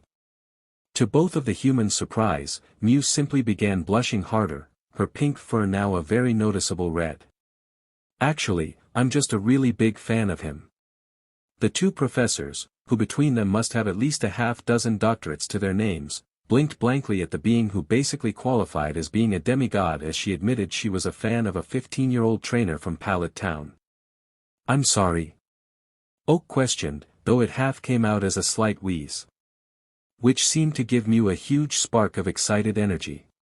Are you kidding me? How could I not be a fan of him? He's amazing. Mew shouted, floating right up to within an inch of Oak's face, before floating to the center of the room. He's one of the youngest trainers to repeatedly qualify to Pokémon leagues. And he constantly places in high positions, nearly winning in several occasions. I still stand by the thought that trainer in Sinnoh who used the legendaries shouldn't have been allowed to enter. Ash would have definitely won that league if it weren't for him. Mew stopped for a moment, taking a brief moment to catch her breath and for the redness in her face to calm down. Sorry, I kind of get worked up over that. I was there in Sinnoh actually watching that particular match, and even though it gets on my nerves that he was allowed to participate when he clearly had an overpowered team. Really screwed over the other trainers, Mew admitted, before a sparkle began to form in her eyes. And yet it just shows how good a trainer Ash is. He was the only one in the entire tournament to lay low that pesky Darkrai, and then took out a Latios as well. Truly an amazing example of what a trainer should be. Mew ended this mini-rant with a cross of her arms, as if she was trying to challenge the two men to disagree with her. But Oak, who was regarding the Mew intensely, wasn't massively interested in that, as he seemed to have realized something much more important. Are you a fangirl? He asked, before his eyes widened as he realized that he had asked out loud. Mew, who only a moment ago seemed to exude confidence in her argument, began to fall apart as she began to blush and stutter. No. I mean, I do admire him as a trainer.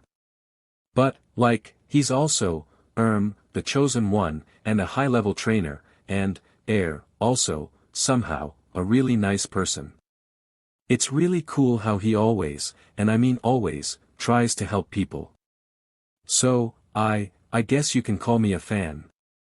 She managed to get out, as she began to wrestle with her own tail, wringing it nervously while Oak continued to stare incredulously at her. After a moment, she dropped her tail and exploded. Okay, fine. Yes, I'm a fangirl. Ash is undoubtedly the best trainer. He can take literally any Pokémon and make them a formidable battler. He can achieve things in days or weeks that have taken other trainers years. He genuinely cares for his Pokémon and views them as a family rather than as tools. And all of his Pokémon are interesting. Even his Snorlax, who spends most of his time just sleeping. Mew began to just continue ranting aimlessly, beginning to go on about every one of Ash's Pokémon and why they were so much more interesting than other trainers' Pokémon, even when they were the same species. Oak, meanwhile, was staring blankly as he listened to Mew go on and on about not only the notable battles that each Pokémon had been in, but the little things about each Pokémon, like how Bulbasaur, despite being one of the smallest Pokémon due to not evolving, was the caretaker of the ranch and helped keep things running smoothly. And how his Mook, despite being one of the more aggressive Pokémon who'd commonly side with the multiple gangs in the world, was a very gentle and loving Pokémon, who was always eager to hug those he cared about. And while she was doing that, Oak began to notice a common detail amongst her recounts. Wait a minute, how do you know what happens on the ranch? Mew stopped, her eyes wide as she realized her mistake. She stopped and floated down to her cup, taking a few quick laps from it before mumbling an answer. I may or may not have moved my nest nearby and visit the ranch every day to observe Ash's Pokémon, only taking breaks to go and visit Ash whenever he has an important battle. Oak just stared blankly, before shaking his head and rubbing his hand through his hair exasperatedly. Of course Ash has an obsessive legendary after him. He has obsessive Pokémon already, it was only a matter of time before a legendary started doing it. Kukui took this moment to step forward, placing his now empty tea mug on the table while he leaned in towards Mew. I've got a question. If you're such a fan of Ash, and have been for so long, why haven't you let him catch you? Mew looked at Kukui, tilting her head slightly as she pondered this, before pulling her tail close to her and cuddling it. She hugged it quietly for a moment before she responded, her voice barely higher than a whisper. It's not that I don't want to be caught, I'm just worried that Ash won't want me because I'm not a strong battler. This caused Kukui to frown, and while Oak poured him another cup of tea, he couldn't help but chuckle. You honestly think Ash would care about that? This is the kid who gives his Pokémon the choice to evolve. If he really cared about nothing but strength, you really think Pikachu, or Bulbasaur, or any of his Pokémon who made that choice, would still be who they are today? Mew remained silent, floating there in silent contemplation, which Kukui couldn't help but smile. But before he could continue, the door to the lab opened up, revealing a flustered Delia with Scraggy in her arms. Hey Professor, do you have any towels? Meganium's egg just hatched. She asked, walking past Kukui and Mew as she began to scour Oak's shelves. She found a small pile of them near the back window and grabbed them before heading back to the door. Oh yeah, you and your friends are invited round mine, we're holding a baby shower. Bring something with you, bye. As she left the three in attendance to stare blankly at where she just came in and disappeared, before Mew responded. I've always wanted to go to Ash's house. Mahogany Town was a quiet place most of the time, with very few people coming to visit the secluded location. But the people of the town were grateful for that, preferring the serene quiet and tranquility that came with so few people visiting the town. Today, they were reminded why they liked the quiet. We went the wrong way. How could we go the wrong way? All we had to do was south. Honestly, we should have asked the nice tea lady for directions. At the edge of the town, crowded round a map posted on a post for the few travelers who came to the town, was a massive herd of Tauros, and they, despite having done nothing but make noise and almost knock over the map, had managed to annoy the entire town. This had left for the town to glare in their direction, too polite to say anything but waiting intently for the moment where the Tauros herd would just leave. One of the Tauros stood up on their back legs, before they started stomping on the sign. Right then, it seems we've, somehow, managed to go east. Instead of south. So, here's the plan, we're gonna backtrack the way we came, go back to Ekrutik, and then we'll head south. We can then figure where to go from there. Good. The herd roared their approval, before they stormed off into the distance, leaving a cloud of dust and a group of annoyed townspeople in their wake.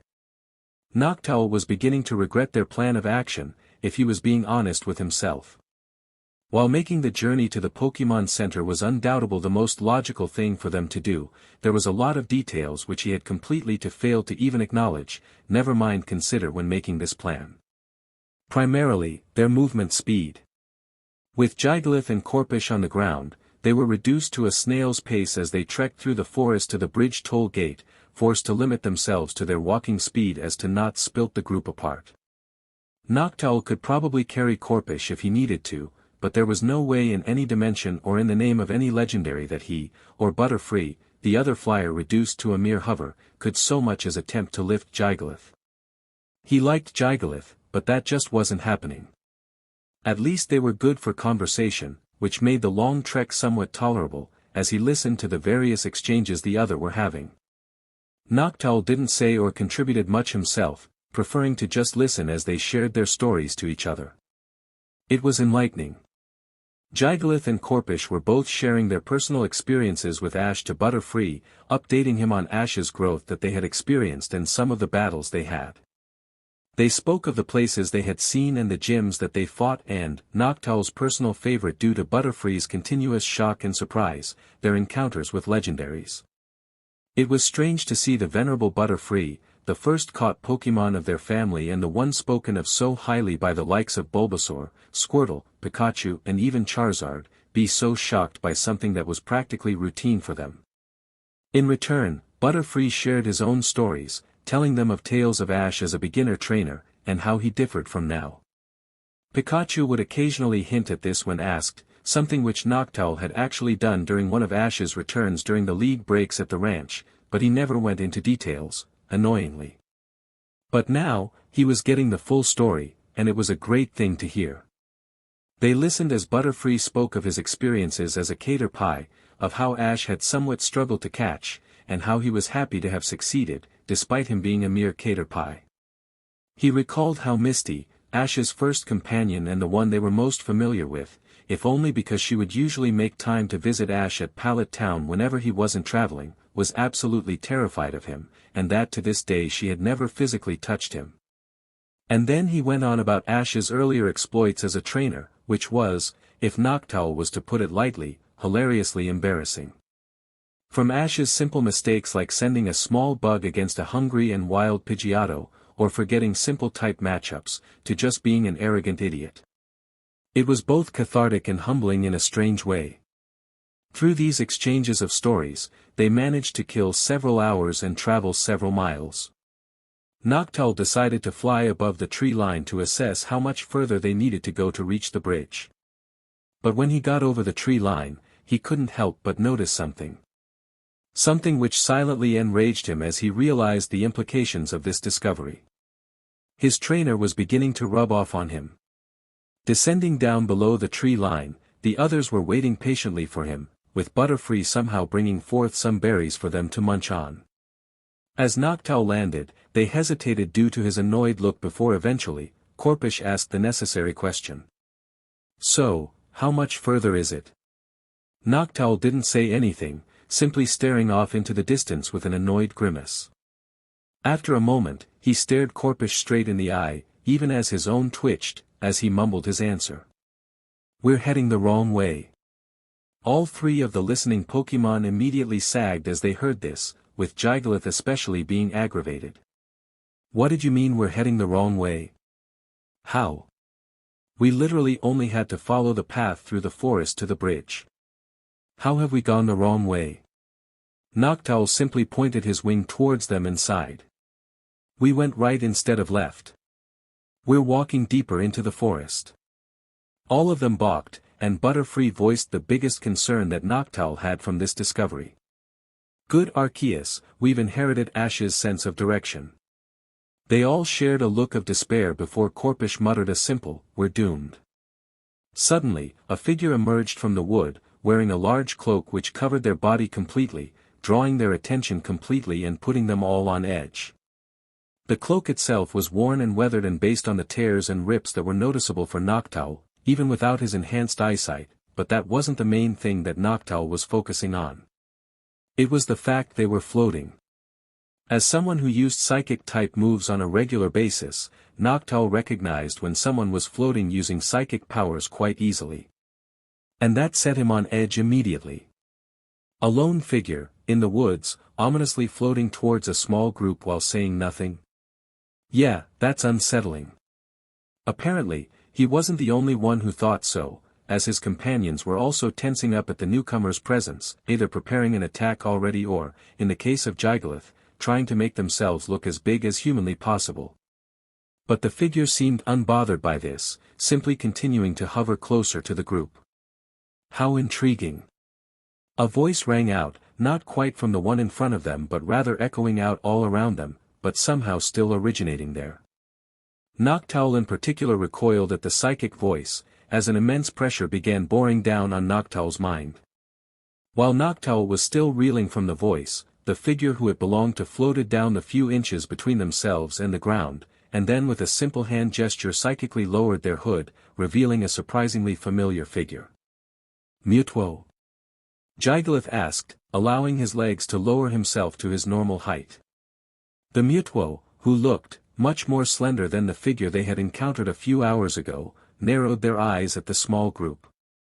"How do you know me?" "Everything hurt." That was the first thing on May's mind as she slowly came to, consciousness bleeding back into her as she winced in pain. She tried opening her eyes, but simply got a few new waves of pain throbbing in her head for her efforts. She could vaguely hear some voices in the background, or at least she thought it was some voices. She couldn't make out any words, just different noises which were being repeated in a back and forth manner, much like a conversation. But trying to focus on the conversation just hurt her head even more. After lying there for a few moments, May could feel some strength returning to her, as feeling in her arms and legs began to return. Deciding to take this as a sign of healing, she tried opening her eyes again, and this time was greeted by a view of green, yellow, and brown. Trees.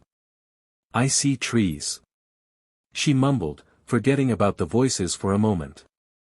However, her mumbling brought the attention of the voices, and now her view of the tree line was being blocked by a lanky reddish shape. Hey there, you. Can you move please? I want to look at the trees. She muttered absently, not really paying attention to what the shape was doing. This seemed to agitate the shape, as it began to be much more active, hovering around her and constantly blocking her vision. Then another shape came into view, this time with a blue outline to what could have been their head, but May wasn't sure. She didn't really care. However, this shape seemed a lot more subdued and, more interestingly, understandable. Hello. Are you okay? Can you tell me your name? The shape asked, forcing May to focus on them. Now that she was paying attention, she realized that this was a girl who was addressing her, with a blue bowl cut and an outfit which did not belong to Sinnoh. She was wearing a sleeveless shirt and flip-flops, in Sinnoh, where the average temperature is -12 degrees Celsius. How was she not freezing? May Maple. She recited, her vision blurring as she drew her name from her memory. This made the girl smile slightly as she placed her hand on May's head. Hello May. I'm Lana. Don't worry, you're perfectly safe, she started, which made May squint. Safe? Why wouldn't she be safe? What had happened? I'm a friend of Ash's. That immediately snapped May to attention, causing her to lean up as memories came flooding back. Being at Lake Acuity, something feeling off, and then falling unconscious. Panic began to flood through her, overrunning her throbbing headache and brought everything back into focus. Ash? You know Ash. Why is Ash involved? Why is Ash always involved? She rambled, forcing Lana to take a step back, and allowing Blaziken, which May suddenly realized was the doting reddish shape from a few moments ago, to close in and wrap his arms around her, taking the words from her mouth. In her moment of shock, she noticed the small crowd lingering behind her, consisting of a familiar-looking bunch of Pokémon, and a Greninja who, if the other Pokémon belonged to the person she thought they did, probably was part of the same crowd. There was also another Pokémon which looked like nothing she had ever seen before, which was shocking considering what she had seen in her adventures, and the creature seemed almost afraid. Afraid of what, she wasn't sure, but she couldn't help but notice that the group of Pokémon were consistently shifting their gaze between looking at her with a relieved joy, and the lone Pokémon with a scornful glare. May took this all in, and then turned to the girl, Lana she had said her name was, who looked just as lost as she did. Can you do me a favor Lana and explain what the hell is going on? Or just fill me in. Lucario didn't know how to feel about this environment. Something about it felt off. He wasn't sure what it was about the environment that set him off so much, whether it was the fact that there were no discernible landmarks that he recognized, or even see for that matter, or the fact that the entire area gave off a strange vibe for his aura sense. He was in a cave of sorts, one with multiple markings on the wall discerning events from times even before him and Sir Aaron, with some of the illustrations representing legendaries that he was familiar with. There were others which were also consistent across the murals that he didn't recognize, and fortunately, not only did Lucario have companions, a welcome change, he had companions who recognized legendaries he didn't. Oh, that one is Xerneas. I know Xerneas. Noivern shouted excitedly to Torterra, who nodded slightly to show he was indeed listening. The group that Lucario had found himself with was an interesting mix, consisting of Pokémon of various types and ages, with the large but childish Noivern, who was barely a year old from what Lucario had been told, the reserved but patient Torterra, the slightly older but still energetic Donphan, and the flirtatious Servine. But they weren't the only ones present, and it was perhaps these members that brought so much tension to Lucario. There was Ash's friend Mallow, the green-haired chef who seemed to be growing in Ash's presence. She didn't bother Lucario directly, if anything, seeing someone else going through changes that made them better people made Lucario happy that not only was Ash still the same person, but that he wasn't the only one affected by it. But rather, her presence meant that he had to keep an eye for her, as she was essentially defenseless. She didn't even have her own Pokémon present, with the one Lucario had vaguely noticed earlier not being here. Probably Hoopa's fault. Lucario thought glumly, as he focused on the other source of tension, and definitely the primary contributor. The Ultra Beast. While Lucario had listened to their story of plight and woe, and frankly didn't buy it. They didn't seem to be directly lying, per se, but they seemed to be hiding something. And a lie of omission is still a lie in Lucario's mind. Not only that, but there was something about what they had told Ash that didn't sit right, like some detail didn't fit properly and Lucario couldn't quite figure out what it was. Not only that, but their aura was definitely sketchy. Aura was Lucario's go-to when trying to judge people, as it allowed him to get a brief summary of who they were. While it wasn't the most accurate way of judging someone, due to the fact that it doesn't provide insight as to why their aura is like it is, it does reveal certain traits. Like if they were malicious, or energetic. Focusing on the Ultra Beast's aura provided a number of challenges for Lucario, since it seemed that an Ultra Beast gave off a slightly altered aura. This didn't make it impossible for Lucario to read it, but it certainly threw him off somewhat. Not only that, but there seemed to be conflicting traits that the aura he could read gave off. On the one hand, their aura did give off the impression that they thought of themselves as heroes, and they seemed like they genuinely cared for life, which checked with their story. But on the other hand, they seemed to give off a relentless energy, and a disregard for morality. So Lucario didn't know what to make of that. Not only that, but the fact that there was a human currently residing in them, one who was, apparently, a close friend of Ash's. That was a bitter pill to swallow. So Lucario decided that he was going to keep that at arm's length, far enough that they can't stab him in the back, but close enough to run them through if they tried anything. War habits ran deep into his outlook. Overall, this situation wasn't ideal. He was brought from his reflections by Servine, the small grass type having snuck up to him as he focused on the Ultra Beast. Do you recognize this place? You've probably been around more than we have, so you stand a better chance of knowing where we are. Lucario almost smiled at her, glad that Ash had some logical battlers as well as strong ones. Turning to him was the smart decision, as the venerable war veteran, he was the most likely to be able to fix this situation, or at least react to it accordingly. But he had to disappoint sometimes. Unfortunately, no. I rarely traveled out of Kanto in my youth, and then I had to deal with a war, so I don't recognize this place. And I would try and use my aura, but this place seems to emit its own aura signal, meaning I can't see further than this room with my aura sight. It is both perplexing and frustrating. Servine's face dropped quickly, before she recovered and covered it up with an annoyed grimace. Well then, I guess we just have to find our way out then. Then maybe you can be useful. She sassed, which caused Lucario to smirk. Suddenly, a ball of energy shot out from behind them, smashing into Torterra and sending him flying into a wall. This sent everyone into a frenzy, making everyone jump into a defensive stance as they spun round. Standing there were two Pokémon, one being a large Garchomp, who seemed to simply radiate power, and rather surprisingly, a Lucario. The two of them were standing by a section of wall which had opened up to reveal a door and were both primed for a fight. Which suited them fine. Noivern opened things up, instantly firing a boom burst. The wall of sound slammed into the two Pokémon but didn't do much more than slightly pushing them back. The Garchomp responded quickly, and with a sonic boom it launched forward, slamming into Noivern with a dragon claw. Before it could follow this up though, an energy ball slammed into it, knocking the large dragon back. Torterra was back on his feet. Servine took this as her cue, leaping forward and instantly fired a leaf storm to add more pressure.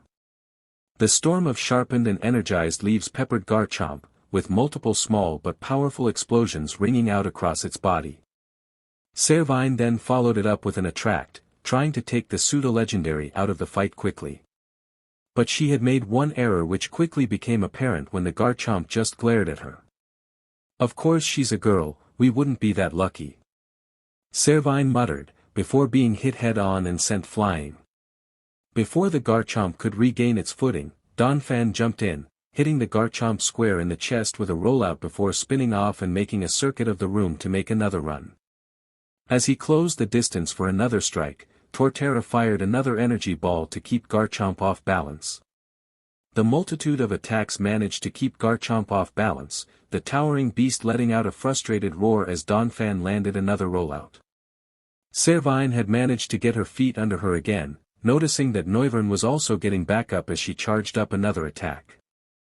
Lucario on the other hand, was staring down his adversary with a keen eye, watching intently as the Lucario paced round his position, posture surprisingly lax considering they were going to battle. Lucario refused to bite into his opponent bait, patiently waiting for him to make the first move. He also made a note of how Mallow and the Nihilego had acted, with Mallow taking shelter behind a column and the Nihilego almost fading away into the shadow. The other Lucario eventually lost his patience, moving his weight onto his inner foot and striking out with a kick. But the war veteran could read this move coming from a mile off, simply leaning back to let the strike pass without any incident. Lucario then threw a punch, carefully placed right below the ribs to hit his kidneys, causing the other jackal-like Pokémon to crouch over in pain. Capitalizing on this, Lucario charged up an aura sphere in his other hand, slamming it into his opponent's chest and firing it point blank. The focused blast of energy hit square on with a massive shockwave, causing all the air to leave his lungs as he was launched backwards. As he rolled backwards, the Lucario managed to regain its footing and shifting into a defensive stance as he eyed Lucario with an angry glare. Now that is an old fighting style. From before the Pokémon League at least. Certainly appropriate given our battlefield. The two Pokémon instantly stopped, backing off from their fights and going back to back as they stared at the various Pokémon present. Lucario glared at the door where they had entered, and there, standing with the posture of a seasoned battler and guardian, was a blonde woman, with long hair which reached down to the small of her back, with a black trench coat covering her body and making her seem like a special agent for the police. She walked into the room, hands lazily placed in her pockets as she closed the distance between herself and Lucario. "My name is Cynthia, and I think there's been a misunderstanding." Buzzwole was furious. His attack strategy had been flawless, with every portal being positioned in just the right place to ensure that his troops could pour in without resistance. He had brought some of his best warriors, and even still they had been forced to fight with tooth and claw with their target. It would seem that the stories about the Great Defender had not only been true, but were underselling his abilities. He had held his ground against the ambush and had hit back with enough power to make his head spin. His iconic MSTR champion, the small yellow rat known as Pikachu, alone was powerful enough to fight back several of his brother warriors with ease. A worrying notion indeed. And even now, Buzzwole was thinking over what the defender had said during the lull of battle where both sides had regrouped. About how he seemed to be unaware of why this crusade was marching and the wrongdoings of his precious legendaries. And despite every logical part of his mind telling him that he was lying, there was a small part in his stomach that told him he was being truthful. Despite him having absolutely no reason to trust his word, he seemed genuinely perplexed by the idea of there being unresolved grudges. Which brought a startling revelation to the giant bug ultra beast. They hadn't told him. Their greatest champion didn't know why they were fighting. He didn't know about what they had done. This explained why the resistance fighters had tried to reach him beforehand, to potentially fill his head with lies since the truth had been kept from him. It would explain why he and his followers fought with such fervor. To their eye, they had been attacked without cause or reason. Which presented a unique opportunity. Waiting patiently at the edge of one of the encampments where his forces had massed, he waited for one of his more energetic, if younger members of the horde. "Hi Mr. Buzzwole. I'm here," Suppressing any annoyance he felt, he turned to face the one he summoned. Floating just a few feet away from him, with lots of paint blotches covering her body, was a Poipole. She was the child of one of Buzzwole's captains and had taken to painting murals for the horde to entertain himself while his dad worked. It was pointless but cute. Ah, Poipole. Glad you made it. I need to ask a favor from you. This made Poipole light up, a sparkle appearing in her eyes at the prospect of being given a task to help. But the sparkles quickly faded, and her body deflated somewhat. Am I going on another supply run? I don't want to carry the food anymore. It's so heavy. She ummed, causing Buzzwole to chuckle. No little one, this isn't a supply run, he said, causing Poipole to look up at him with a curious glint in her eyes. Instead, I am asking you to go and find the great defender and befriend him. I believe he can be swayed to our side, if we show we aren't the bad guys in this situation, hence why I've chosen you. Her eyes widened, getting to the point where it looked like they were gonna pop from her sockets. Really? She asked with a high-pitched squeal, the glee being almost physically interactable. Indeed, but there is one more thing I must ask. I stop for a moment, making sure she is listening intently before carrying on. You must tell no one of your mission, and you must question him. Find out where he stands and what he knows. I will contact you in a few days. Poipole nodded at this, before trying to salute but just smacking herself in the face before shaking it off and nodding energetically. Yes sir Mr. Buzzwole, I'll get on it right away. And with that, she flew off, leaving a trail of paint stains as she went. But Buzzwole couldn't help but shake his head. I haven't even told her where he is. She didn't even think to ask. Ah, to be young. Talonflame hated the group he got stuck with. Scratch that, he didn't hate them, they just were the worst people for someone like him to be stuck with. He was practically convulsing on the spot due to his twitches as he watched his teammates slowly make a plan of action.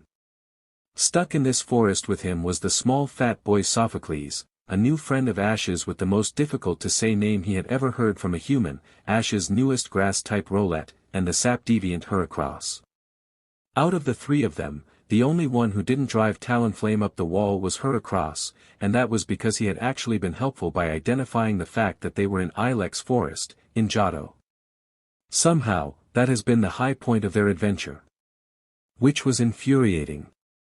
And now, he had to sit and listen to this kid who wasn't an avid traveler like Ash or any of his previous companions try and plan their way out, because he wanted to do things by the book, even though at this point, the book has been set on fire and thrown off a cliff. Not to mention the fact that Heracross was now just raiding trees for honey and Rowlet was just sleeping, waiting for something to happen. Talonflame was a fan of inactivity. He could accept it if they were resting, but since they are literally in the middle of a forest halfway across the globe after fighting angry interdimensional creatures who hated legendaries, they couldn't afford to be inactive. So Talonflame was somewhat agitated. Suddenly, the ground began to shake, almost like an earthquake building up strength and heading towards the group. The trees began to vibrate, causing leaves, twigs and berries to drop as it got stronger, leaving the entire group on edge. Especially Sophocles, who was half hiding behind a tree and half climbing up it. It was a bizarre sight. A few seconds later, the tree line split apart, revealing a massive herd of brown hair and horns. The herd then stopped itself, observing the small group before unleashing an excited shout. At last! Companions! The plot thickens. We're not even halfway there yet, and we're already gaining strength. Woe unto our foes. Talonflame, as well as the rest of his small group, could just stare as the leader of the Tauros herd approached them.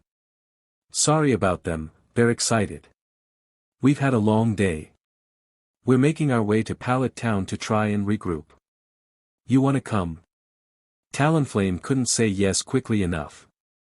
After Latias had finished crushing her closest friend with her hug, and after said friend had gone to retrieve the closest thing to a father figure that Latias had, she began to excitedly recount her recent adventures. She took the liberty of starting from when Arceus had first summoned her and the other legendaries, more for the benefit of Lily, Lapras, and Totodile than for Bianca and Lorenzo. They had both been told what was happening almost instantly. She struggled to keep things to herself when she was excitedly, a flaw she was willing to admit. She then recounted her flight to Alola, including her exploration of the local city in her human form before finding Ash and his Pokémon. She was beginning to grow fond of traveling, which was why she had been so ecstatic when she presented Ash with her gift. She then told Bianca and Lorenzo about all the craziness that followed afterwards, including the many legendaries appearing in Alola to give Ash gifts, her first proper battle, until finally getting to the events which led to her and the others being sent here. So he seems to have sent us 5 here, and we've not heard anything from anyone else. So it's not looking very good. Latias recounted sorrowfully, looking up in the sky nervously as she thought about where everyone was. Despite what people may thought of her, and what Bianca liked to tease her with, Ash wasn't the only one that she cared about. While she never met many of Ash's Pokémon when he first arrived in her life, she did form a bond with the ones she did. She enjoyed playing with Pikachu in the garden and helping Totodile almost win the Tour de Alto Mare. And even over the past few days in Alola, she had found many new friends as a part of Ash's extended family. And to top it all off, Latios had been revived. Wait. Latias thought to herself, the thought of realization being so loud and sudden that it bled into her facial expression, and was even audible to Mewtwo, who had begun meditating silently by the pond in the center of the garden, enjoying the serenity. And who was now chuckling to himself over Latias' sudden revelation. Latios is alive! She exclaimed, startling everyone present. But this slight surprise wasn't enough to stop the shock which bled into the features of the 2 Alto Mare natives.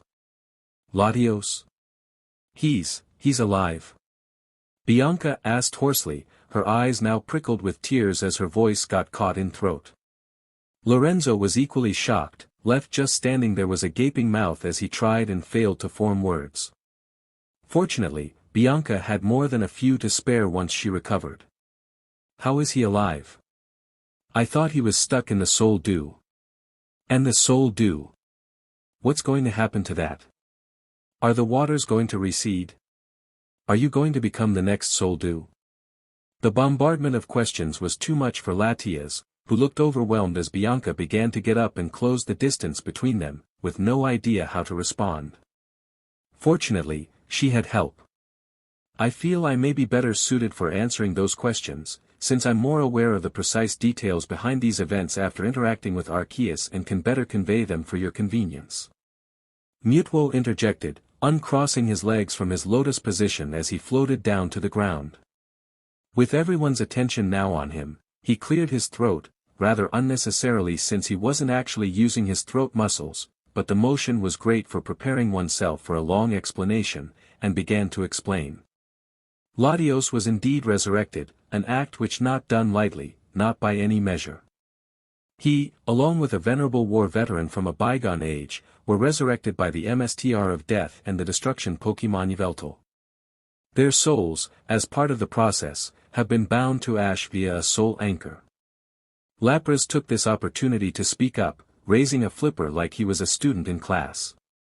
Sorry to interrupt, but that was never fully explained.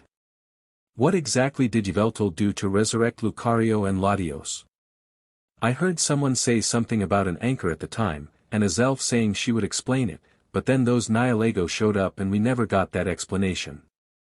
Mewtwo looked at Lapras curiously, while the humans looked blankly having not understood him. He tilted his head as he stroked his chin. Most curious, I would have assumed that she'd gotten around to that by now. But I suppose it has been a busy weekend I suppose. Mewtwo murmured, before shaking his head and carrying on with his story and explanation. A soul anchor, in essence, is the only way to resurrect a past soul. Without it being turned into something else. While it isn't that uncommon for a soul to come back to this world after it has passed, it usually undergoes some form of metamorphosis as a result of this journey. This is where a lot of the stories and rumors surrounding ghost types come from. They were souls who returned but became something else entirely. Mewtwo stopped momentarily, silently observing the reactions of his listeners. Rather surprisingly, they were all looking at him blankly, not from a lack of understanding, but intrigue. Which, when Mewtwo thought about it, made sense. They were all friends with Ash Ketchum and regularly interacted with legendaries. This wasn't the strangest thing to have happened to them but might be the most they've had explained to them. Mewtwo decided to take this silent intrigue as a nod to carry on with his explanation. This means that souls can't make the transition into our world unscathed, on their own. But with something to act as a guide or a source for them to focus in on, this same transition becomes much less hazardous. Hence, a soul anchor can allow them to return to our world, such as they have. But there's more to it, right? Mewtwo glanced over to the speaking voice, who turned out to be the Alolan native Lily, who had spoken out. With everyone now looking at her, she began to cower into herself nervously. I mean, when those anchors appeared on Ash, he seemed to have been hurt. And he had those marks on his chest as well. If it was that simple, why did it do that? Mewtwo smiled to himself as the young girl thought aloud, happy to see that one of Ash's companions was being observant. Arceus knows that Ash wasn't the most observant person, he needed someone to help him out there. Badly. Unperturbed by this, Mewtwo simply carried on and began answering her questions. That, I'm afraid, is because nothing is ever that simple. An anchor may remove the hazards for the soul, it still isn't an easy process. Which is why Arceus had Yveltal himself oversee this process. A soul anchor is dangerous because it works similarly to an actual anchor. While they may be in our world again, their souls could be pulled back into the other world if there isn't anything holding them here. Something which the anchor prevents. And for that to work, it needs to have both a physical and metaphysical presence. Which is why it not only has left a mark on Ash's body, but why he was in pain. He was experiencing the anchor being forged directly onto his own body and soul. Something which I imagine is excruciating. The others winced at this, with Lily even turning green at the idea. Having some mystical anchor seared into their being and soul. That sounded excruciating. After taking a few breaths to allow the feeling of nausea to pass, Lily was left with another question. Then how did Ash brush it off like that? He was in pain one moment and the next he was hugging Lucario, like it never happened. That, I can't explain. If I had to guess, it's because Ash has been electrocuted for around 5 years as a bare minimum in his adventures. His nerves are probably fried, Mewtwo explained, before musing outwardly, though he has died a few times before so maybe he's just used to dealing with it. But what about the soul do? If Latios' soul has been pulled from that, why aren't we currently underwater, or waiting for a tidal wave to show up? It's not as if that isn't a problem, otherwise why it would have happened last time. Lorenzo piped up, scratching his beard as he questioned Mewtwo. That would be because of Arceus.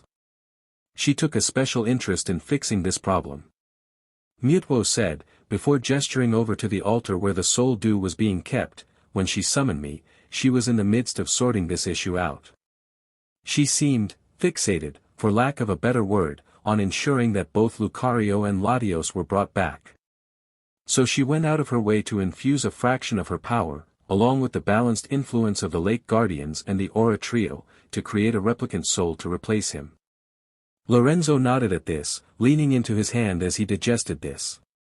Bianca's reaction was not so calm however. So what? Arceus is perfectly fine with Latios' very soul being trapped until it inconveniences her.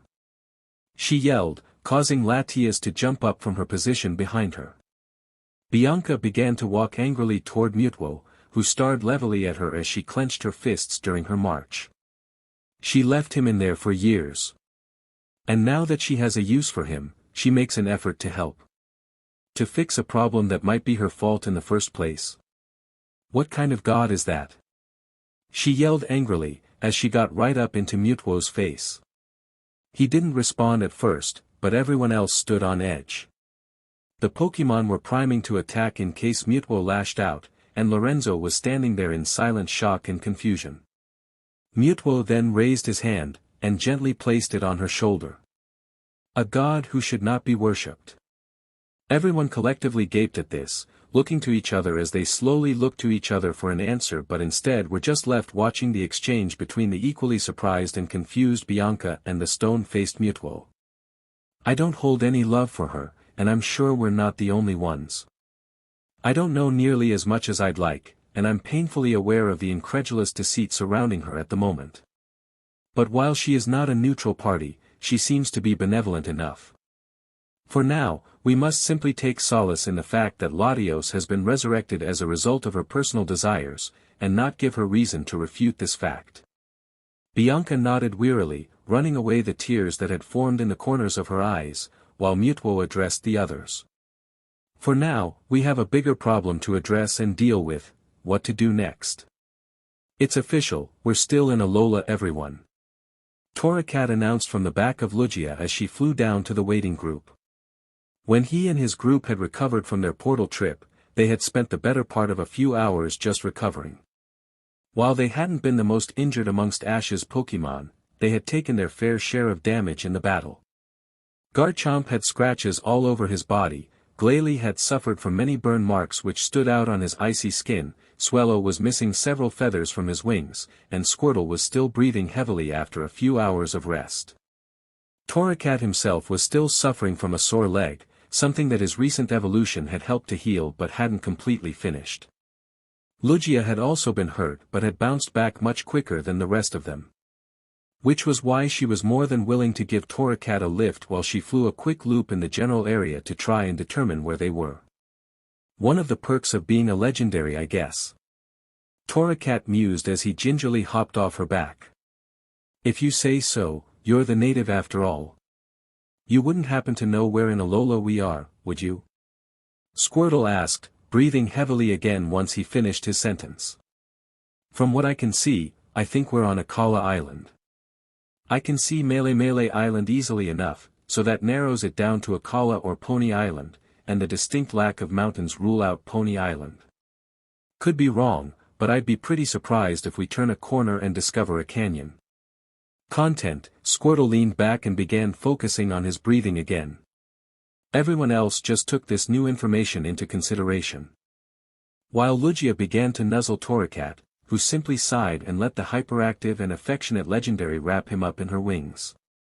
Swellow, despite being as injured as everyone else, began to pick himself up. Right then, I guess this is our plan. We have a bit more recovery time, then we head out to the nearest town.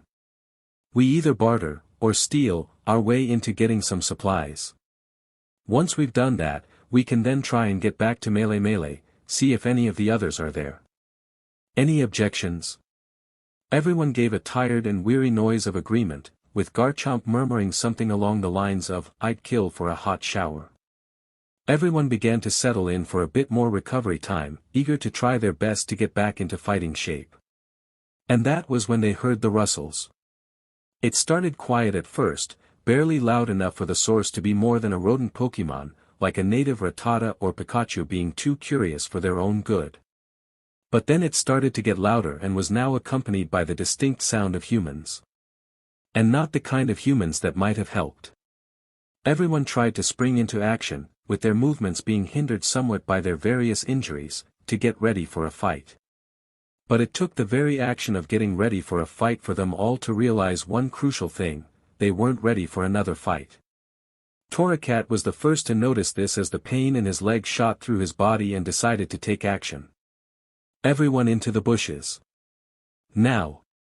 He hissed, before leaping into a nearby ditch which was covered with bushes. Everyone quickly followed suit, diving out of sight just as the rustling increased, and halted with the arrival of two people. These two people were dressed incredibly strangely, and this was in the opinion of Pokémon who regularly interacted with Team Rocket. They were wearing pure white clothing, looking like a modified lab coat turned into a poor attempt of outdooring clothing with green buttons holding the ensemble together. And most worryingly, the two were wearing helmets which fully covered their heads, with filtered lenses masking their faces and built-in gas masks. Altogether, they didn't look very friendly. And their demeanor seemed to match as they walked into the opening where they had just been resting, holding strange devices which beeped furiously as they waved it about. Devices are picking up signs of spatial disturbance here, but the readings seem different than what we've encountered previously. Different energies seem to be present here. Hypothesis: this is not the direct work of an Ultra Beast, but some other Pokémon capable of spatial travel. The first human reported, seemingly speaking aloud as their colleague walked to a different section of the opening. Presence of other legendaries being present in Alola support this hypothesis. Potentially worth looking into which ones might have been capable of such a feat regardless, retrieval of whatever matter has traveled through the spatial disturbance is paramount. The second human responded, waving their device over the spot where Squirtle had been laying just moments ago. They continued doing this for several minutes, with all of Ash's Pokémon collectively holding their breath in their attempt to try and remain undetected. Swellow and Garchomp, the two most capable of fighting in their group apart from Lugia, were both tensing up incredibly, muscles primed to launch an attack at the first sign of being discovered. Lugia was also being weary, beginning to shield Torracat with her wings more and more while gathering air in her lungs for an aeroblast. But after 10 minutes of nerve-wracking observation, the two humans seemed to stop, turning their equipment off and pocketing them while conversing with one another. No signs of any Pokémon being present, scanners couldn't pick up any abnormal energy fields having left the area. Two potential theories as to why. 1. The spatial disturbance didn't transfer any physical matter through this end. 2. This spatial disturbance does not leave any residual energies on matter which travels through it, making tracking said matter near impossible. Confirmed, readings have been documented and all samples have been collected. Main priority now is to return back to Ether Paradise and compare findings to other teams. Recommendation of increasing search for spatial disturbances outside of Alola. Potential for these to have occurred in other regions. Once they finished babbling to themselves, they began to walk off the same way they came, not noticing the half-dozen Pokémon now gingerly stepping out of the shrubbery. Not wanting to press their luck, they didn't say anything, but they didn't need to. As they looked to one another, they saw the same look of concern and conviction in their eyes. These people had come to where they had been directly teleported with the intent of capturing them. They needed to know why. So they began following them. It took a dedicated effort from all of them, especially with their injuries impeding their movements, but they managed to stalk the two humans, following them to the coast where a boat was waiting for them. They watched silently from the tree line as the pair started up the boat's engine, before huddling up amongst themselves. Anyone know who these guys are? Glalie asked, eyes lingering on Torracat, who nodded firmly. They're dressed like Ether Foundation people. They normally rescue Pokémon, but they didn't wear gear like that. And they certainly didn't investigate portals.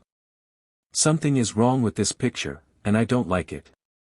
Everyone nodded at this. They had all dealt with criminal organizations enough to recognize shifty motives disguised by a well-meaning cover. And this just screamed of hidden motive. I don't like the fact that they seem to be able to track portals, especially since they don't know it was Hoopa's. That means they already had this technology beforehand and had simply picked up Hoopa's portals or mistook them for something else. Either way, that spells trouble to me. Squirtle said, eyes constantly darting from the group meeting to the pair of Ether Foundation employees and back. Swellow took this opportunity to take charge, again. Clearly they know something, otherwise they wouldn't be here.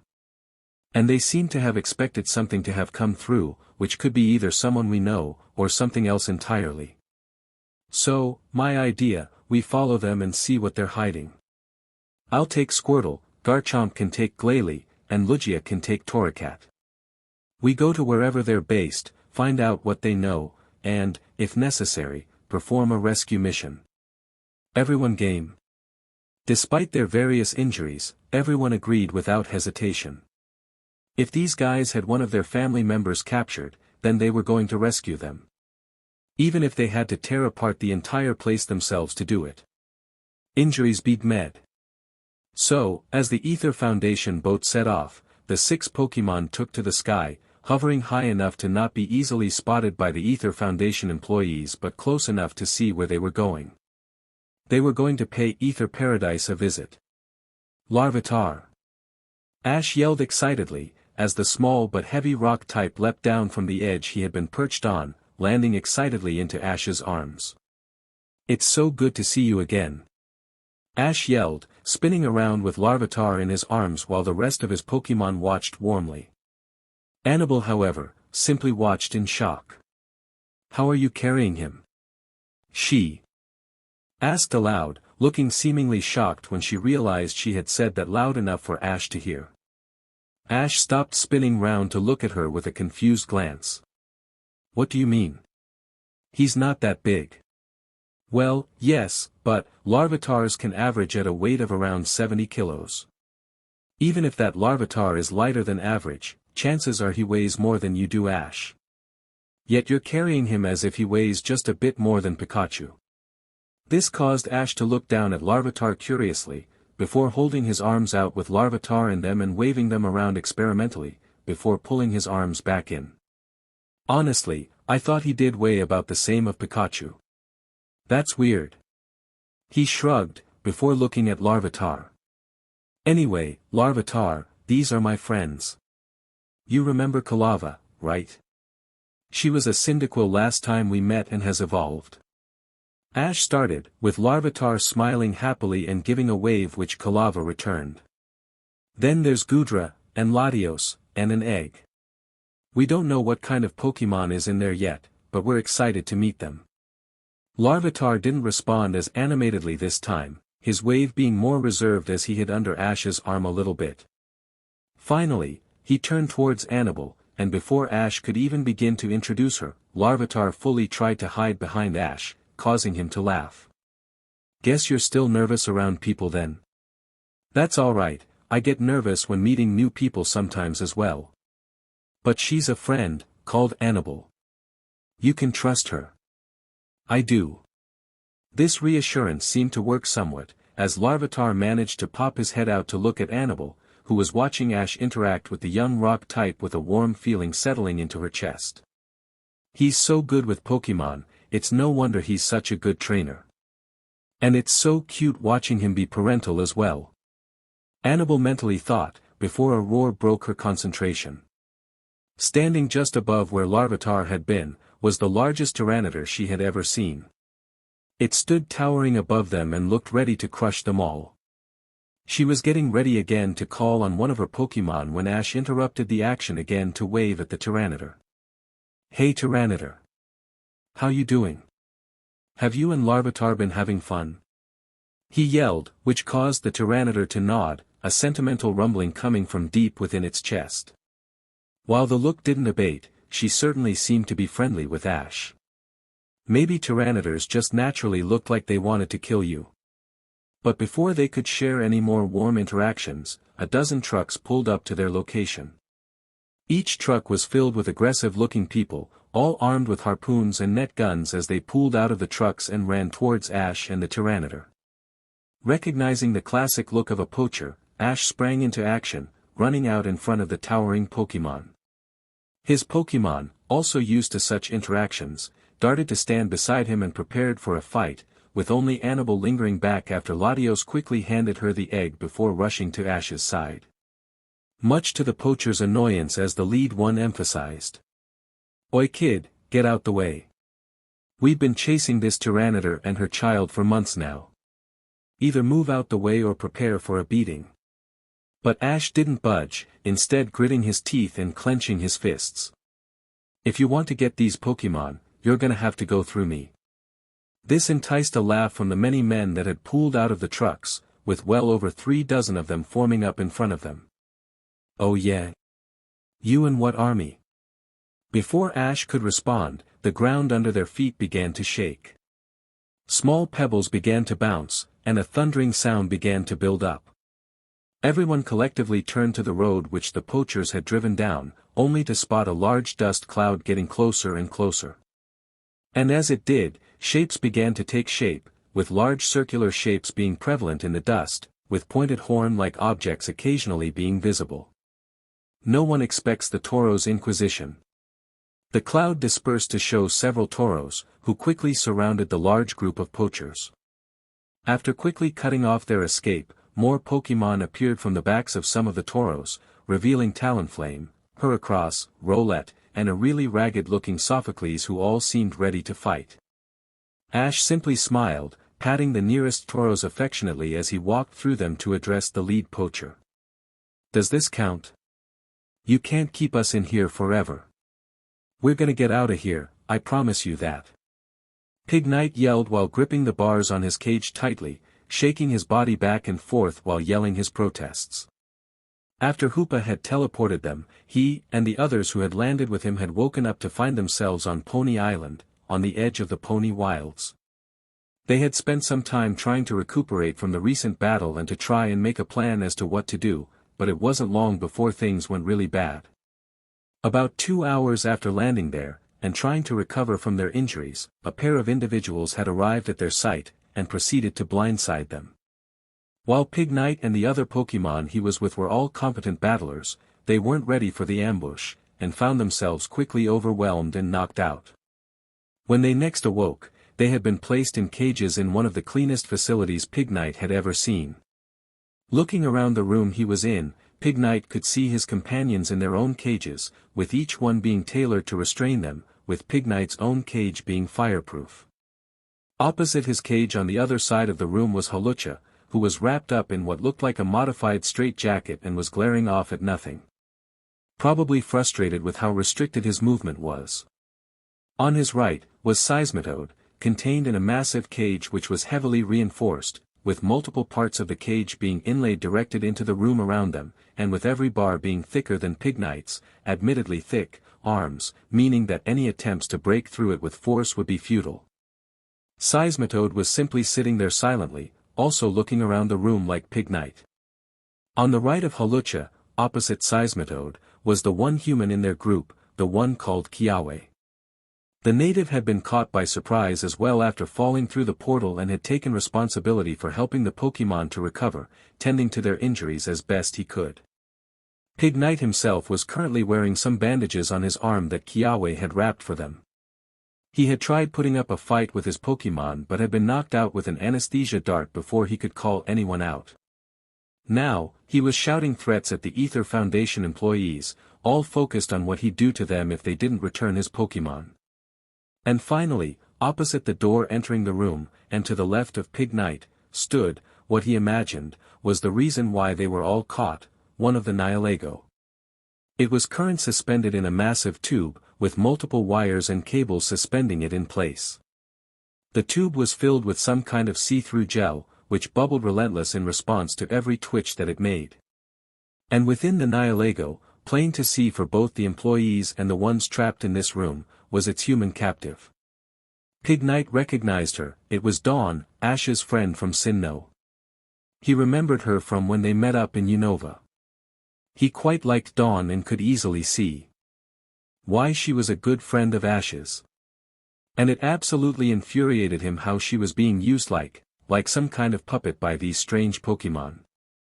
While he had heard their excuse for why they did it, and understood it, it didn't excuse what they had done to someone he cared deeply about and called a friend.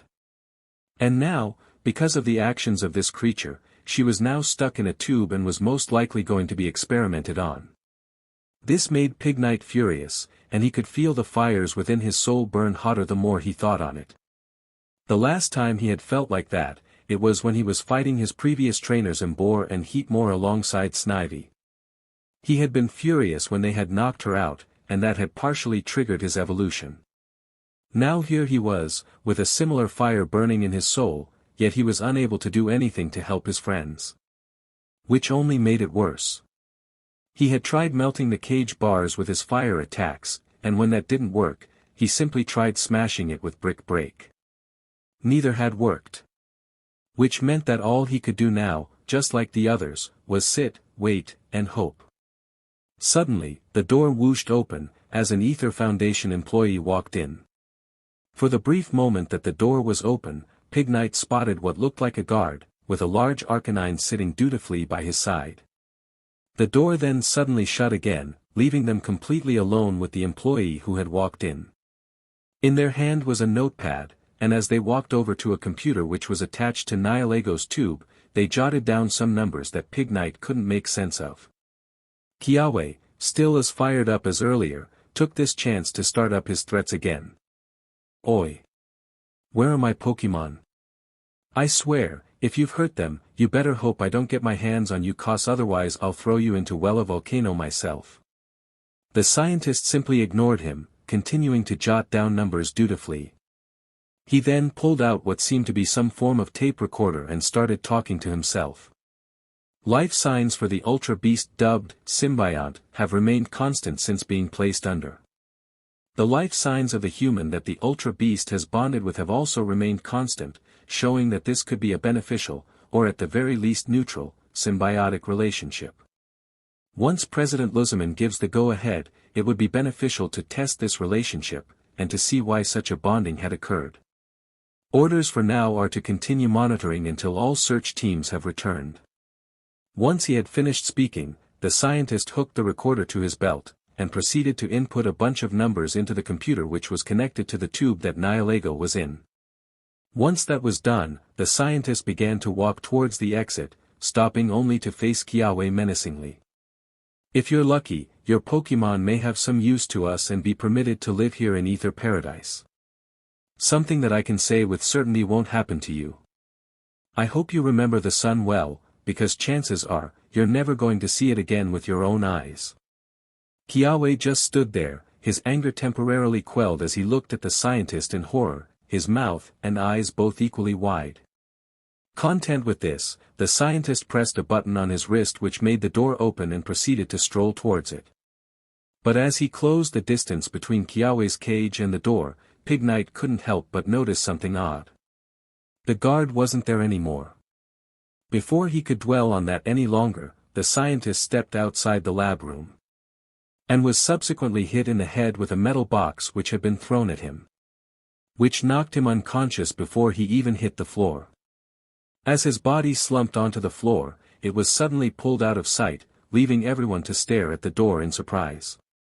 A few seconds passed but felt like hours to the confused and worried prisoners, before a very familiar blue head popped around the corner. Squirtle. There, wearing his ridiculous glasses that he insisted on wearing whenever he got serious, was Squirtle, one of the original 6 Pokémon in Ash's team, and the resident troublemaker. Leaning around the corner, he quickly observed the room, before his eyes lit up as he locked eyes with Pignite and the others. He proceeded to action roll into the room, before pressing himself against the wall tightly, looking back and forth seriously. Pignite couldn't help but facepalm as he watched, especially as Squirtle had begun to hum as he inched deeper into the room. Dun-da-dun dun-dun dun dun-da-dun dun dun dun dun-da-dun dun dun dun dun-da-dun dun dun dun deaden do-do-do. Once he got deep enough into the room, he then turned to face the door and fired a single, large bubble out of the door, which popped on the wall opposite the door. Which then triggered an even stranger sight. Garchomp leaning around the corner. Lumbering into the room as best he could, Garchomp tried to push his way into the small door frame, which only came up to his chest. Despite getting stuck for a moment, he managed to slip through the door. And then proceeded to fall onto the floor with a sounding crash, which caused Squirtle to shake his head in frustration. As quickly as he could, Garchomp managed to get back on his feet, holding both his hands out to try and pretend that nothing had ever happened. Damn it, Garchomp, we're meant to be stealthy right now, remember? That means quiet. Garchomp hung his head limply, before Squirtle patted his knee sympathetically. But don't worry about it. I think we've knocked everyone out who might have heard it. Let's just focus on getting these guys out. Buoyed by this, Garchomp nodded enthusiastically, before proceeding to slash at the lock for Seismitoad's cage. Cut clean in half, the lock dropped off unceremoniously, and the heavy door slowly swung open, allowing Seismitoad to be free. Squirtle had made his way to Pignite's cage and Pignite took this chance to try and catch up. Fancy seeing you here, I didn't know you worked here. Oh yeah, I'm working part-time. Security, if you would believe it. Arceus knows they could do with better guards. Squirtle responded without missing a beat, before headbutting Pignite's lock and granting him freedom. But on a serious note, how did you know we were here? And for that matter, how did you even get in here? Well, funnily enough, these same guys came after us. Somehow managed to track the portal we fell through and were looking for us. We managed to hide but then figured that they might have managed to catch some of us unaware, so decided to follow them. Good thing we did, otherwise you'd be getting real aquatint with this room. That's for sure. By this point, Garchomp had managed to open the other cages, and was in the middle of helping Hawlucha out of his straitjacket, while everyone else was staring at the tube with the Nihilego in it. So what are we doing about them? Seismitoad asked, tapping on the glass gently. Everyone else gathered around the tube, all thinking the same thing that Seismitoad had asked. They couldn't exactly leave them here, especially not with one of Ash's close friends still stuck in it. So they were stuck in a strange predicament. But Pig Knight was not listening to the discussion being had. He was focused entirely on the tube that contained Dawn. He was still furious with these ultra beasts, and he had enough. First, one shows up and tries to kill Ash, with Garchomp being the only thing that successfully stopped them. Then, they show up out of nowhere with 3 of Ash's close friends trapped inside them.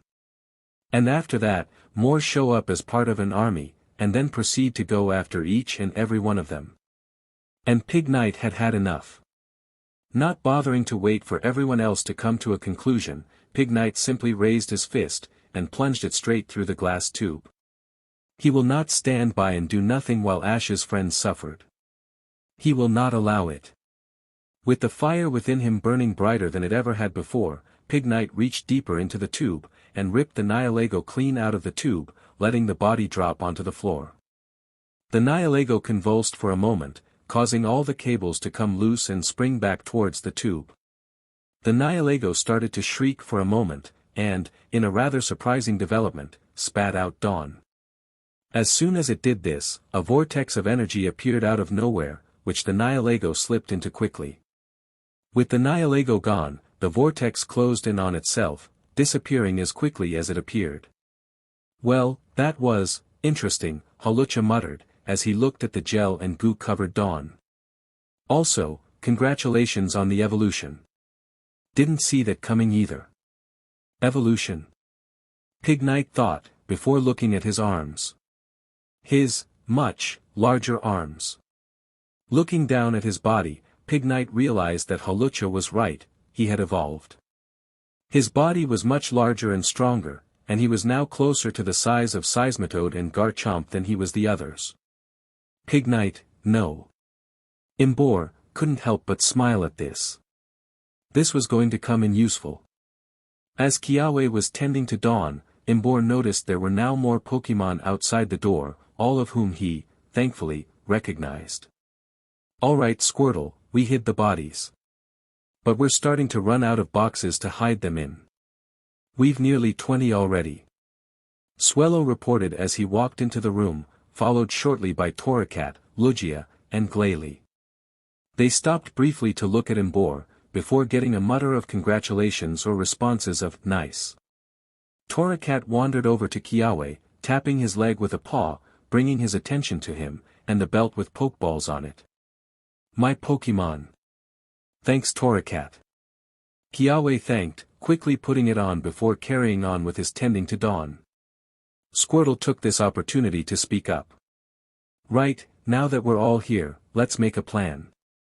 After finding you guys, it proves what we were worried about, these guys are up to no good. From what we could tell from exploring this place, you're the only ones they've caught, Squirtle informed, with everyone sighing in relief at this. However, we're not leaving yet. They clearly knew about Ultra Beasts and were able to track us. There's no way they came up with this recently, so they're doing something related to Ultra Beasts. And maybe, if we're lucky, they might know something about Ultra Beasts. So what, we continue sneaking through this place until we find something. What do we do after? Seismitoad asked. We take what we know, steal a boat, and get out of here. We can head to Melee Island and try to find the others. It's the best plan we've got. Squirtle responded, causing Seismitoad to shrug. Embor looked at the door which led to the rest of the Ether Foundation facility they were trapped in. They were gonna have to explore this place entirely to try and see what they knew, and then try to escape. All without getting caught, or by fighting their way through the facility. Sure, why not? Embor said out loud. They had work to do. As the poachers were rounded up by the local rangers, Ash and Annabelle took this chance to get his Pokédex fixed, the rangers more than happy to help out an old friend and a frontier brain. With their Pokédexes fixed, they asked to borrow a phone, and Ash called the first person he could think of. His mother. After a few rings, the phone picked up and Ash's mother came into view. Ash? Is that you? Oh, I'm so glad to hear from you, baby. Are you alright? I'm fine, Mum, but I wanted to check in on you. Things have been weird for me this weekend, so I wanted to make sure that you were okay. Ash admitted, causing Annabelle to smile at him warmly. Oh, I'm aware, sweetie. After all, it's the only way to explain why some of your Pokémon randomly showed up at my home and why I'm currently baking a cake for a very cute Mew. Ash stared at the screen for a moment and, now that he was looking at it, he could see some of his Pokémon in the background, namely his Levany, who was currently holding his Scraggy in her arms, as well as Professor Oak and Professor Kukui talking to one another over a cup of tea. But Ash couldn't help but notice something a bit odd about how his childhood home looked in the background. Mum, are you holding a party? Ash asked skeptically, which caused Delia to light up. Oh yes, I'm holding a baby shower. Your Meganium's egg, congratulations on her evolving by the way, hatched shortly after she arrived here. So now we're holding a party. Where are you? If you're close enough, you can pop in for some cake. Ash thought about this, before flipping open his Pokédex. On it, a map came up and, rather surprisingly, he wasn't that far from Pallet Town. If he had some form of transport, he could get there in an hour or two.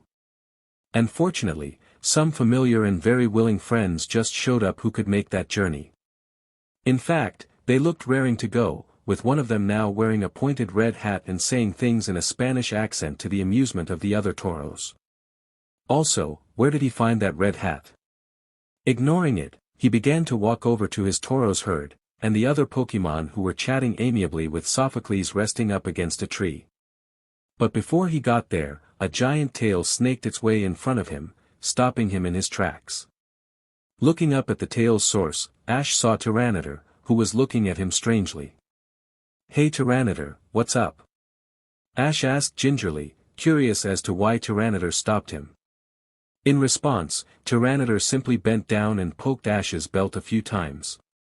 She then looked over at Larvitar, who had been surprisingly social and was enjoying some interactions with Ash's other Pokémon, and then back at Ash. Which caused his eyes to widen as he realized what she was saying. You want me to catch Larvitar? He asked quietly, which Tyranitar nodded to in response. She then pointed at some of Ash's Pokémon, focusing first on Goodra and Latios before gesturing over at the rest of Ash's Pokémon.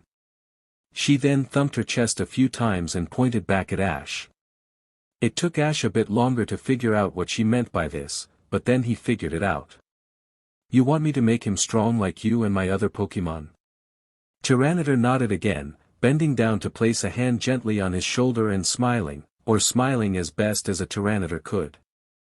Ash looked her in the eye for a moment, before nodding. I promise, I'll make him strong, and do you proud. This pleased Tyranitar, who leant back up to stand. Ash then remembered something he had, somehow, managed to forget. Oh yeah, you know I can understand Pokémon, right? Tyranitar blinked a few times, before sighing to herself. Are you being serious? I wasted my time with charades when I could have just said it. Unbelievable. And with that, she walked off, heading back up towards Mount Silver. Annabelle took this moment to speak up. You forgot you could speak to Pokémon, didn't you? She asked with a grin on her face. Ash could only blush in response. With that done, he walked over to his Pokémon, and knelt down to Larvitar, who was looking up at him with excited eyes. I guess you've already had a chat with your mum about what I'm about to ask, right? Ash questioned, with Larvitar nodding enthusiastically. Ash just chuckled and pulled out a Pokeball from his belt. Well, if you're interested, the choice is yours. Without hesitation, Larvitar headbutted the ball, allowing it to pull himself in without a fight. A few seconds later, the ball dinged to signify that it had caught Larvitar. Tired from the day, Ash just brought the ball close to his mouth and whispered, "Welcome to the team." With that done, he turned to the gathered Pokémon and Annabelle and began to shout, "So, who wants to go home?"